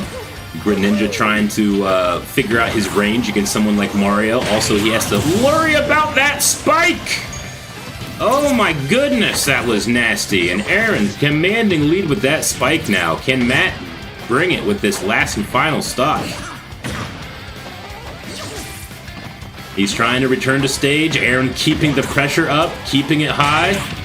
Another spike. Thankfully, there was ground underneath, so he wasn't sent directly to hell. Aaron trying the best with the flood, with the punch, with everything to get him off the stage, and Matt is refusing. Oh, Aaron does a breakdance all over Matt's face. Once again, he's back for it. Asking for more. They got the tornado. We got the breakdance again. The flood. Thankfully, Matt went under the flood that time. That would be a devastating way to lose. Aaron's keeping the pressure up. It seems like the flood, a water-based attack, is not very effective against Greninja. Can we get another death from Aaron before the end of this match? We're gonna find out. Aaron keeping the pressure on, got him off stage, trying to use that flood once again. Oh, it is fire that took down the water Pokemon, which shouldn't happen, but sometimes Pokemon rules break. All right, we have Aaron as the winner of that one. Exciting. How's everybody doing in chat today? I hope that you guys are doing well. I'm gonna be having a match in the losers tournament, or the second chance bracket, or Smash Hell as I call it. I've been fighting in Smash Hell against the others that are with me in order to get back up there and redeem myself in the winner's bracket. Will I be able to do it? You gotta find out.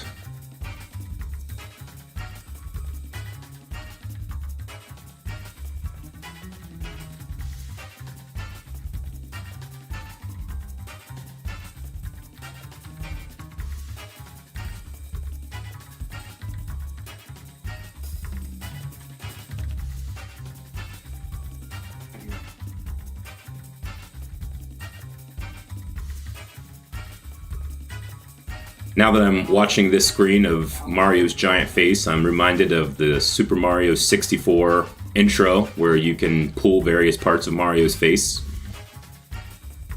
I don't know why that came to mind, but it's there.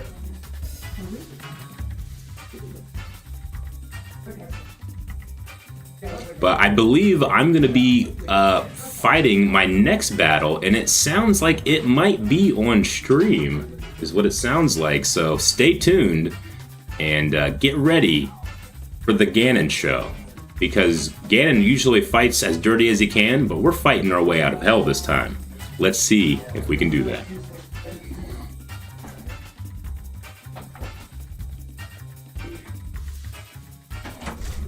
Alrighty. Eric, I think we're putting you on there now with Edward. Okay. Gotta claw my way out of Smash Hell. And then All right, guys. So we had one match. That was a lot of fun. I've been doing a lot of Mario right now, but we're gonna move over and have some of the second chance bracket on the stream here as we continue pushing through a lot of these matches. This one is actually going to be Eric on stream against Edward. Both coming from the second chance bracket here. Eric having lost against Rick early in the rounds.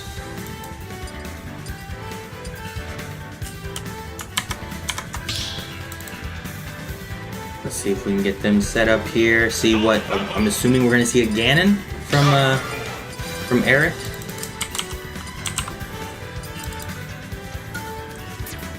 Meta Knight. And it looks like a Meta Knight coming out here from Edward.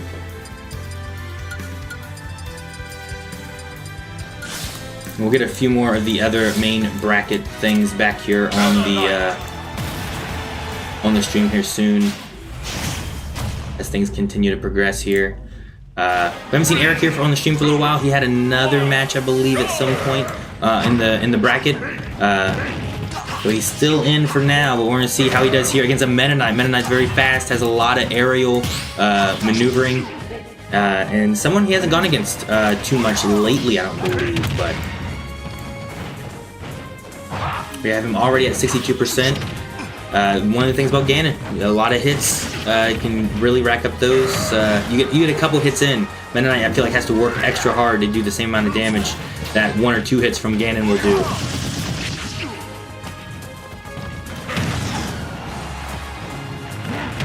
Oh, and going for the up B. Not getting a grab, but getting a little bit of a catch on him. 120%. We're seeing the drill come out here from Meta Knight a couple times back and forth. What kind of, we haven't seen a lot of people going for any kind of,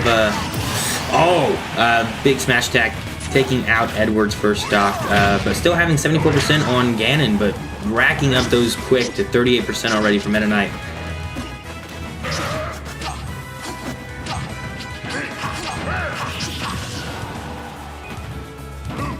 The bracket has been posted in the Wavecon Discord, so there is a bracket there you can see, and you can kind of follow along to see how things are progressing for the whole bracket. We just haven't had time to be able to show all the matches. There's another up B, keeping Meta Knight from being able to hit the ground. I think he's out of jumps now, and didn't use any of his special moves to be able to recover, so he's down to his final stock. Ganon looking really good. Eric still holding on with 3 stocks here. 112%. Getting some smash attacks, going to build up some damage. Try to go for a spike, but not quite able to get it.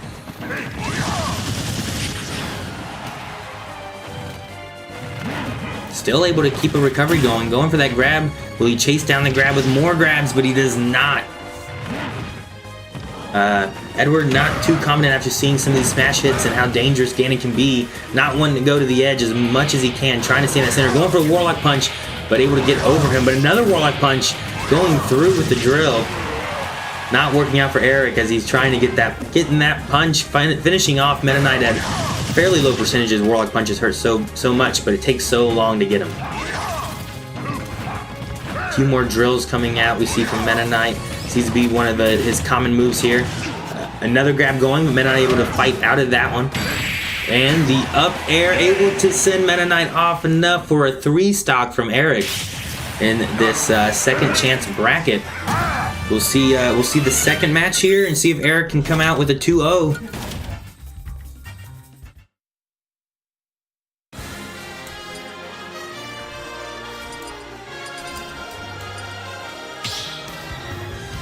You know, Derek and Wayne are continuing in the bracket. They're going on their match now.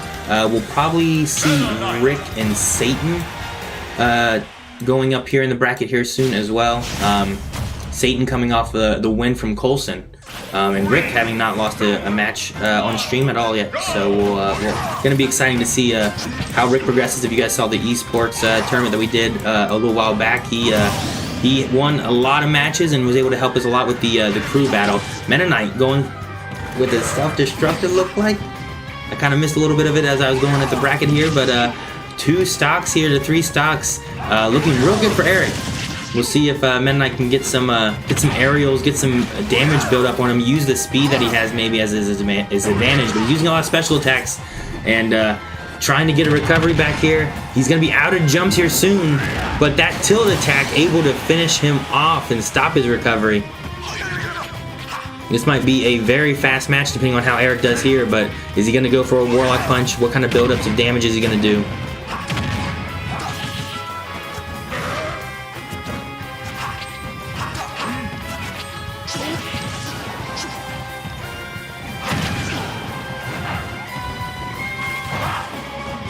Using that tornado, and Eric coming in with a sword, taking out the Twister with his own weapon.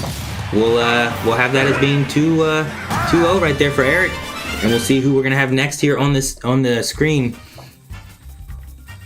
We have a few more from the main bracket, as the second chance bracket is slowly filling out here. We're down to our last couple matches of the main bracket, though. We're going to be seeing here in the future myself against Pluto. We also have Rick versus Satan. And then the winner of Rick versus Satan will be going against Derek or Wayne. And most of those matches we'll probably see here sometime on stream.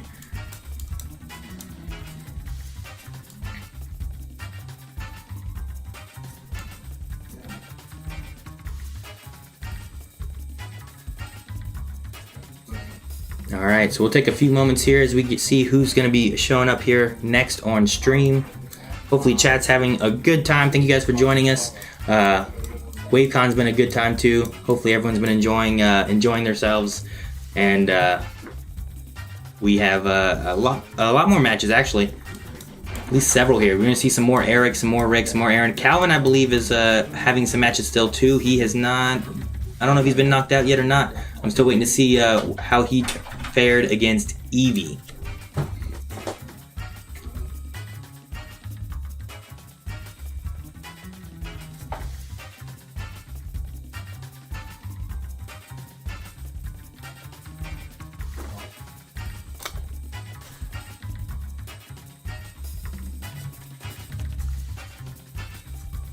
Alright guys, so just give us a few moments here while we get to the next match.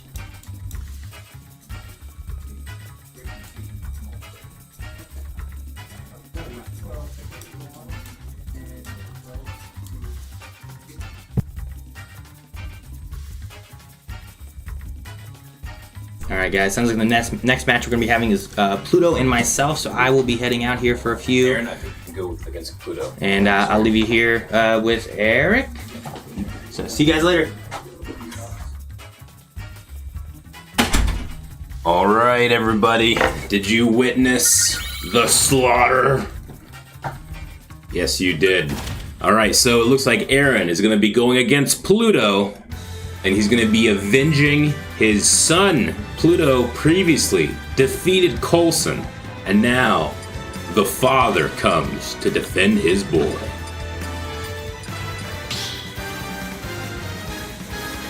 Satan will be on stream soon. I believe he's going to be facing off against Rick, who's taking a small break. Rick's been doing a fantastic job with commentating today. So we're going to be focusing on Pluto versus Aaron. It looks like Aaron is going to be taking on Mario, and Pluto going with Joker. Oh, Satan defeated Coulson, my bad. Okay, that's right. It was... yeah, Satan defeated Coulson. I think Pluto defeated Kanan. And that was in the, that was a match from previous that I was watching, so that was a good one. Alright, Aaron is right out of the gate with the pressure, and he's out of the gate with the... Oh my god! Already! Pluto can't believe it!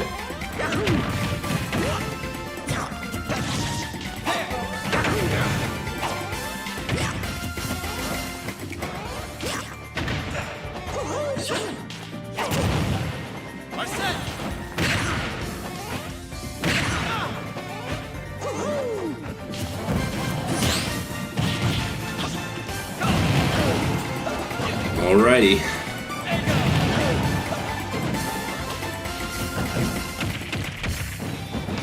Aaron pushes Pluto off. He's trying to get him with the flood. Everything Aaron can do to keep Pluto away. But you never know. Pluto could pull this off. He could turn this around. I think it takes Pluto 250 years to orbit around the sun. Maybe Pluto can get that timing down one time and beat Mario. No. Aaron continues with his domination. I think both Aaron and I are really gunning for Rick, trying to get closer there. But Aaron is still in the winning team, on the winning bracket, while I'm fighting in hell down in the second chance bracket. I would like to say that Aaron needs to show some mercy, but I also just was on stream and showed no mercy. So continue, Aaron. Alrighty. Will Pluto be able to get his first kill? And he does. He is able to take Aaron's stock, his first stock away. Aaron quite upset by that. Pushing him off to the side, using the flood, doing whatever he can, and he hits him against the stage, and that is it for Pluto. Alright, that is Aaron's first win of this set. If he wins again, that's the game. But if Pluto can pull it out, we'll see if they push it to a third game.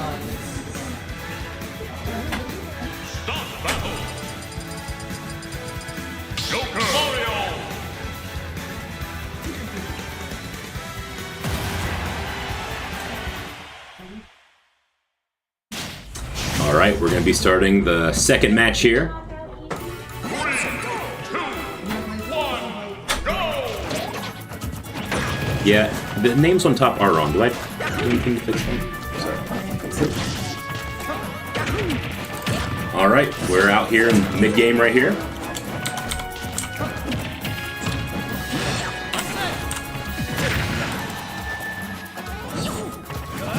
Aaron putting on the pressure, trying to get Pluto off stage there. They went a little under the stage.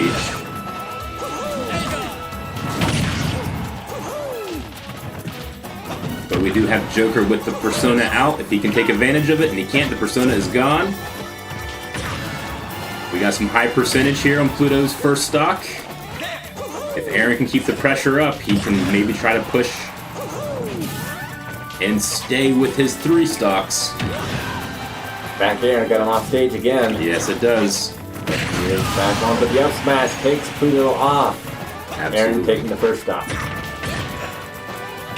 Pluto has previously been demoted from planethood, but will Aaron end this man's whole career?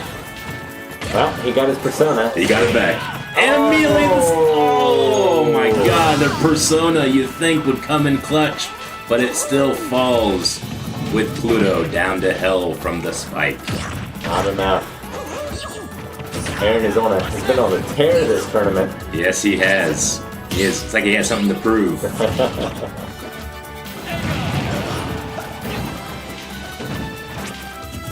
Now, I keep telling people, Rick, in the losers tournament, as we're called, I am fighting to get back to the Promised land? to the promised land. I'm doing my best, but I am being quite vicious in doing so. There are many people that have not played Smash before today. Never will again. Unfortunately, in my role as the king of evil, I cannot grant mercy. I understand. I haven't been granting any mercy either. Oh, that fireball! The fire kills at the end. Oh Okay, my wow. goodness. All right, and that is it. Aaron takes it with 2, Pluto 0. And I know that Pluto, as you can see back there, he had some fans because that were rooting against him, and they watched him as he beat Aaron's son. Aaron comes and gets the Elliott legacy back on track. All right, so who's going to be next? Let's see. Sure. Yeah. All right. This bracket is pretty sprawling here. So that was Pluto versus Aaron. So I think we're just waiting on, let's see. So there should be Rick versus Satan. Okay. Or a Derek versus Wayne. Okay. Rick versus Satan, I believe, is out on the couch, right? I believe so. So should Derek versus Wayne be. Okay. And they should technically be next. Derek versus Wayne? Yeah. So I'll go and check and see if they're playing or not somewhere Alright. else. Derek, Wayne, Rick, and Satan. Derek and Wayne. Oh, they've already played. You're playing. Okay. It would seem like Derek and Wayne already played. I'm unsure as to who won that one, but Rick is going to be going up against chat's favorite, Satan. And Rick say successfully, not today, Satan? Find out. Derek won. Derek won? Derek is the winner on that one. Okay, I can click there, right? I don't want to mess with this stuff.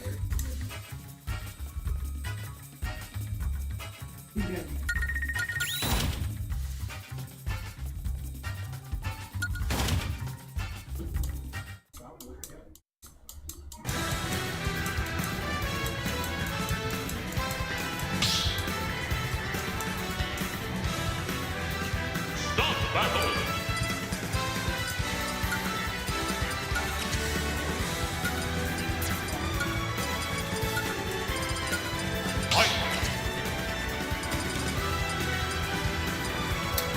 Alrighty, we have Rick with Ike against Satan and his purple Yoshi. Let's see if Satan can give the reigning Blind Wave champion a run for his money. Alright, well it seems like Yoshi got the first hit, but immediately Rick answers back, and we already got some damage up on the board equally, but Rick gets the big hit straight away, jumping the Yoshi up to 62%. Can Satan believe how quickly that shot up? Man. Alright, we got some egg throwing from Satan. Good strat. Trying to keep Ike away with his close quarter deadly combat. Ike doesn't have much in terms of range, whereas Yoshi can keep the pressure on while staying safe. And Rick takes the first stock. Yo, right, okay, so Satan is now currently up ahead of Rick Martin, the current Blind Wave Marriott College champion. He's not the Marriott College champion, but you know what I mean. It's exciting right now to see Rick. Oh, and Rick immediately answers back. There's a 23% difference right now with Satan having the advantage. Can he keep the advantage as Rick realizes that this isn't going to be your average match, not against Satan? Satan doing a good job of keeping Rick further away, out of the reach of his, I'll bet, very long sword, but out of the reach of the sword. You should not bring a sword to an egg fight.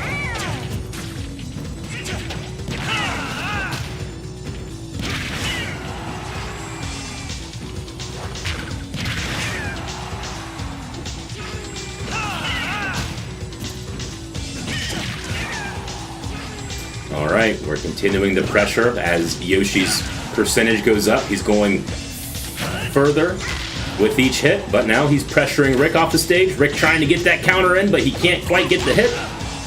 We got tail whipped off to the side. People are flying all over the place. Eggs are flying all over the place.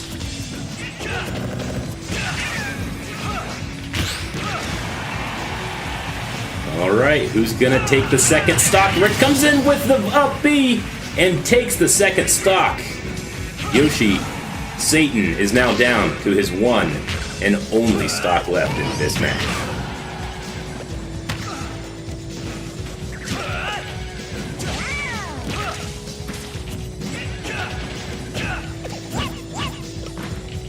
Alright, our fighters are trading blows back and forth. Rick also trying to get that counter. Barely gets back up with his up B. Yoshi keeping the pressure on.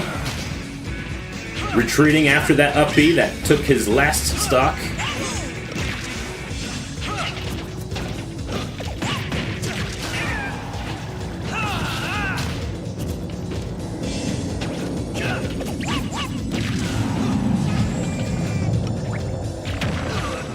Alright.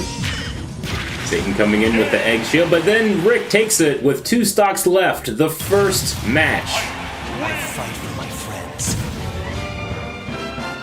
Alright, Rick's Ike is a deadly, deadly fighter to come across, but now that Satan has had one match with the experience under his belt, will he be able to answer Rick's challenge? Will he be able to push this to Game 3? Find out right now.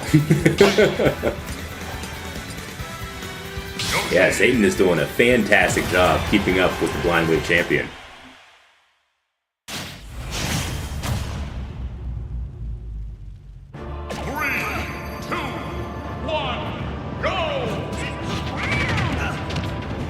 Alrighty, again, we have Pluto getting the first damage in and retreating to the edge of the stage to try to get some range damage.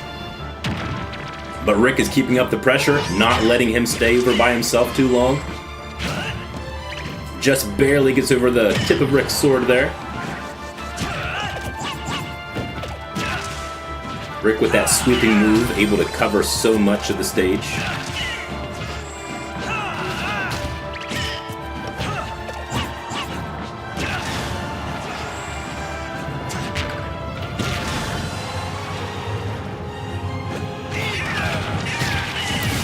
I would love to switch the names, but I do not know how.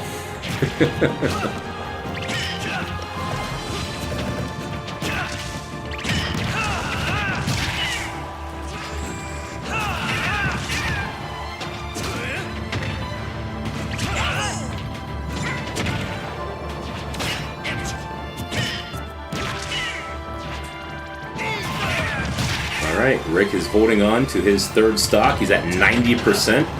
If we can push this, Satan can try to get that first stock out and get the momentum of the match going. But right now, Rick is controlling the momentum.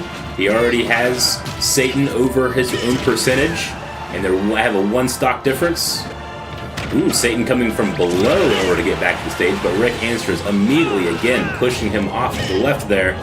Yoshi trying to take control of mid-stage in order to get some momentum back on their side, but Satan once again is pushed off and Rick is just winning. He tries to get it with the counter and then he messes up. He fails an SDs off the side. And then Rick immediately answers with a death. Alright, okay, so we are on Satan's last stock. If he loses this one, he is out of the tournament. But remember, it is double elimination, so this if Satan does lose, it won't be the last time you see him.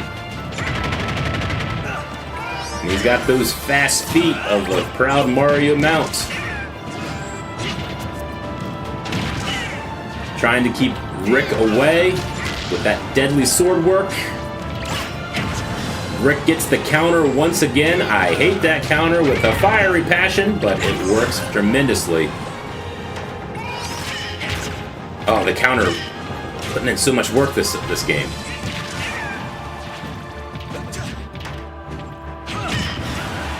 Alright, well, you should be able to take that second stock before it's too late. We're about to find out.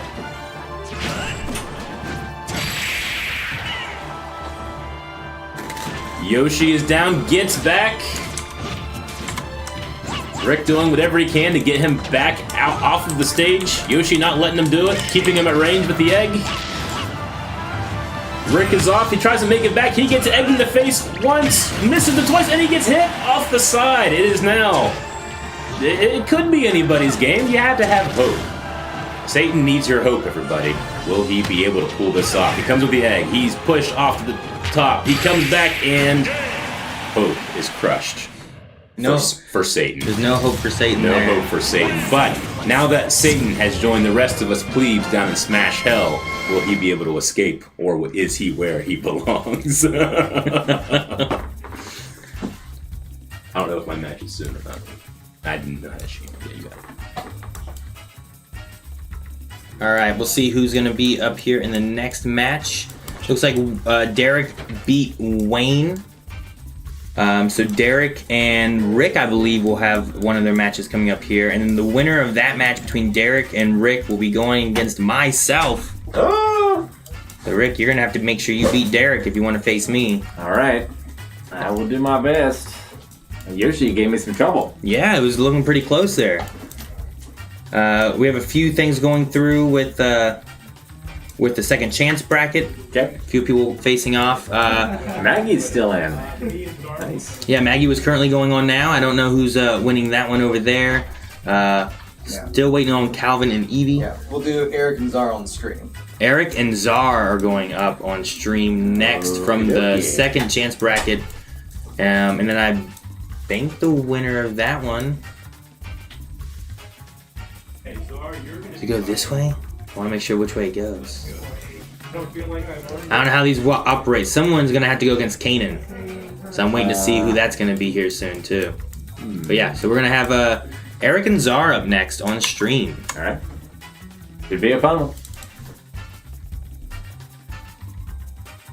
Not today, Satan. That's right, Veronica. Not today.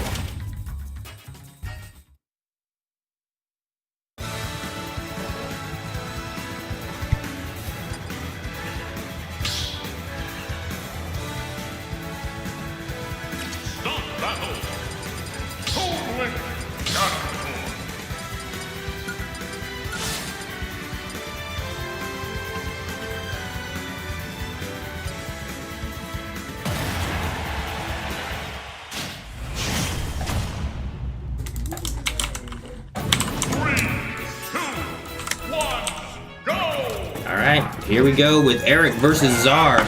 Toon Link versus Ganon. What more appropriate fight could you have here? Indeed. Ganon is crushing this little kid so far.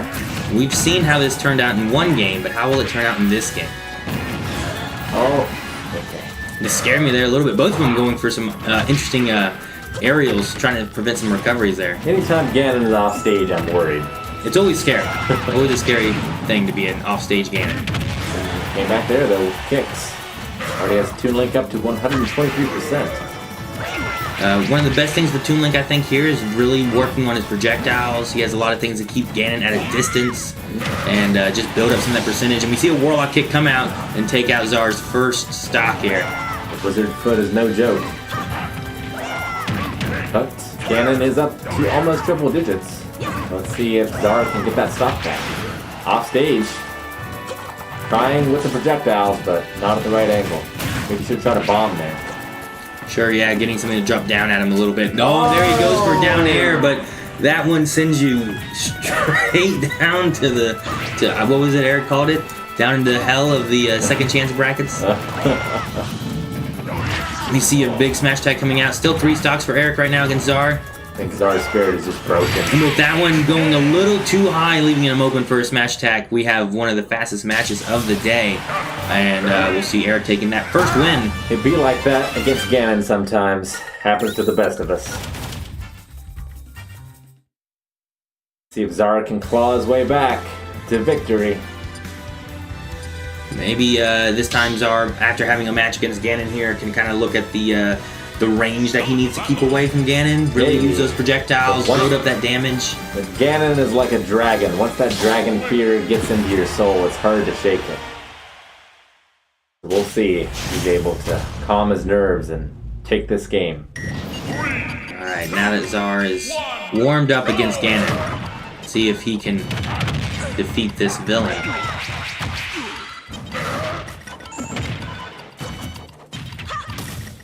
Still going for some of the aerials, staying in close. Yeah, Ganon went with that smash, but Toon Link was able to respond in time.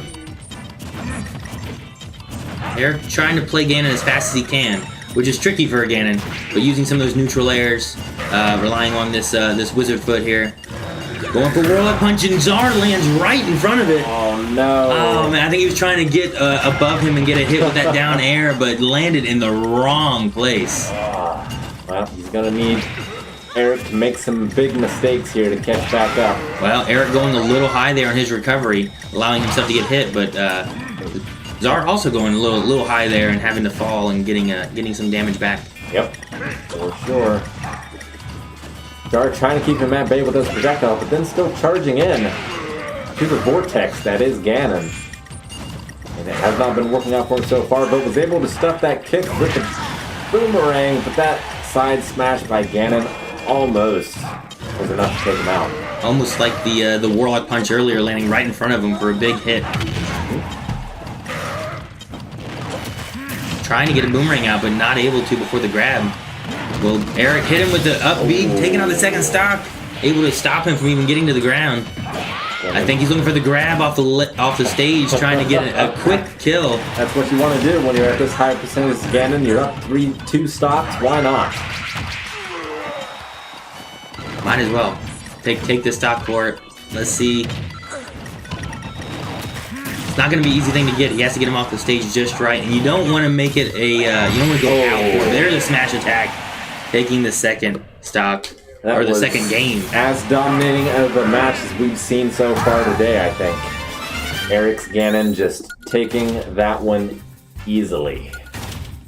Alright. That's gonna see Eric moving on, and Czar will be eliminated there from the bracket. We'll see who Eric has to face against, possibly coming up against one of us here at some point if he can continue through the bracket. Maybe. I beat him once. I think I can do it again, but you never know. You never know. You make a couple mistakes against Ganon and it's all over. Alright. Your spikes have been on point today, by the way. I have had some good spikes. This is one of the fun things with Mario, is chasing after with that forward air. Looks like we might have you and Derek next, Rick. We'll have to see what we get from Matt here. Alright, yeah, you're up. Alright. Alright. This is one of the last of the main bracket here. Derek and Rick both having not lost any matches for the day. Let's see where we're at here. 1, 2, 3, 4, 5 matches that they've won. 4 matches. This will be the 5th match, so both of these guys are 4-0 here in this matchup.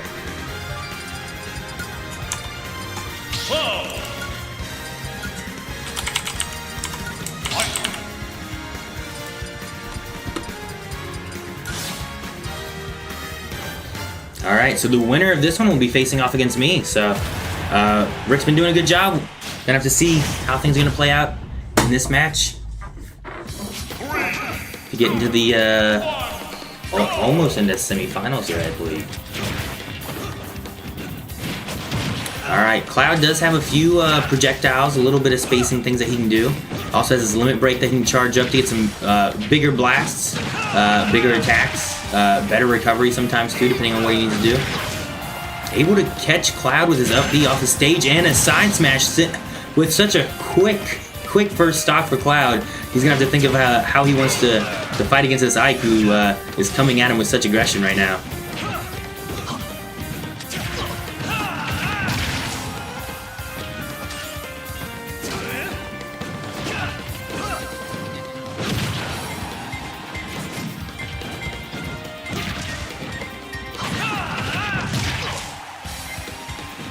Alright, Rick trying to stop the recovery. I don't believe Cloud can recover with any of that. He doesn't have too much horizontal movement, a lot of vertical.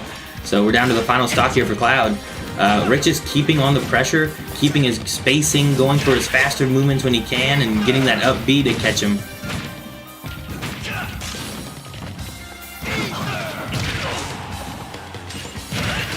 And then Cloud landing into the smash, going for another one. This again, keeping Cloud too far out. That's going to be the first game there for Rick. And we'll see how they go in their second matchup here. That was a fast match. Hopefully Derek was able to learn a couple things there against Rick's Ike, and we'll see maybe what he can bring in the next match. Will he continue with Cloud? Will he change anything up? Or change up the way he's fighting or anything? I know Rick is going to stick with Ike. He's going to be try and true and fight for his friends. But I do see, speaking of try and true, perhaps a Ryu? No, we go for a Captain Falcon. Will we see a Falcon Punch? 3, 2, 1, go!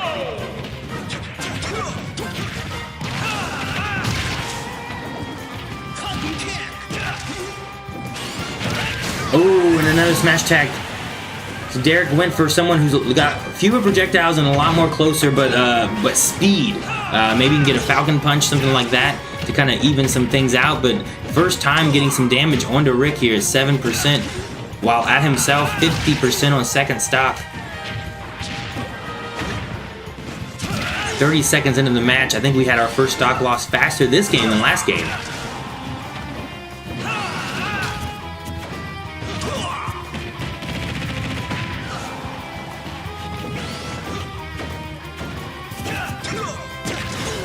Alright, we're getting some back airs, really strong, and stopping the recovery, going out there off the ledge. One of the things that can be scary for newer players, but after you play for a little while, get a little bit better feel of certain characters, you know how to kind of have a recovery or how to stop some recoveries from happening. See a Warlock or a Falcon Punch coming out, but not able to connect or stop a recovery here. And a smash attack, but able to dodge around it. Derek's not falling for that one again. But he does fall for the counter. Rick loves his counters. Able to get him off the stage. Falcon able to recover, giving a little bit of damage back, and a Falcon Punch, but shields through it. Taking a little bit more damage, trying to recover the stage. Another Falcon Punch coming out. Rick goes for the counter, but it is just delayed enough. He gets the first stock off of Rick, which I believe for the game. Down to the final stock, already at 91% for Captain Falcon. See if we stop this recovery, if Rick's going to be going out there. He goes for the smash attack and manages to lift Captain Falcon just enough, but Rick says, not on my watch, and comes off for the coup de grace, finishing off Derek. Very good match here, and we may see Derek again in the future in another match, but that means the winner of that match is facing me, so we'll be seeing myself and Rick. So I don't know who's going to be talking over here as we move into, I assume, that next match.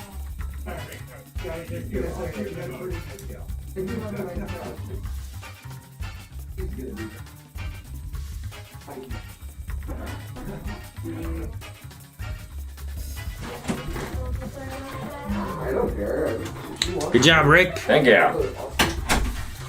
Waiting to see if we have any other matches before you and myself are the next ones to face off in the bracket here. Oh, all right. could be interesting. I think both of us here are sitting at like 5 wins right now.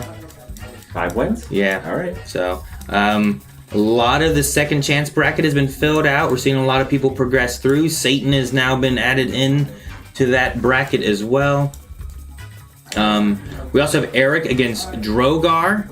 Okay. Which I faced off against him earlier, and his Greninja is pretty good. Had some fun matches with that. We'll have to see how Ganon fares Like off they're against going up Greninja. now. Speaking of. I'm gonna fix that camera. Yeah, let's rotate the camera just a little bit here as we get into our next match.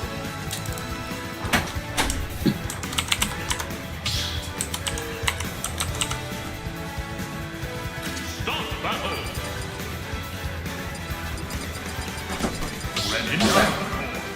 Much better, now we can see both people, so. I wanted to do it in the middle of the last one, but I didn't want to interfere with the match itself, so. Alright, here we go. Eric versus Drogar. Greninja has the speed. Ganon has the horror.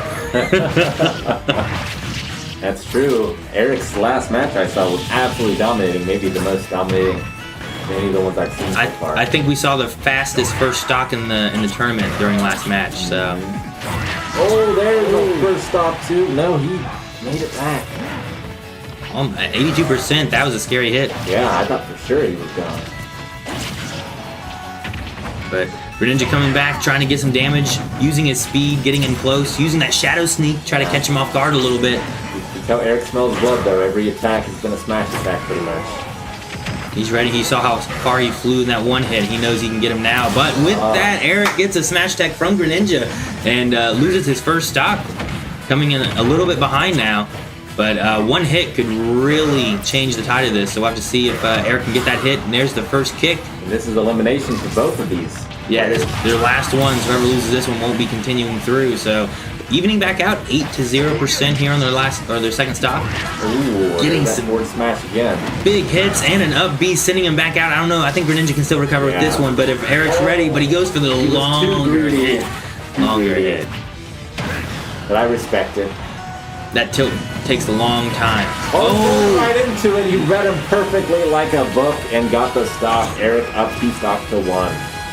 Here comes Shadow Sneak trying to get in there, using that speed, getting Ganon off the ledge, seeing if Greninja will chase or do anything, but he usually seems to go for the Shuriken. The thing about playing Ganon, you've got to be a Jedi. You've got to know your opponent's moves before they make them, because he's just so slow. He takes so long, so yeah, you have to really anticipate those. Here comes the Water Shuriken, sending Ganon out on the edge and trying to get another one, but a little too low. Dangerous place for Ganon to be, but he's back on neutral now. Seeing a lot of these Shadow Sneaks coming through, catching Ganon off guard and getting him from behind here. But we get a big smash attack from Eric. Down smash finishes it. A little worried there with that earlier first stock that he lost, but he managed to come back and take that win. That was their first one, right? Yeah, that was the first one. I didn't clear that. Gotcha. Has Eevee Calvin happened? I don't think so. Calvin had to run out for a little bit, so I'm not sure if that one's happened yet or not. Not according to the bracket yet. Coulson also hasn't had another match yet. He's kind of waiting. There's a few things kind of in limbo land right now as we see more of that bracket come through. So we do need Calvin here soon, or we may need to go through a bye, maybe. I don't know. We'll have to see what happens. But right now, we're getting in the second match with Eric and Drogar. See if Drogar has any answers after that last match. Came off real strong in the beginning.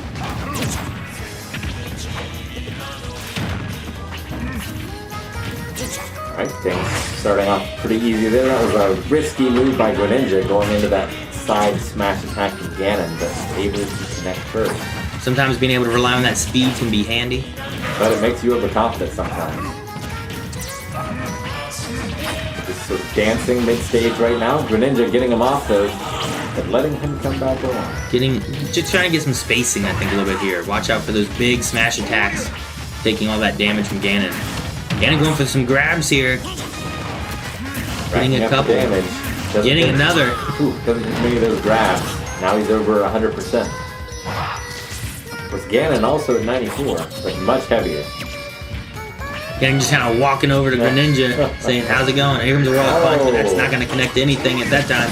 But the down smash, well. Interesting. We're here with second stock here for Greninja. See if Drogar can get this hit on Ganon. 112%. Could send him far enough out that he can't recover. He doesn't have the best recovery, so if he gets hit at just the right angle, he doesn't come back. That's true. Ganon's high enough now. I think a counter will do it as well. See if we get a little log action here. Ninja already at 55%, just a few hits. He's got Ganon off stage again, but he's giving him space, controlling the neutral. Nice dodge. Oh, and that shadow step. Gets the kill. So we have 2 stocks each. However, Greninja is at 74 and Eric's up 1 game. Yeah, Eric has a little bit of leeway here, so he can kind of take a few more chances. And worst case is we go to a game 3. And we're going to see 118%. Ganon just needs a little bit of a hit, a little tickle, and that's all he needed. Get a couple kicks in there, sending Greninja off for his final stock. And let's see how he uses it here. Getting some grabs. Do we see a few more grabs? We do see a down smash. Down but smash do we... has really been working well for him this match. His grabs as well. He just hits him every time he throws him, it seems like. Greninja's already up 86%. Oh, he tried to finish things off the wall punch, but denied. He also used it in the air at first. We didn't have any armor either for that one. Yep. Fighting in the air.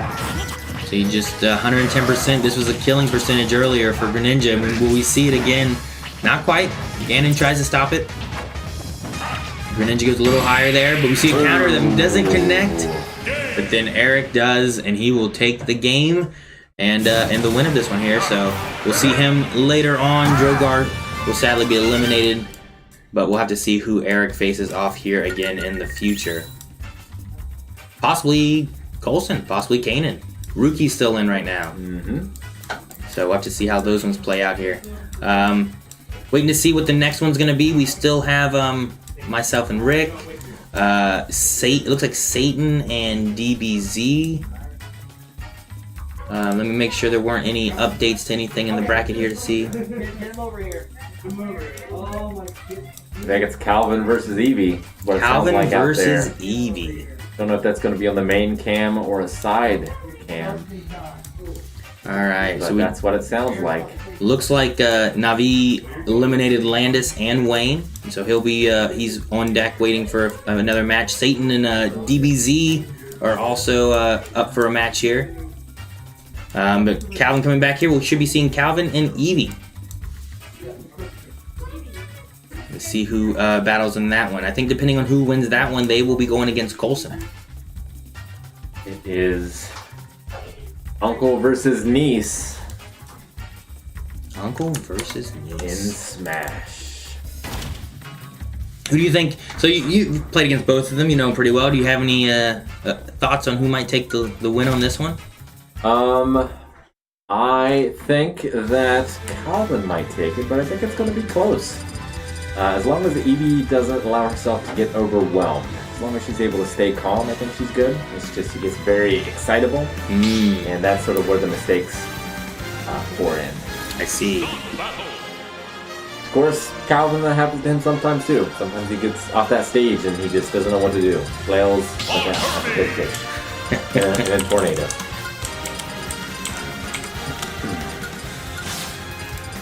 Eevee going with her normal Kirby. Kirby. I know Kirby. She's a big fan of Kirby games and played through a few of them together. Calvin with his Forever Marth. Forever Marth. All right, here we go into the first round of this here. I'm curious to see how this plays out here for Calvin. Who will win? Eevee has no fear. That's for sure. She'll just charge in with that hammer. Oh, a lot of hammer action coming here. None of them connecting, just a little bit. Calvin jumping out of the way there. Makes it fearful though. See a side smash coming out. Kirby already at 116%. Back on stage though. Forward air.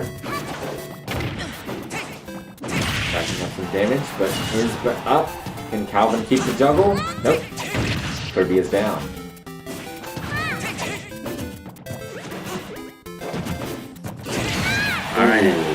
That smash attack taking out Kirby's first stock. Not No, quite. no. Still in the Still game. up. Thought they were flying up through the air there. We're waiting to see them Kirby, disappear into the distance, but Kirby at 167. Ooh, draining that shield down very low, which is a dangerous thing to do against Mark. especially with that shield breaker, right? Shield breaker will indeed break shields, as the name indicates. But Calvin's up Calvin- to 92%. That's Calvin's- a hammer away. Jumping right back in with no attack, just kind of getting hit back himself. So 185%. This Kirby will not go, not easily. Missed Kind of the hammer. getting the right prediction there from Calvin, but just a little too early. He's doing very good at staying alive. There's the first stock there it is. taken from Calvin, or from Eevee. Calvin getting that stock there. Take it back with a hammer, though. Oh, the counter. You said you wanted to see more counters. I did. Blocking that. I like to see a hammer though. Ooh. Eevee saying, "You counter me, I'm gonna hit you with a hammer." Calvin, Oh, off Calvin stage. Fumbled the messing up, recovery. using his air dodge and not able to recover. So we are back to basics pretty much here. Calvin taking a little bit of a lead, 49% to Kirby, 0 to Calvin, both at a 2 stocks. Missing the direction of the shield breaker there. Knocking Kirby off stage, but so many jumps, not a big deal. He's good at doing that shield, but he needs to grab more from out of that shield. Yeah, I need to get some more grabs. I mean, Kirby's really good with aerials and stuff too. If we can get a little bit in the air for Calvin, or maybe that's what's messing him up. Not so many aerials because he's used to me having more aerials, you know. I like seeing that down B from Eevee. She hasn't really done that very much. Oh, just missing the suck there, just a tad. I thought it was going to get it. Oh, he was right there, but behind her. Getting a couple hammers on him. A little bit. Kirby's already at 151 though, but Eevee made it into the 180s last time.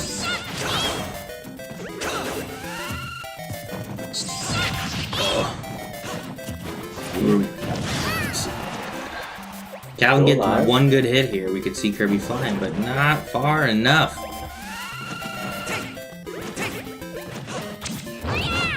I do believe the winner of this one will move on to fight Coulson. Okay. And then later on from there, at some point, Kanan, who had several wins in the main bracket. I don't remember. I think Coulson lost to Satan, I believe it was. Ooh, Calvin with the down air taking the stock. Now Calvin has 2 stocks and Eevee's down to 1. All right, let's see what Calvin can do, or Eevee, if Eevee can come back here in this last stop. Getting some good damage build up. Calvin has some speed if he can use it. Kirby is very much a close range fighter, so if with that sword, just getting that little bit of distance. I don't think he has any jumps left. No. He's not able to get his up B to help him at all. It's a great combination from Eevee there. Just kept the pressure on, knocked him off stage, didn't have any jumps, couldn't recover. One of the things, you gotta make sure you keep track of those jumps and then try to get back to that stage the best you can, because you don't want to get caught like that where you're out of jumps, slowly falling back down, you know? Alright, we'll get our first up. We get some Marth powers here. We're gonna have the shield breaker. We'll have to see if Eevee tries to use that at all, maybe break a shield against Calvin. Could turn the tide having him stunned there. Yeah, they're close here. Getting some good dash attacks in. Pretty much even on the last stock. With that sword dance, knocks Eevee off, but easy recover for the 5 jump Kirby.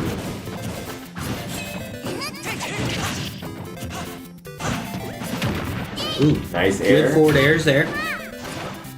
Keeping some pressure on him. Calvin, if Calvin can stay cool and get a... It looks like he's trying to go for a grab here. Trying to, but Kirby's been avoiding them. Now knocking Calvin off. Is he going to be able to recover? He did. Does get the recover, gets a little bit of damage on the way back. About 100% for both players here. Ooh, I like See the seeing break that. coming back down, but Calvin able to break through it. Getting a little bit more damage. Losing Marth's power. Oh, that could have been it, but Eevee wasn't able to capitalize. Oh, okay. Calvin made it back on. Eevee is at 143. Oh, some of the highest percentage. I think Does he have she's... Any more jumps? I don't see any more jumps. Oh, no. That was a close first round, but they still have 1 more to go. One more to go. And that goes to One more to Cal's go. here. How'd it go? You guys have another match, right? Oh, yes. Everybody keeps Yeah, there's gonna be a string of like 5 matches catch up.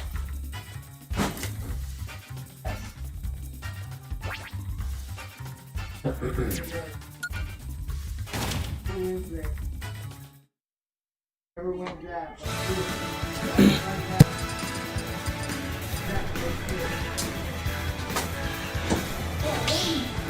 All right, so we're going to be having a long string here as we build back up towards seeing who's going to be into the main bracket and returning back into that. The winner of this one will be going against Coulson next, so we'll be seeing Coulson return to the stream here soon to face possibly Calvin. Seeing black and white Kirby coming out. Oh, on a Kirby home field advantage here. Seeing a lot of attacks on both sides, but nothing quite connecting yet. Some good shields, some blocks, but we're gonna have to see if Eevee changed up any playstyle. Try to get another win here against Calvin.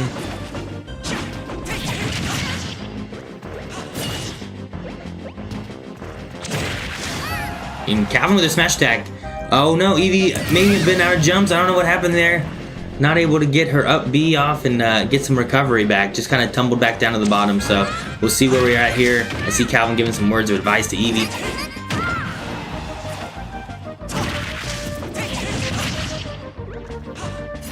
Alright. 44%, 58%. Still 3 stocks though for Calvin. So Calvin has a good lead right now. But as we see Calvin try to stop her from returning, she's out of jumps now.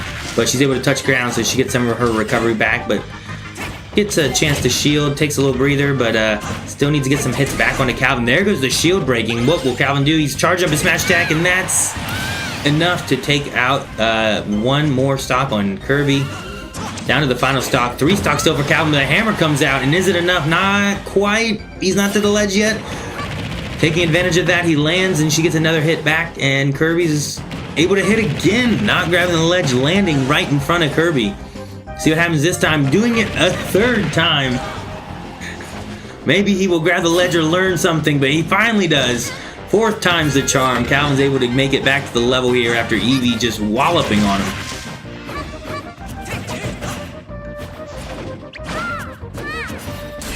And a shield breaker. Not a lot of damage, so I don't know if this will kill, but oh, just enough. That's going to be the 2nd win for Calvin, so we will be seeing Calvin probably staying here on the couch, and Coulson will be returning to face off against Calvin. Got a gauntlet. Okay, so... Okay, so how you are playing.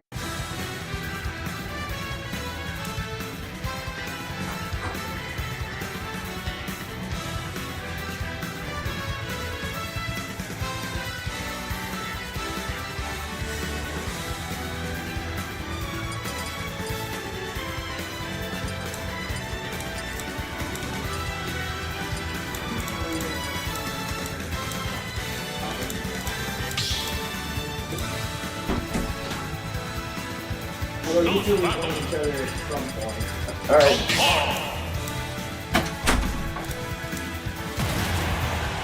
Looks like we get to continue to have children versus Calvin. Alright. 3, 2, 1, go! Alright. We have Coulson playing as Donkey Kong and Calvin playing as Marth. See how it goes.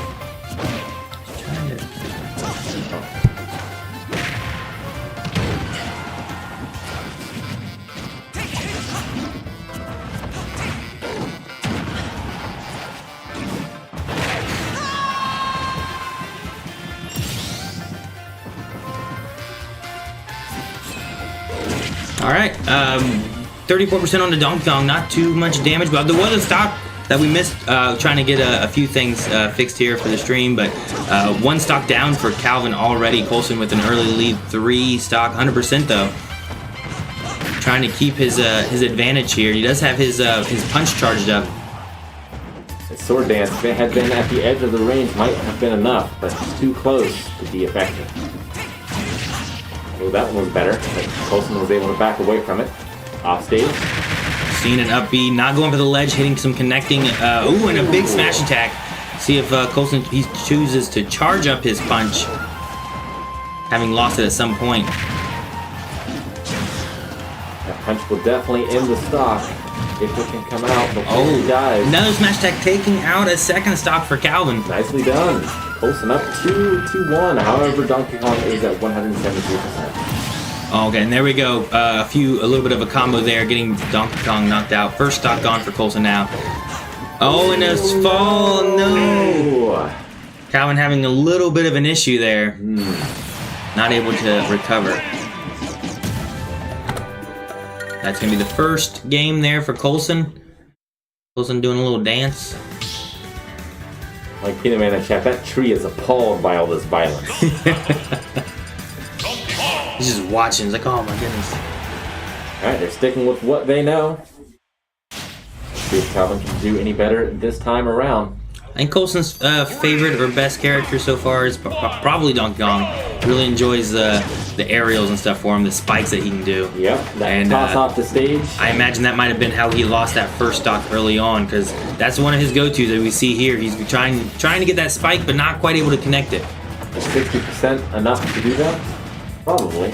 With Calvin, I mean, we saw him just fall to his death for no reason earlier, so very possible. I suppose that's true. Oh, Calvin just getting away from that stop-ending smash attack from Donkey Kong there. Seeing a stage throw. Coulson going for no mercy here against Calvin. Man. He said his goal was that he wanted to go against me, so he's trying to stay in this for as long as he can. Doesn't get more vicious than that, let me tell you. We're waiting to see if we get a spike here. Oh, he comes out with a punch, taking a second stock. After might get a 3 stock here. In the first minute here of this game, Calvin's down to his final stock. Coulson at 61%. Has some room to move. Oh, going for another spike, but Calvin shifted over. Looking the wrong way, I believe, from his up B. Coulson's going to take this win. Yep. All right, that's going to push Coulson to stay here now, and we're going to be seeing Coulson move up, I believe, against Rookie. Rookie, all right. Let's see if Coulson can keep that win streak going.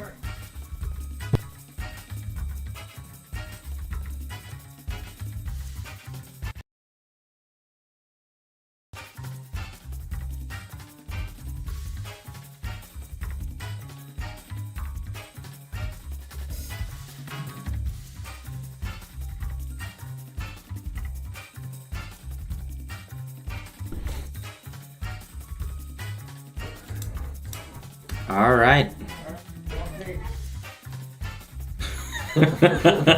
We're seeing some waves from the players down here. Kanan waiting. He will be next up after who takes this Rookie versus Coulson match here.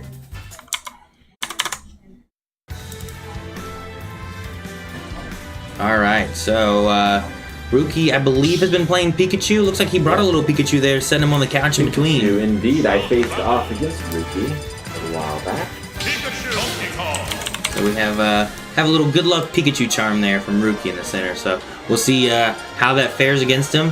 Pikachu's fast, has a lot of some good spacing that he can do. That's true. So and that Thunder Shock can hamper recovery. Yes, it can.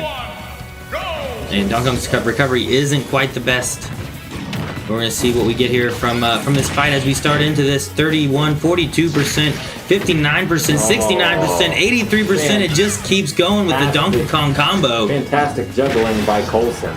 Just continuing on triple digits. Getting ready to knock him off the top of the screen, but not quite.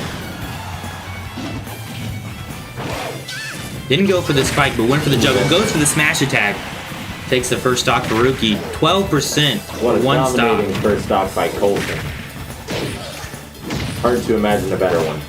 Yes, very much so. Keeping some combos going. Already has him back up to 50%. Fairly evened out on these 2 stocks that we have right now. Trying to see what we get from Rookie here. What kind of spacing maybe he does. We see the Thunderbolt coming out, but DK able to get past that. Still getting to the ledge. I think, afraid of a Thunderbolt there. We see a dodge from Donkey Kong, but coming out with the punch. That super armor. And a takes him. spike! Oh my goodness. 3 stocks for Coulson, 1 for Rookie. Another dominating performance. The Rookie went to try to get that projectile shot, and Donkey Kong just pounded through it. And here we go with a little bit more juggling from Donkey Kong here. Getting a Thunderbolt to kind of break it up a little bit, letting Pikachu land back on the stage. I think the only question is Rookie going to take a single stock from Coulson, or is Coulson going to finish this one out with 3? We'll see. We see a few spikes. Donkey Kong has several spike techniques he can do, and I see Coulson going for a few of those. Rookie, though, trying to keep him at bay, but coming out with the bongos and the up smash and taking the first win. We'll have to see if Rookie makes some changes to his playstyle. I assume he's going to stay with Pikachu. We've seen him in Pikachu all tournament long. Kanan giving some words of support, I believe, there to Coulson. Coulson goes through this. It's brother versus brother, right? Yes, the winner of this will be facing off against Kanan, and Kanan and Coulson have played against each other many times. So that match there, I don't know which way to go. I'd probably lean more towards Coulson, but sometimes Kanan can get some lucky crits, some good spells in his hero book. And here we go with the second match here. Rookie could tie this up, or Coulson could take this one. Rookie starting off strong this time, getting that damage on Donkey Kong, but one smash about halves his lead. After a second hit, and a third, and a fourth, and a fifth, my goodness. racking up the damage, and the smash attack sending the first stock flying. And we're 30 seconds into this match. Donkey Kong just took it in the face and delivered it back 100 times over. I've said before that whenever we played at home, I just play. So when he plays against my Mario, my Kirby, any of that, I'm just playing the way I normally do. And he's had to try to prepare and get better through all that. So forged in the fires, I suppose. Here we go with some more, trying to get a spike, going for a double spike. Still making it back to the ledge, getting risky. Nice. Maybe like, I'm up one game, I know I can get a little riskier. I'm up one life here. Oh. Got him. He got out, but managed to smash him down, but likewise got smashed down again. There's a smash attack. Donkey Kong looking a little... No, I thought a little weary, but no, he makes it back. Pikachu tried to stop the recovery, not able to connect to anything. Ooh, nice shot by Pikachu there, leading to the stop loss. Ending at 150%, but still 83% for Pikachu is a dangerous percentage against this Donkey Kong. It is, but Donkey Kong's got to catch him. He's quick. That's what you want to do with all the Pokemon, Rick. Oh. Recovery's going pretty good. Oh, almost a spike, but instead he went to the heavens. Yep. And a taunt from Coulson. He thinks he's his father. Well, we'll see if the hubris catches up to him. It seems to be working for him so far. Still up one stock right now. Going for a grab, but the Thunderbolt is able to get him out of the grab, possibly saving him from a lot of extra combo damage. Oh, going for the aerial air dodge almost messed him up, but had enough recovery to get back. Yep. See how we go here with Pikachu. Rookie's trying to use that speed, throwing off the level, and he doesn't make it back. And that'd be the second win there for Coulson, and we'll see him move on against Kanan. All right, brother versus brother. Hero versus Donkey Kong. Who will win? I don't know. I've seen some good matches from both of them here. Could go either way here. Good deal. Donkey Kong. All right. Yeah, I think for right now we're going through a lot of these here. I'm gonna make sure there hasn't been any more progress on the bracket anywhere. Hero. Just the last of the second chance bracket. I think it's close to the end of it here. 3, 2, 1. All right, well, here we go. We're on Final Destination. Coulson trying for that early stage spike, but Kanan was able to get out of it. Still, though, that juggle just building up that percentage. Kanan was able to get an attack in, but then grabbed and is going to be stage spiked. Oh, taken out. Hero not able to get enough with his up B. Less than a minute down and already one stop lost.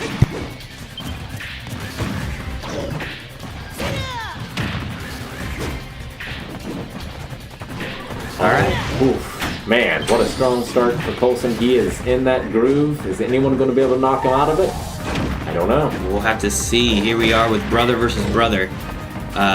Whoever does win this match will be up against Eric next. Okay. So we'll have to see how that goes here. We see bounce, which isn't going to do too much considering there's not a lot of projectiles, but Coulson playing really smart, not giving Kanan a chance to get his spells. Just continuing to put that pressure on. yeah, don't give him time to read, you know. hit him quick. There's a whack coming out, but it Missed misses. it. Oh, enough of that aerial there. Yep. Take a chance to charge up his punch. Not looking good You for see Kanan. a bang getting prepared here, but landing the wrong way. Trying to get another one of those throws, but he's able to get out. Only at a 4%. But he was vulnerable coming back down and was punished for it by his smash. Dunk comes at 125%. He's going for that throw again. Got it. Can he go back? Oh, he's going for that back here, trying to keep him back a little more. No, he made He it. wouldn't make it back this time.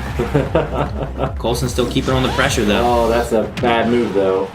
Now he is going to be off stage with no mana. Oh, and an up smash, taking the first game with a 3-stock victory for Coulson this time. It's a tough loss to come back from. That it is. We'll just have to see what happened here. So as we went through the bracket here, it looks like Satan progressed through. Navi ended up winning against Satan, and then also against Pluto. So we're gonna see some winners from this grouping here having to go back up against Navi. Alright. Sounds good. They're getting ready to start round 2. We have a switch now. Instead of Donkey Kong, Coulson is playing as King K. Rool, another heavy character. He does like some of the big characters. He likes the armor, a lot of armor from King K. Rool. One of my favorite heavies that I play. A lot of projectiles as well. He has the crown, he has the cannonball. And Ooh, fast fall mistake there from Kanan. That's just unfortunate. you get a kaboom, but a reflection of the sizzle. We'll see if Coulson takes advantage of this, getting knocked back. Has a really good recovery though, so I'm not too worried about him. Not too bad. Coulson is just having a dominating day. Oh, see, holding up, trying to get his snooze off, it. but goes high. Needed to Gets him stuck grab. in the ground. Oh, and a big smash attack from Hero, but not quite If it enough. was a crit, it would have killed. Throwing his crown to get a little bit of oh, we see a kamikaze to take a life. I don't know if that was worth it. He was already at high percentage. I don't think it was. A little bit of oomph, maybe this oomph. Oh no, back stuck in the ground again. Low percentage. He can get out of that quick. Got to use that oomph while he has it. Yeah, get a few hits in here quick. Bang, watch out for that. Oh, Okay. a lot of projectiles flying in this game here now. Yep, for sure. Coulson bringing out that Oh, belly. did the whoosh too early. Now he's going to get punished for it. Doing his back air, maybe going for another spike with a back air, but able to get a little hit to kind of disrupt it. But an aerial That's it. wins the game for Coulson. Coulson takes his second game here. We'll see him moving on against Eric. If Eric's ready now, we'll be seeing him going up against Coulson. If not, we may be seeing myself and Rick going against each other.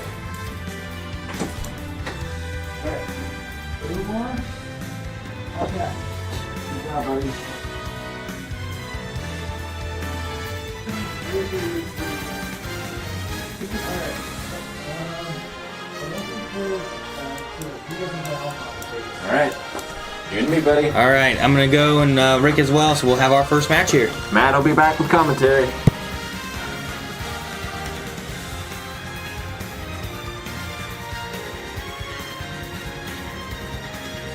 All right, everyone. Thank you so much for spending your afternoon watching our Blind Wave tournament. We definitely had quite a few more matches than what was initially planned, but that's okay. Everyone's having a good time.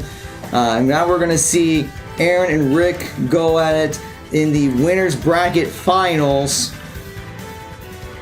So whoever wins this will move on to the grand finals, and whoever loses will drop down to the second chance bracket. And then we should be getting some more matches coming here. But this one I think is going to be one of the biggest that we've seen so far.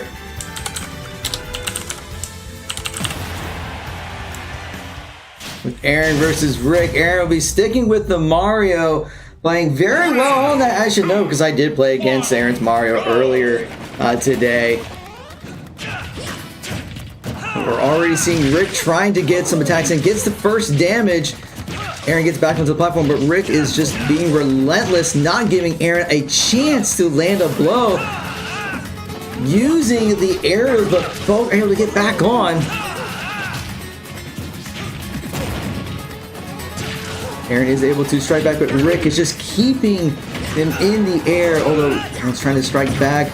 A couple of punches and some kicks. Nice little slide there from Aaron, but Rick dashes back on there. Aaron goes for the fireball, does not connect.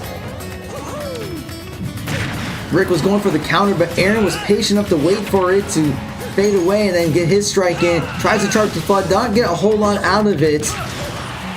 And Aaron's going to fly, but he's still in this. A lot of platform play going on, but now Rick is in the air. Aaron's trying to charge up flood once again, goes for the cape, does not get anything from it. But it is back and forth. Both are over 100%. And there's the first big hit from Rick, taking Aaron out. 2 stocks remaining, but it can still be anyone's game here.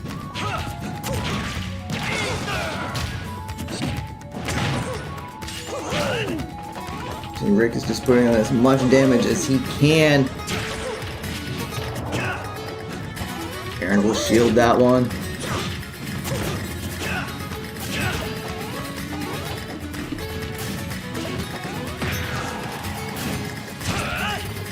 Will dash back onto the platform, gets another sword attack in, goes for another attack. And a nice uppie there from Aaron. Will throw him out, uses the flood, but Rick is back on there. Will shield, but does get knocked up again. 171%, 179% damage. Has not dropped the stock yet. Aaron trying to get some combos in, but not very effective. Here goes for the up B, does not connect. Aaron gets a nice, well, he tried to get a hit in, but Rick was able to launch Aaron out. Aaron trying to get back onto the platform, having to use that shield. Gets the headbutt, throws him out, and does take him down. 2 stocks remaining each, with Aaron at 72.1% damage.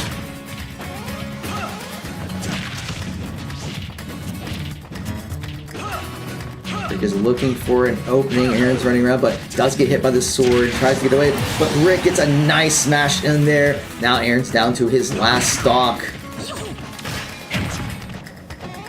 We see the counter coming in, but Rick is trying to use this opportunity to expand his lead. Charge up the attack, but Aaron is able to dodge it. Another counter coming out for Rick. Goes for the FB, does connect. Rick may be trying to look for a way to finish this fight.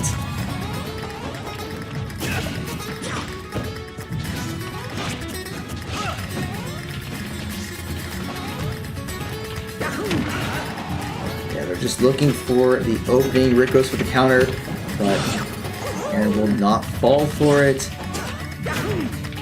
Spin attack comes out for Aaron. Down from it. Great sword hit from Rick. Going for the up B, but Aaron is able to dodge. Receipt.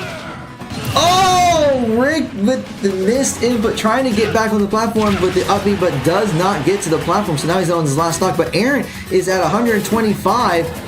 So 1 big hit from Rick, and Aaron will lose the first game.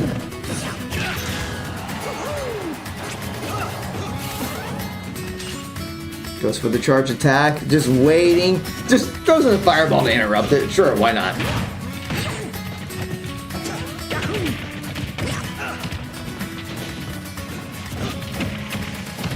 He's trying to throw Rick around. Now, despite the fact that Aaron is at 141% damage, he could still take this. Just has to be very cautiously while trying to get the attacks in. Goes for the kick, gets Rick into the air, launches fireball, does not connect.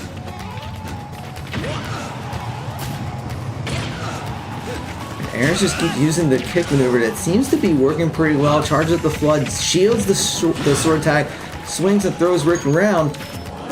Goes for the counter, but Aaron does not fall for it. Rick's gonna try to dash back onto the platform, gets hit a little bit with the cape, but he's fine. But there's the smash attack from Rick to finish off Aaron. That is game 1 of this best of 3. Don't stand in my way.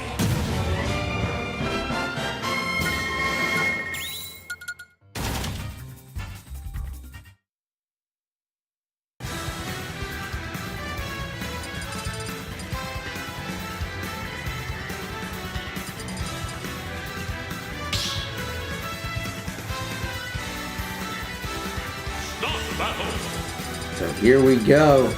If Rick takes this, he will move on to the grand finals.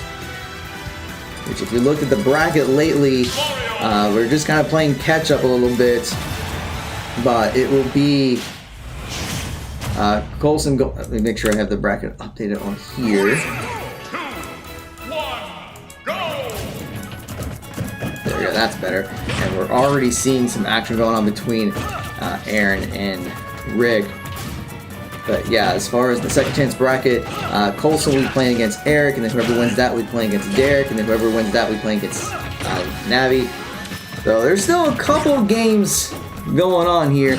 And Rick drops! That is something you don't see a lot.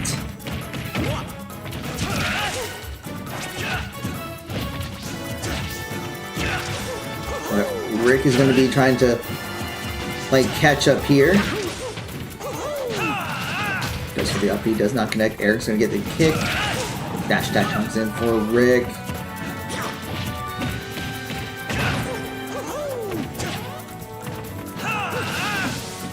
Yeah, the flood attack does not connect. Just facing the wrong direction, or it's trying to read where Rick was going to go and just did not read correctly.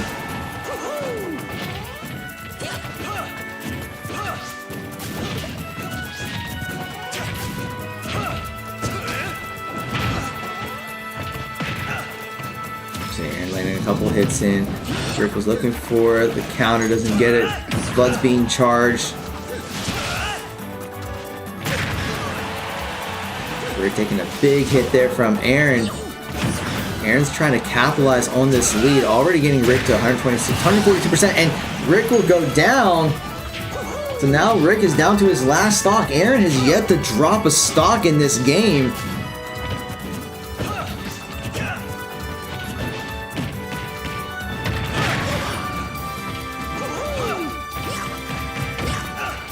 Aaron's just trying to deal as much damage as possible. And another missed input from Rick. I don't know what's going on here, but Aaron will take this game here.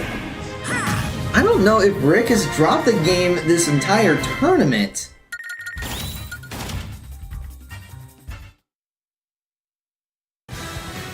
You're just gonna have to shake it off. Looks like it will be Battlefield, but whoever wins this will move on to the grand finals.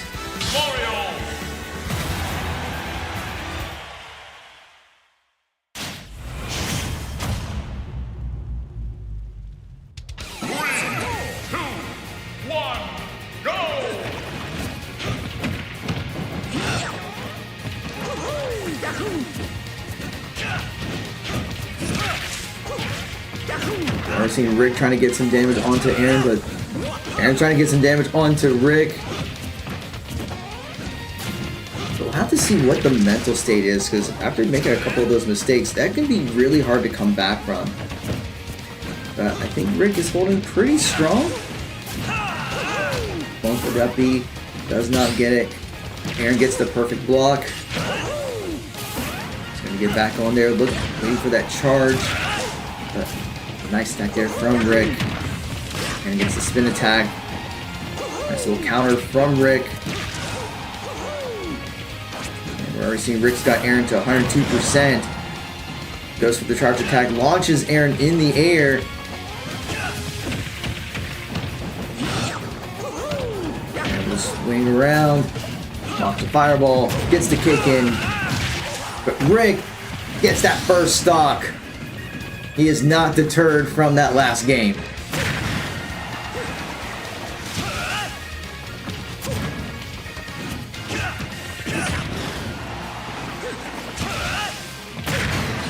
But we're seeing Aaron does come back from this, so despite the fact that Rick took the early lead, he did not really do a lot of any damage to Aaron. So it's tied up.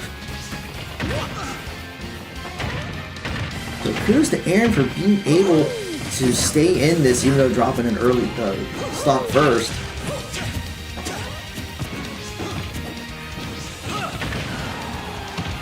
In fact, Aaron looks like the momentum swing in Aaron's favor at this point, getting Rick to 75%.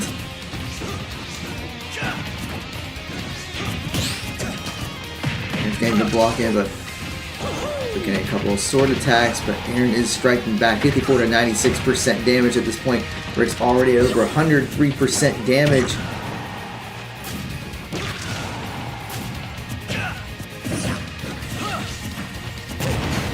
And a big smash attack coming out from Aaron, and Rick is now down to his last stock.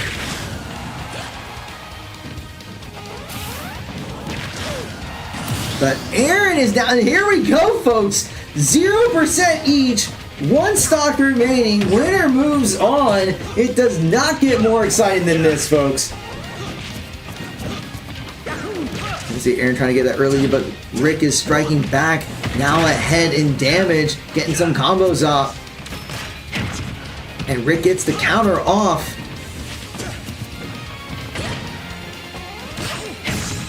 And another counter coming out by Rick. Aaron was looking for that meteor smash, but Rick was able to counter it. Aaron's now at 65%, but he is on his way back. It is almost dead even on damage percentage.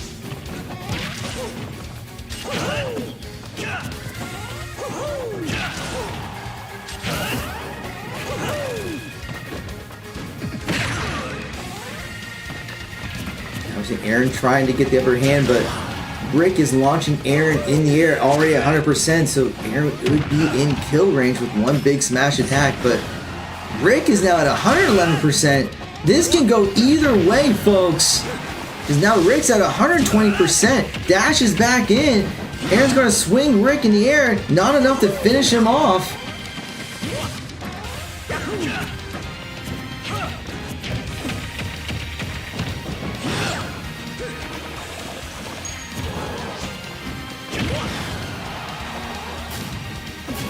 Still back and forth. Rick's at 166%. And there's the hit. And Aaron will move on. But don't worry, folks. Rick is not out of this just yet. He is in the second chance bracket. So we're going to try to update it real quickly and see if Eric is back so we can continue this. We have just a few more games that we're going to try to finish this as quickly as possible, but it's just going to be kind of like back to back games here. So let me see if I can get the bracket updated. That was an insane match. It was. By the way, we have good ones. Oh, and Eric is back, so we are going to be able to continue in the second chance bracket here, with Eric going up against Coulson. 3, 2, 1, go! I need to update Right. the overlay here. Two big hosses fighting it out. Let's see how this goes. Coulson's been doing very well so far, has a tremendous string of victories. Eric too, of course, but Coulson's have been recent.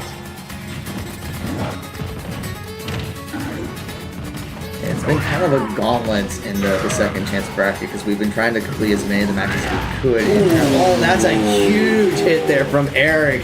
Flaming kick took out a stock from Coulson. He's trying to do that counter, but the grab surpasses the counter. Oh no! He slapped him off and spiked him off the stage just like his father. Crazy. Just like that, we are back to 2-2-2.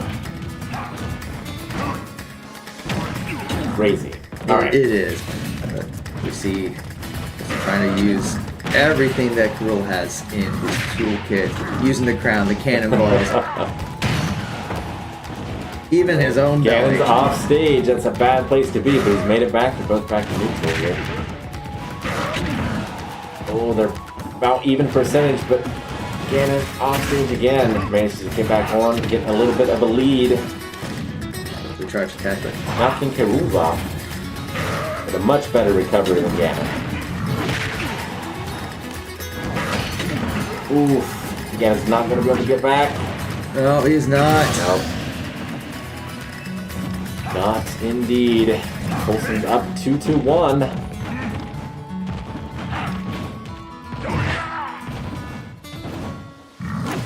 Colson's just dancing at that edge, daring Eric to come get him.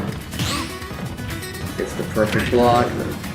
Eric's looking for the opportunity to try to tie this up. Still hasn't taken any damage yet since he's dropped. Oh, the counter. And it spoke too soon.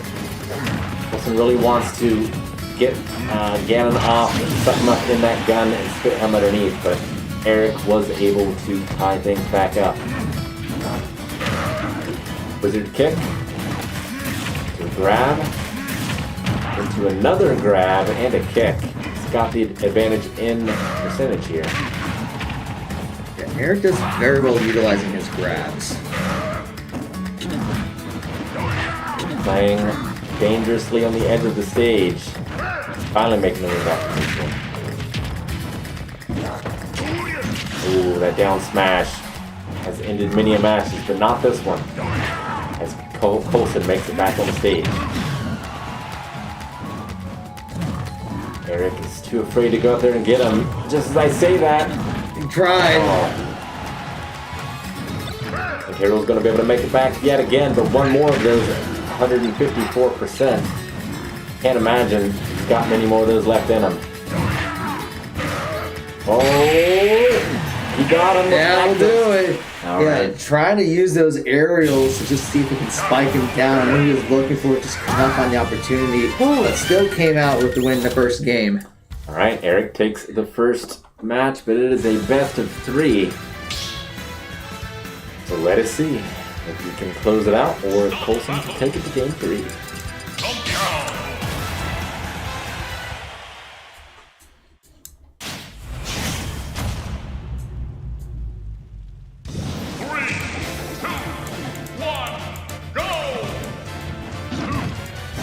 Alright, starting off again. 10 characters. No, Battlefield. he's in Donkey Kong this time, not Groove. Oh, you're right. He is switching it up. He can get that stage spike.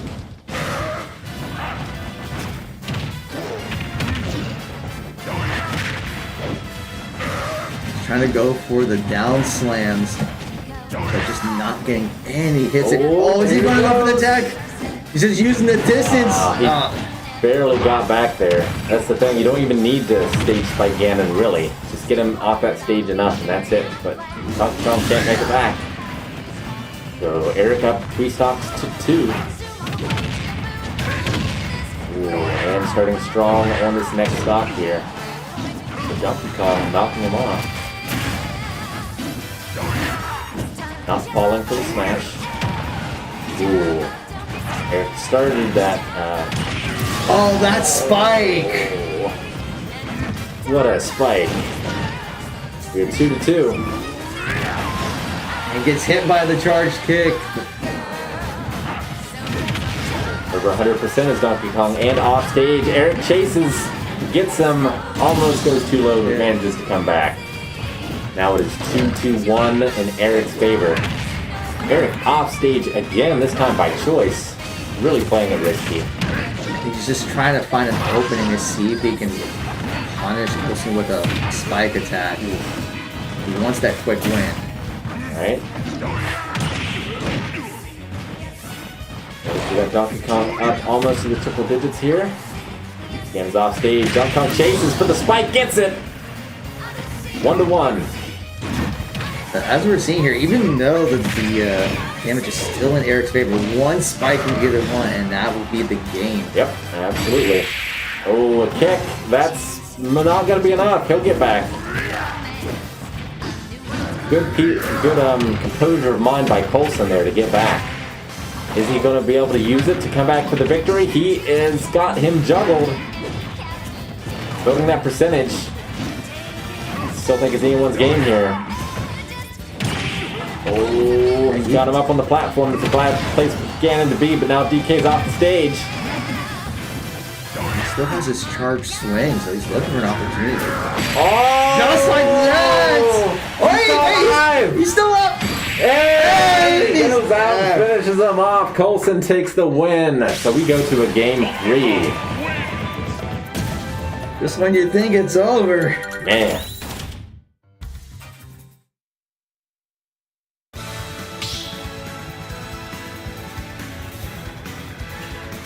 battle.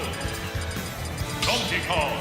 All right, Donkey Kong again from Coulson. He's had Why some- not? I mean, it worked for him. That was a close one. Let's see if Eric can lock it down. Finish this quick. Or he's going to give Coulson another chance for victory here.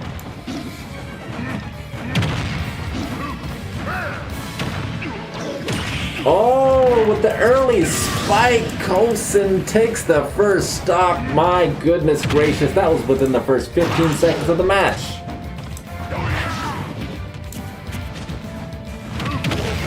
Can Eric come back from that? He's got it up to 82%. It's possible. Looks like there was an error in the bracket, but we did fix it. So I think someone mentioned that they had you winning when Aaron won. Aaron did win. Yeah, so we got the bracket updated to fix that. Okay. Oh, the Wizard Punch!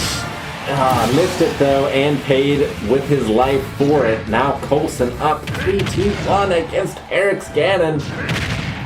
Oh, he spiked him off the stage, but that's not going to be enough. He made it back. That'll do it. Wizard Foot, is he going to come back? Oh, he did.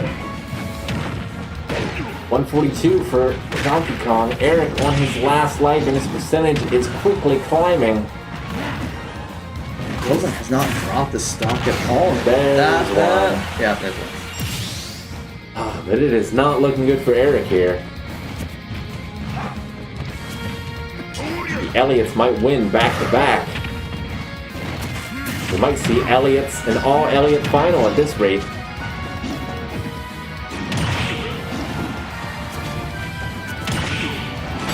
Oh, what a juggle. Yeah, and with that, Eric is out. Incredible.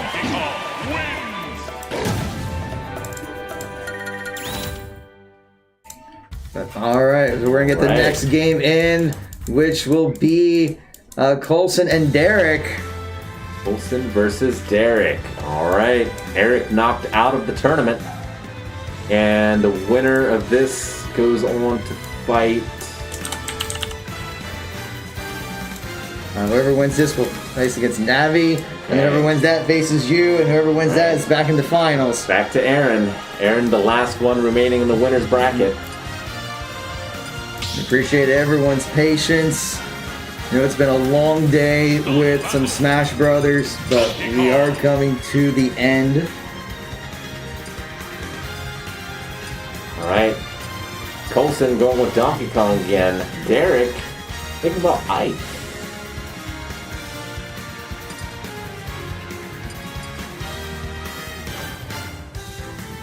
Still undecided. Wow. Interesting choice. Alright, on paper, Cloud should have this in the bag, I think. But we will see. Coulson has been on a tear.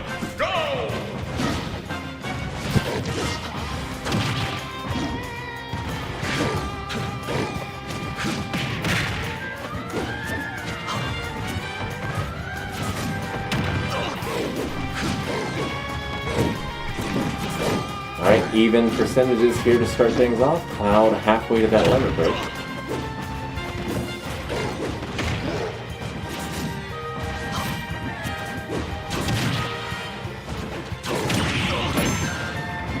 Coulson's going to be looking for those spike opportunities like he had facing against Eric. Cloud's got that limit though.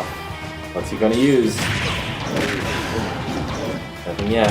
Already at 127 and up. That's kill. Yep. Off the top. So much for the limit break. So much for the limit break. Coulson with a fantastic opening yet again.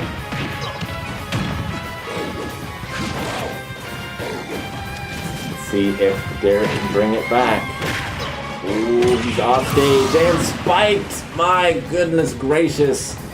Getting down to his last stock. Coulson up 3-1, but Cloud finally took one off. Still, Cloud's going to have to play super aggressive in order to come back to this. Because we've seen, as soon as Coulson gets that combo going, he can take you, throw you off stage, he can smash you up stage. That limit break already activated Cloud, but 102%. Had to waste the limit break to get back on the ledge, but he did manage to get back on stage. At this point, you gotta survive. You have to do everything you can to stay in this game. That's true. Cloud way up there, 137%. 150, that's it. That's game. Less than 2 minutes, that one. Still, it's best of 3. Let's see if Derek can bring him back, but it's not looking good. Yeah, right now the momentum is all on Coulson. And considering that he has been playing, this is his 4th game in a row.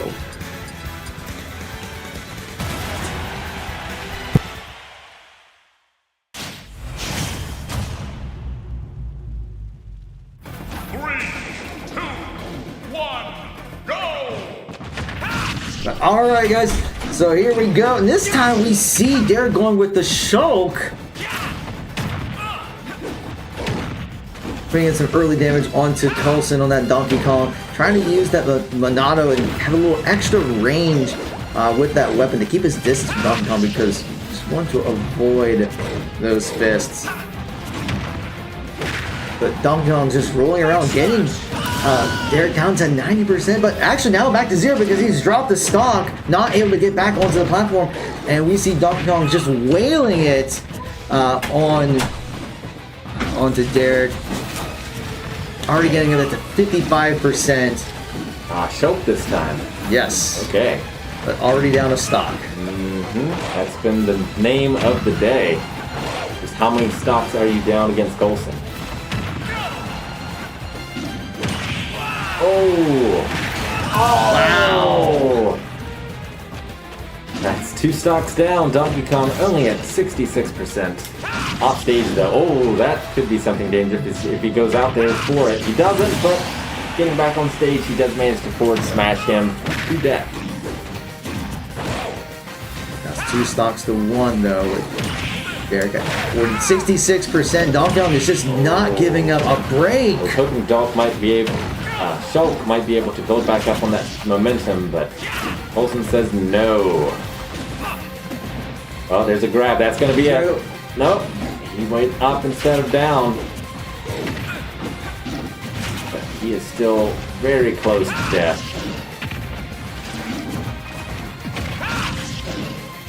Don't see Derek coming away from this one. It would take a miracle. Whoa. 162, still alive. Oh, not able to get back on there. Alright, Coulson wins again. 2-0. At this point, we're just going to have to hope his hands get tired. Yeah. Has he thought about playing in the collegiate level? I can offer him a scholarship if he wants. Alright, so now he's going to be going up against Navi. Alright. And the winner of that match goes against me.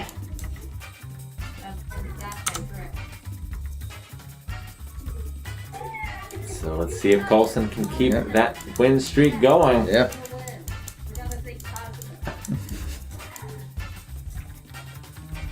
Now, who was Navi playing?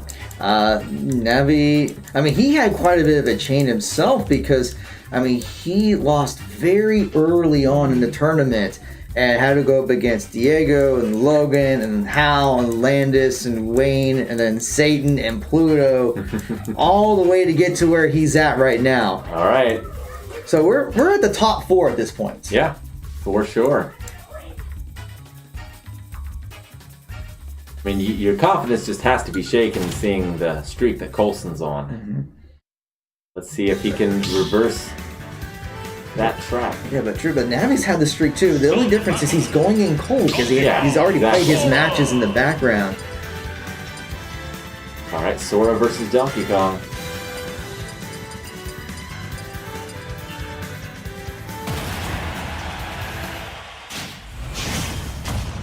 I like Sora here, but Coulson's hot.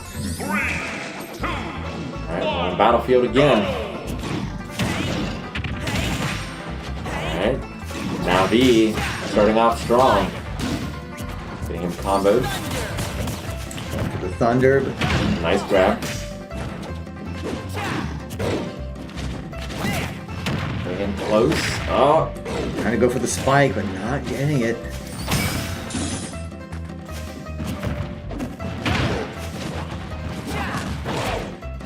don't know what's going to happen here. Just going for the spike comes, but does get launched up. And, Oh, the recovery down a stock early. That should give Navi this game, but Coulson has taken stocks very quickly before, so definitely not out of it yet. Recovered there by Navi. Oh, got in the ice. Almost knocked him off the stage. But Coulson looks like he's about to come back with a stock of his own here. Trying to use all his abilities to get back up in there and using very well to recover. He does, but he's off stage again. Just gets back to neutral and gets knocked away by the big gorilla. Oh, that one he doesn't get back to neutral. He just goes flying. He does indeed. 2-2. Donkey Kong up to 87 though. 904 launched well off stage. Does come back though. Dodges the lightning. Oh, the counter. Nicely done. So that puts Coulson down for the first time in what feels like an hour. I think it has been an hour. Of course, one of those was pretty much self-inflicted, just fumbling that recovery. See if he can pull it back. Oh, missed the counter. Oh, got frozen. Takes advantage, gets him up, but isn't able to continue to juggle it.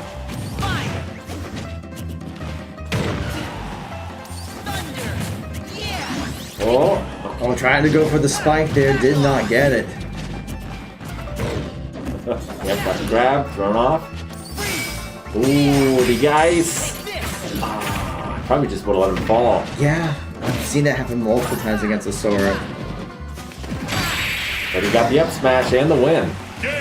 Yep, that would be the first game going to Navi. All right. Coulson on the back foot. The first time in a long time here. See if he stays with DK or switches to King K. Rool. Battlefield again. I feel like he's going to stick with the DK because he's been still doing very well with it. Despite, I mean, just that one missed input to get back on platform, I think is what made a world of a difference. And we do see that he is sticking with that Donkey Kong. That's true. Navi also changing his name this time. I wonder if his controls were messed up the first time. I think he had Eric's settings.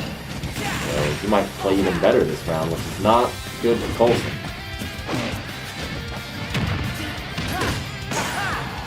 Alright, nice attack by Sword there. Grab.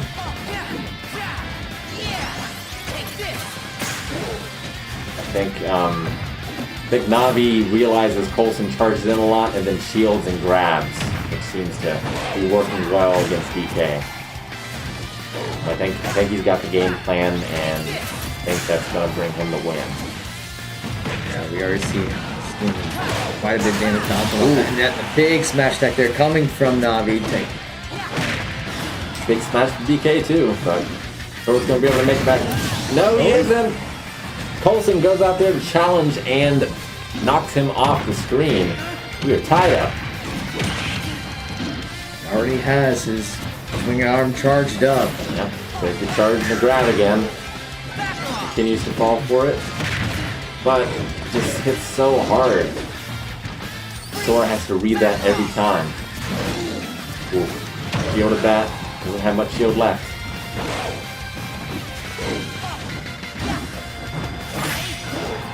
Sora seems to be a little taken aback, trying to... Oh! He's gonna go for the tech. Oh, did not get it. Beautiful tech by Sora to get back on the stage. Sora missed that fumble there. Could have been a stop. Now just manages to get back on stage. Both over 100%, so one big attack from either one. Ooh. Dodges right through that smash by Donkey Kong there. Pulls him off stage. He's gonna make it back. Sora off stage again though. Coulson just has complete control of the platform. The smash. Okay, he's grabbing and just immediately tossing him. He's not trying for the stage spike anymore. I think he feels behind. And he indeed might be. So he is. Coulson down to 1 stock. If he loses that, he is going to lose the game. Sora, though, 181. Donkey Kong can tie it up real quick.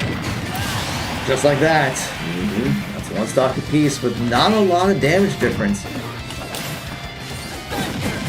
There's the Thunder getting some damage out. Nice counter there. Goes for the freeze, doesn't connect. Nice dodge there from Navi as well. Does not dodge that clap. Goes for the spike, doesn't get it though. Got the forward smash. 89% for Sora, 77% for Donkey Kong. Okay. Can he keep him jungled? He can. Sora has Donkey Kong in the air. Oh, almost hit him with the lightning, but DK managed to get back on the ledge. What's going to happen here? Every time one of them gets off stage, it could very well be the end. The mind games. Wilson's looking for that play. Navi actually counters and does take it 2-0. Coulson put in a heck of an effort, though. Yeah, so now we have our top 3, folks. So we know who will be getting medals. All right. So now, Rick, good luck. Thank you. As Rick is prepared to go up against Navi.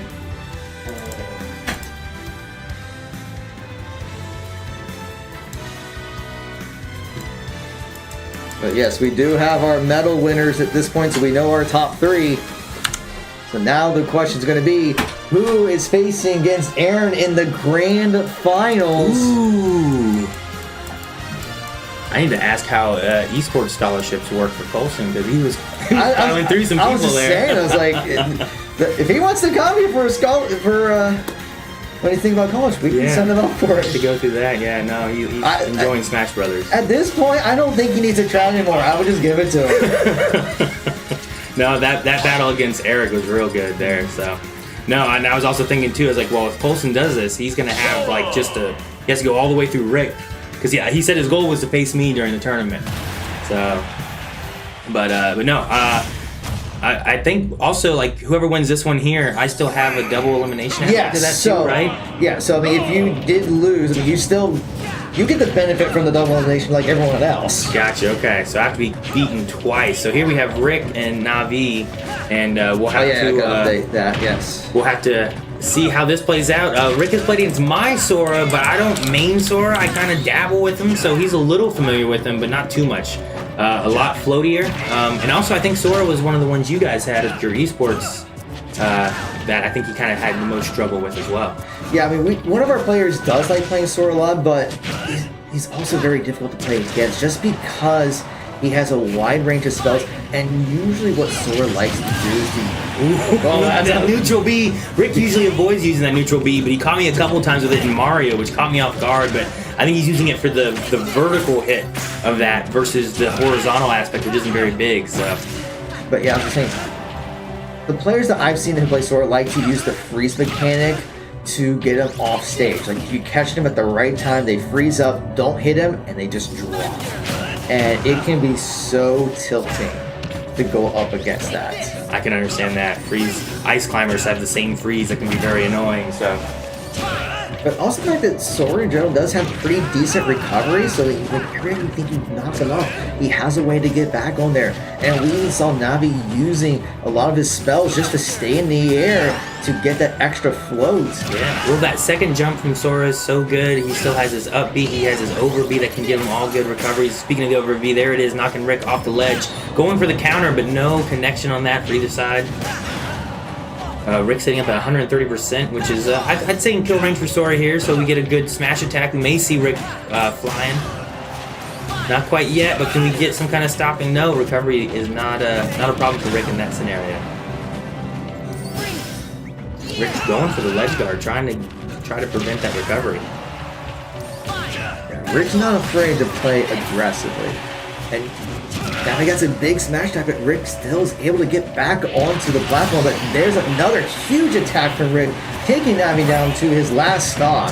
Still sitting at 3 himself, 163%. He doesn't want to go down. He wants to play against you again. I'm sure he does. Rick has said many times, he's like, well, I don't know why anyone's playing, I'm going to win. But he was planning on not having any losses, so he has one against me. So we'll have to see if he does make it, how he fares against, I guess, potentially, 6 games? And there's the first stock for Rick being taken.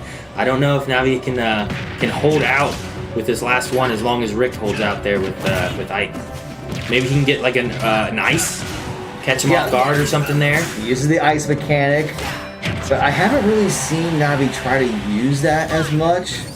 Sure, I see a lot of lightning, some fireballs once in a while, but not as much of the ice. But he's having to use a lot of his spells as more recovery to get back on the platform. Which, although he does have the Blizzaga saved up, but yeah, he's having to use it now. Alright, we'll see how the recovery goes here. Rick is definitely going to want to stop it. He has a few options now lately that he's been using to do such a thing, but... Ooh. As Sora right now, I'd be trying to stay as middle as I can, using that ice to get a recovery. Rick falling off the ledge, but I think he can recover, but he's looking the wrong direction. Yeah. So we're down to the final stock. If anything happens here, we could see the first game go to Navi, but he's just a hit away, and there's the hit. Rick blasted off once, but Navi went 3 times, but that's only the first game. Navi can come back with maybe some new ideas or new strategies to try to take on Rick. Maybe try some different, maybe using the ice in a different way. Using it less for recovery and more for ledge guard. Yeah, well, the challenge is going to be the fact that Rick is always keeping Navi in the air. So it's when can he find an opportunity to use his spells, or maybe try to use a bit more of his homing dash attack. I would like to see that more, and just trying to keep Rick on his toes. But Rick is all over the stage. So it's going to be tricky to be able to land those hits as well. Because he knows how to use the shields, he knows how to use the grabs, he knows how to dodge. But let's see how Navi is able to make adjustments. Already getting a couple quick hits in for Rick, but Rick is able to strike back, tries to go for the fire, but Rick is able to dodge it. Goes for the lightning, but Rick is just in front of it, so he just knows the right positioning. Rick is on a heavy aggressive attack right now, trying to keep all the pressure on that he can. And holding the smash attack, but no connection there. Something like that we've seen a few times. It can take out a very low percentage, especially floaty characters like Sora. But there's a neutral B being used, and an up air finishing off first stock for Navi. Quick work there, already getting the counter off as well. And there's that homing attack that I was talking about, but Rick was able to dodge most of it. Yeah, the homing attack can be really good. It can also be tricky depending on where the people are, so you gotta use it at good times because it can leave you falling and with no recovery afterwards. Trying to use it, but the up B from Rick able to cancel it out. Couple blasts of fire, trying to build up a little bit of damage, trying to hit with thunder, not quite connecting the way he'd want. And here comes a neutral B, but able to do an air dodge to avoid it. Trying to go for that ice, but no connection on there. Fire versus fire here on the ledge, trying to survive, using the over B to get a little bit of distance, but no connection made. Still 3 stocks for Rick, both sitting at 100%, and though they both hit, Sora is the one who suffers. But there goes, Rick will lose his first stock, but it's still 2-1 in Rick's favor, and already putting some early damage onto Sora. He wants that to go to that grand finals.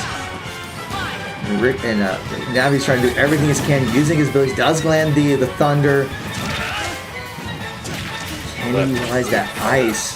There's your homing attack there. Rick trying to get some aerials, going for a counter, but Navi attacks the wrong way, which might have saved him there. That counter hurts. Rick loves that counter. Alright, there's a counter. Too close in range, though. Still hits, even though he was using one of his projectile moves. Getting a freeze, but the armor protects Rick with the up B. This is real close for Rick trying to finish off Sora, but he gets finished off instead with a thunder. Rick's down to his last stock, but Navi's at 85%. Never mind, over 100% at this point. Navi's fighting for his life in this one here, trying to get back to the ledge, trying to watch out for all of these attacks that Rick has. using that ice to try to get that recovery back. Gotta watch out for that back air. That back air hurts. And there's the back air, and there's the final game for Rick. Yeah. Rick wins that one against David, which I believe puts him up against me now. Yep, you guys are in the grand finals. I had this once. Let's see how it goes this time. If you win once, you are the champion. If you lose, you just got to play it again. All right. All right, folks. We have finally made it to the grand finals.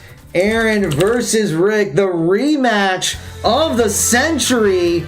Are you guys hyped about this? Because I know I am.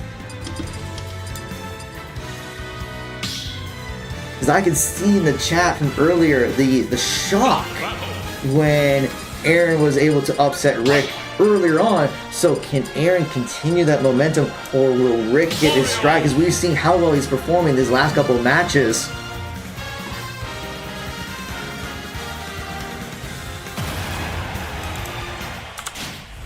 So here we go, Mario versus Ike. No holding back. This is for all the marbles and medals and patches and other prizes, and probably for bragging rights between now and the next Wavecon. But we're seeing Rick is putting on an early performance here, getting some damage onto Aaron.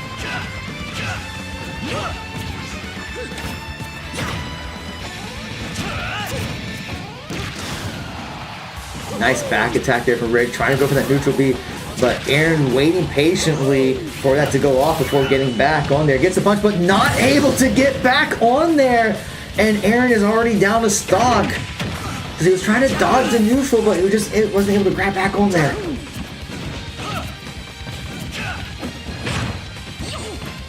You can see the seriousness in Rick's eyes.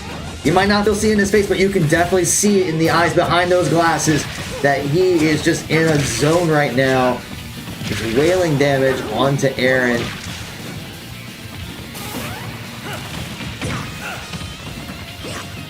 Aaron is trying to fight back, but good sword attack there from Rick. Aaron's trying to dodge, but a big combo coming out from Rick, already getting Aaron to 117%.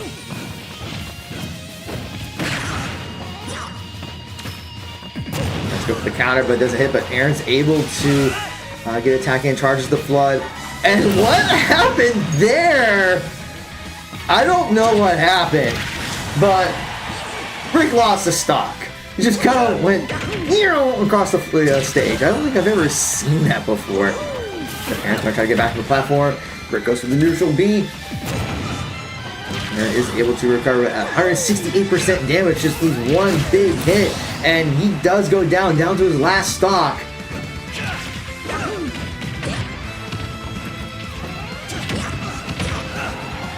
Now Rick is at 69% damage. Now 79%. Utilize the shield as much as he can. Rick is just slicing through that.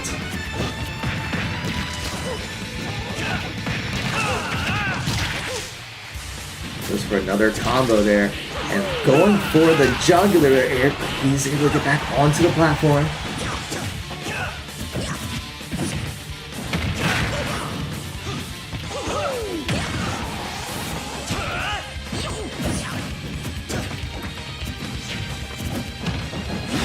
That's going to be swinging Rick over now at 132%. Aaron's at 87%. Despite the stock difference, I mean, anything can happen in this game. We have seen some weird stuff this entire tournament.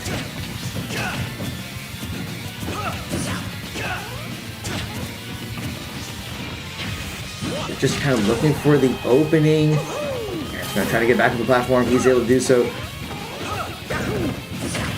But a great smash attack there from Aaron gets Rick down to his last stock, but he's at 112% damage himself. Has to shield through that, but another combo coming out from Rick. This is the fireball, dodges the neutral, but a big attack there, but Aaron's still alive. Goes for the spin to be able to get back onto the platform. Goes for the up smash. trying to keep Rick in the air.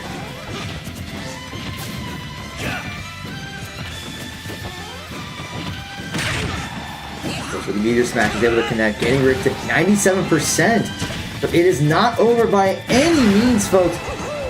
And momentum may be swinging in Aaron's favor. Keeping Rick in the air, goes for the flood, launches him, let's see if he can get another flood, but Rick is able to dash back onto the platform. Right now they're both encouraged, and Rick is able to take Aaron down in this first game of the Grand Finals. I fight for my friends. And they're talking about the fact that if Rick takes this best of 3, then that means Aaron would technically have his first loss, so he would be allowed to play again. So there could be 2 best of 3s here.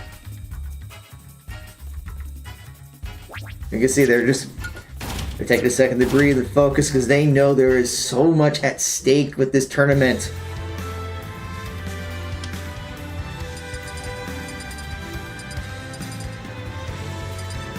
Let's see what they're going to go with. I think they're going to go with Kalos Pokemon League. Oh no, they're not. Are they going to try something unorthodox or...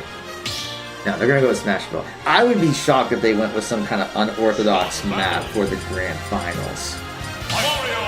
You see Mario and Ike coming out again.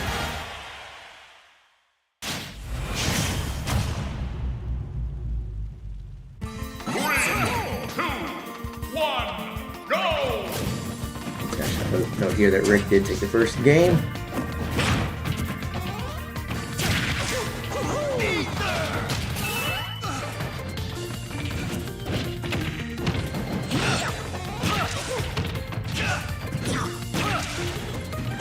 Back and forth though, with Rick taking the early lead, getting Aaron to 62% damage. Aaron goes for the throw, but Rick is able to strike back. And a big counter there for Rick. And for a second, I wasn't sure Aaron was going to make it, but he's able to get back on there using the cape, just a little extra distance.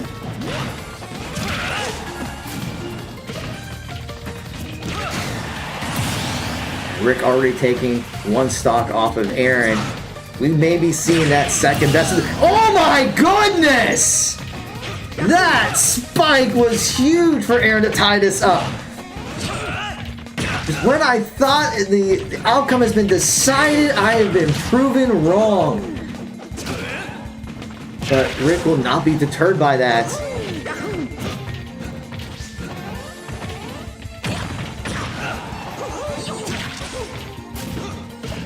Back and forth swords and fireballs and floods and capes and who knows what else in this matchup here. But right now, 77 to 54% damage, still very close. Oh, and Aaron had to miss input trying to recover.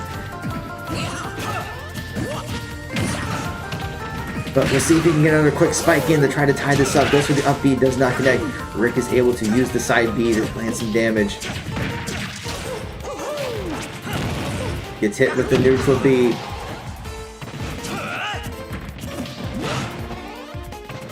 Throw Rick to... Oh, and Rick got interrupted, but still gets back onto the platform. The fireball stopped him as he's falling, but Rick was able to stay calm and collected to be able to get back on here. It is getting intense, folks. And a huge hit there from Aaron, though. So while he did make a mistake, he is still trying to close the gap. Only at 48% damage. Gets the block, but Rick is able to strike back, going for another charge attack. Goes for the spin, but Aaron is launched into the air. And the up B launch. He's still up, though. He's still up. Tries to go for the spike to finish him off, but not able to get it. Trying to find any opportunity, but Rick's using that sword to just kind of outdistance or outranges the melee attacks. And there we go. Rick will take the first match, which means, folks, we have another best of 3. This is the final match, I promise you.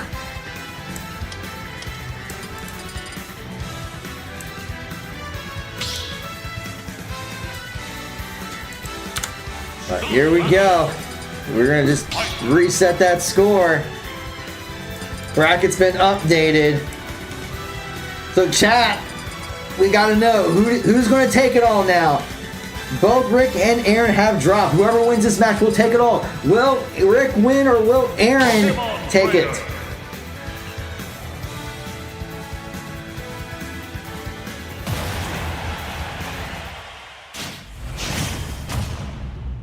Right now, the momentum is in Rick's favor. But we'll see if Aaron is able to make adjustments because he's bringing out Pokemon Trainer. First time this entire tournament. He's been playing other things. But here we go on the Ivysaur.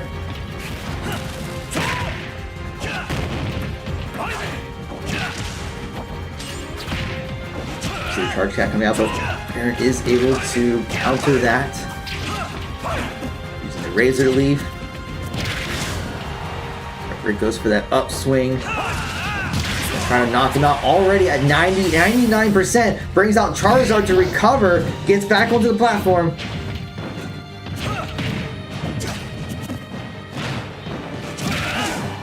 Trying to go for the Rock Smash, but Rick was able to strike first, using that Fire Breath as well.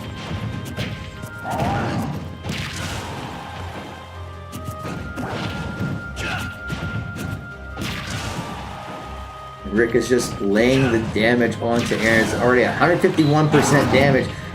Now, Charizard's pretty beefy, but still one big hit. And Aaron landed a huge hit onto Rick, but not enough to take him out. But now he's getting Rick on his toes. Goes for those up smashes, and he actually takes down a stock from Rick.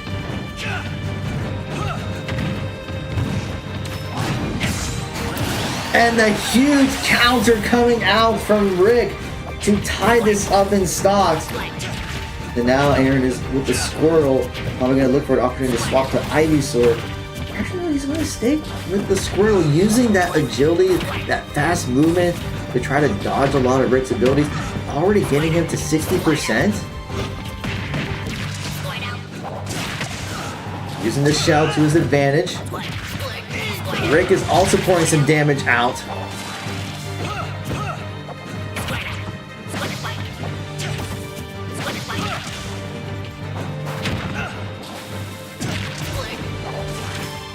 Oh!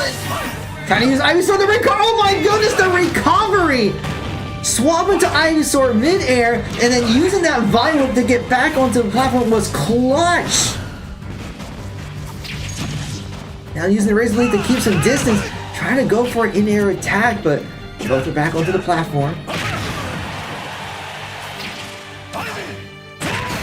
And a huge attack coming out from Aaron, getting Rick down to his last stock, but he's at 111% damage himself. Uses the Vine Whip to get back on there. Rick using the neutral to get launching the air, swaps over the Charizard. Needs that heavy hitter right now. But Rick is just not having it.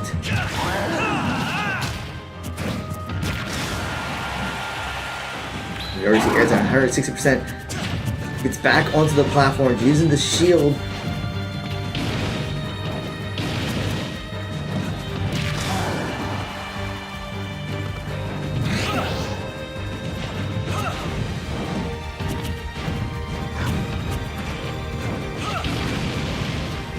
Eyeing each other out at this point, looking for an opening. Aaron still has 2 stocks remaining, but hasn't done any damage ever since Rick dropped his stock. And Aaron gets knocked out, 1 stock apiece, 0-0. It doesn't get any closer than this.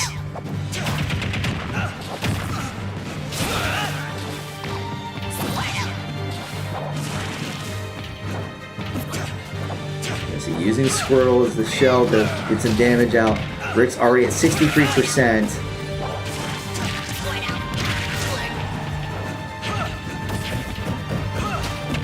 Using the shields to block as much of Rick's combos as possible. Oh, and he's going to try to save again. He gets the save again, swapping to Ivysaur with the Vine Whip.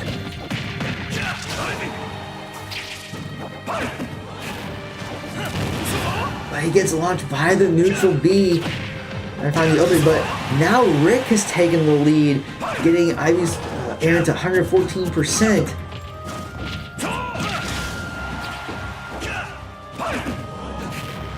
He'll get back on and shields the neutral B. And using charge to get back on it, he's able to swap. But Rick takes game 1 with that smash attack. Don't stand in my way. So that has been back and forth. But in the end, Rick does take that first game. So he is just 1 game away from taking the championship. Even though he fell in the winner's bracket finals and then had to play against Navi to get even a chance to fight Aaron once again, and then had to beat Aaron again to even get to this point, you can see how focused he is. He wants that title. 3, 2, 1, go! Aaron's going to stay with Pokemon Trainer.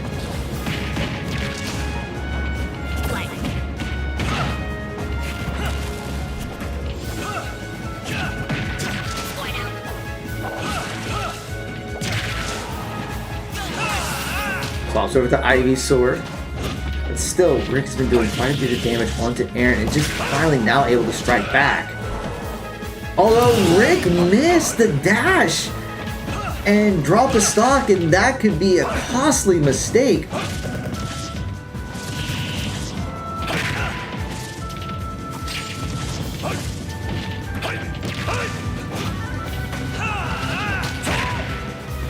just trying to put out as much damage as he can.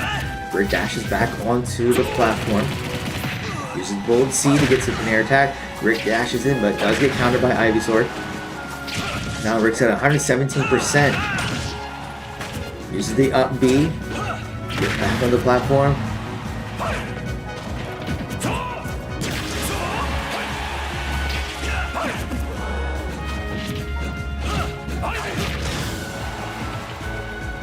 Launch Aaron into the air, is able to recover, both at very high percentages, and Rick is able to take down Aaron's first stock, but Rick is at 150. Never mind, he drops his stock, so now Rick is down to his last stock. We may be looking at a 3rd game here for the grand finals. Rick is trying to lay out the combos onto Aaron. He's got a lot of ground to cover. Aaron utilizing Squirrel's mobility to get some damage out and some quick attacks. Pops over the Ivysaur, gets back onto the platform. Gets the grab with the Vine Whip. Full damage with the Razor Leaf, gets another grab.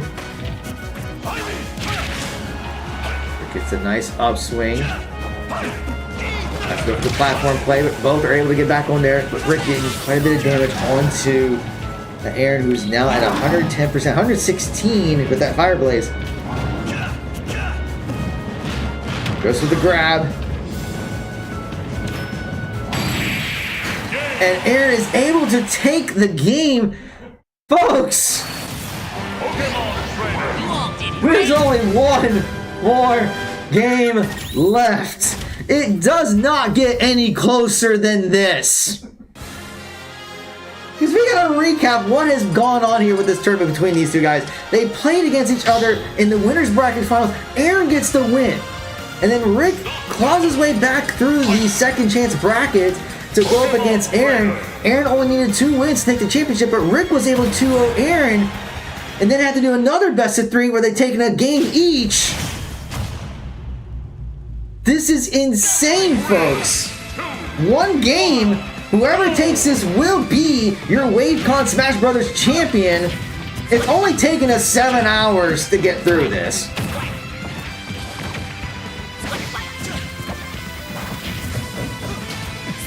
And we're already seeing Rick putting out a bunch of combos, but Aaron is able to strike back, putting a bunch of damage himself on Squirtle.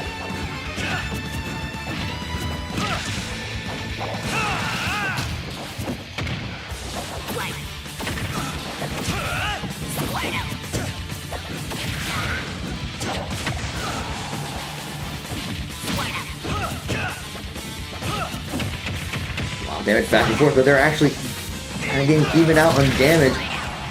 A big hit coming out there for Rick, swapping over to Ivysaur, but Rick is able to get a nice attack as Aaron was landing.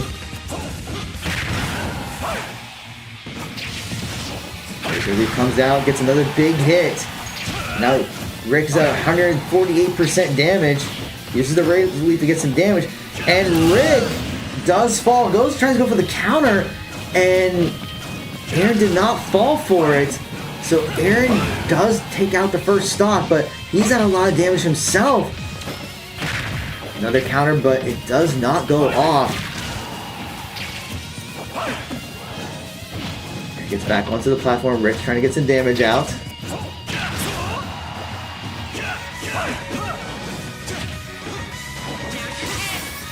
Toss out the Charizard. Let's go for some big hits. But Rick is going to be... Flare Boost comes out. Launches Rick in the air. They both kind of take some damage. And Rick does not get back on the platform.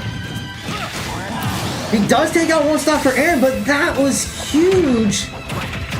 Aaron has a one stock lead in this grand finals.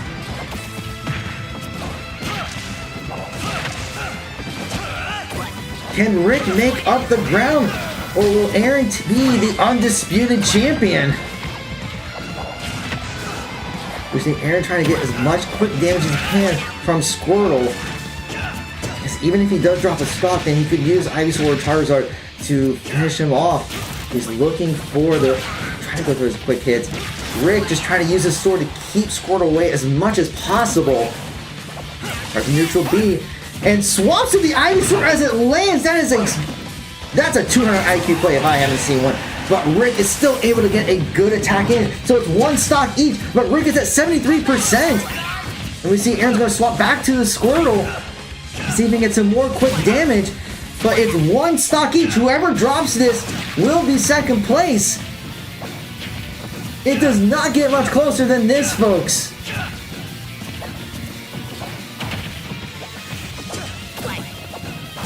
And trying to get some quick hits in, but Rick using that sword to just try to keep an arm's length from Squirtle.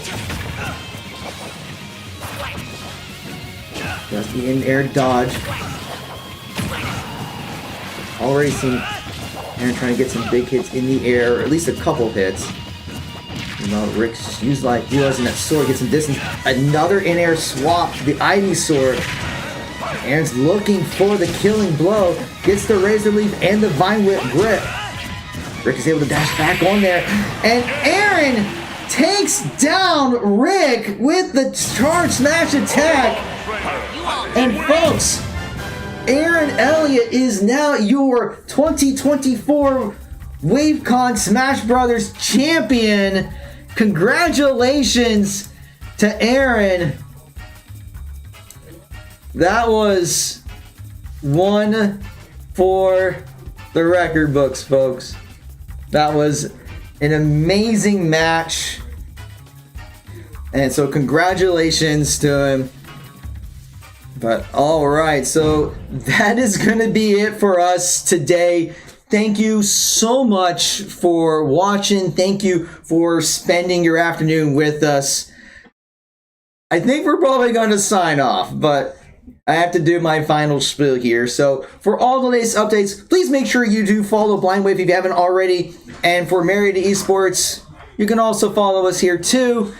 But yes, no, I just speaking of the undisputed champion. No, well, yeah, sure. But I also wanted to thank Matt here for helping. He put together this and ran the tournament, and I really appreciate it. He also participated in it. He was casting so much, so thank you to him. Also, Merida College in general, just for helping us to run this and to have Wavecon. So yeah, well, thank you for giving us this opportunity. It was a blast. It was a long day, but I think it was worth it. It was, yeah. Especially since you won it all. Oh, I did. It was such a long battle against Rick. It was like endurance and skill all mixed in one. Yeah, I mean, that was just so back and forth. Like, yeah, it was. Yeah, and I was like, I'm gonna pull up Pokemon Trainer for this last one. Mm-hmm. So, but yeah, it was a lot of fun. So, all right, thank you guys all for watching. We hope you enjoy the rest of your day. Bye, everybody. Bye.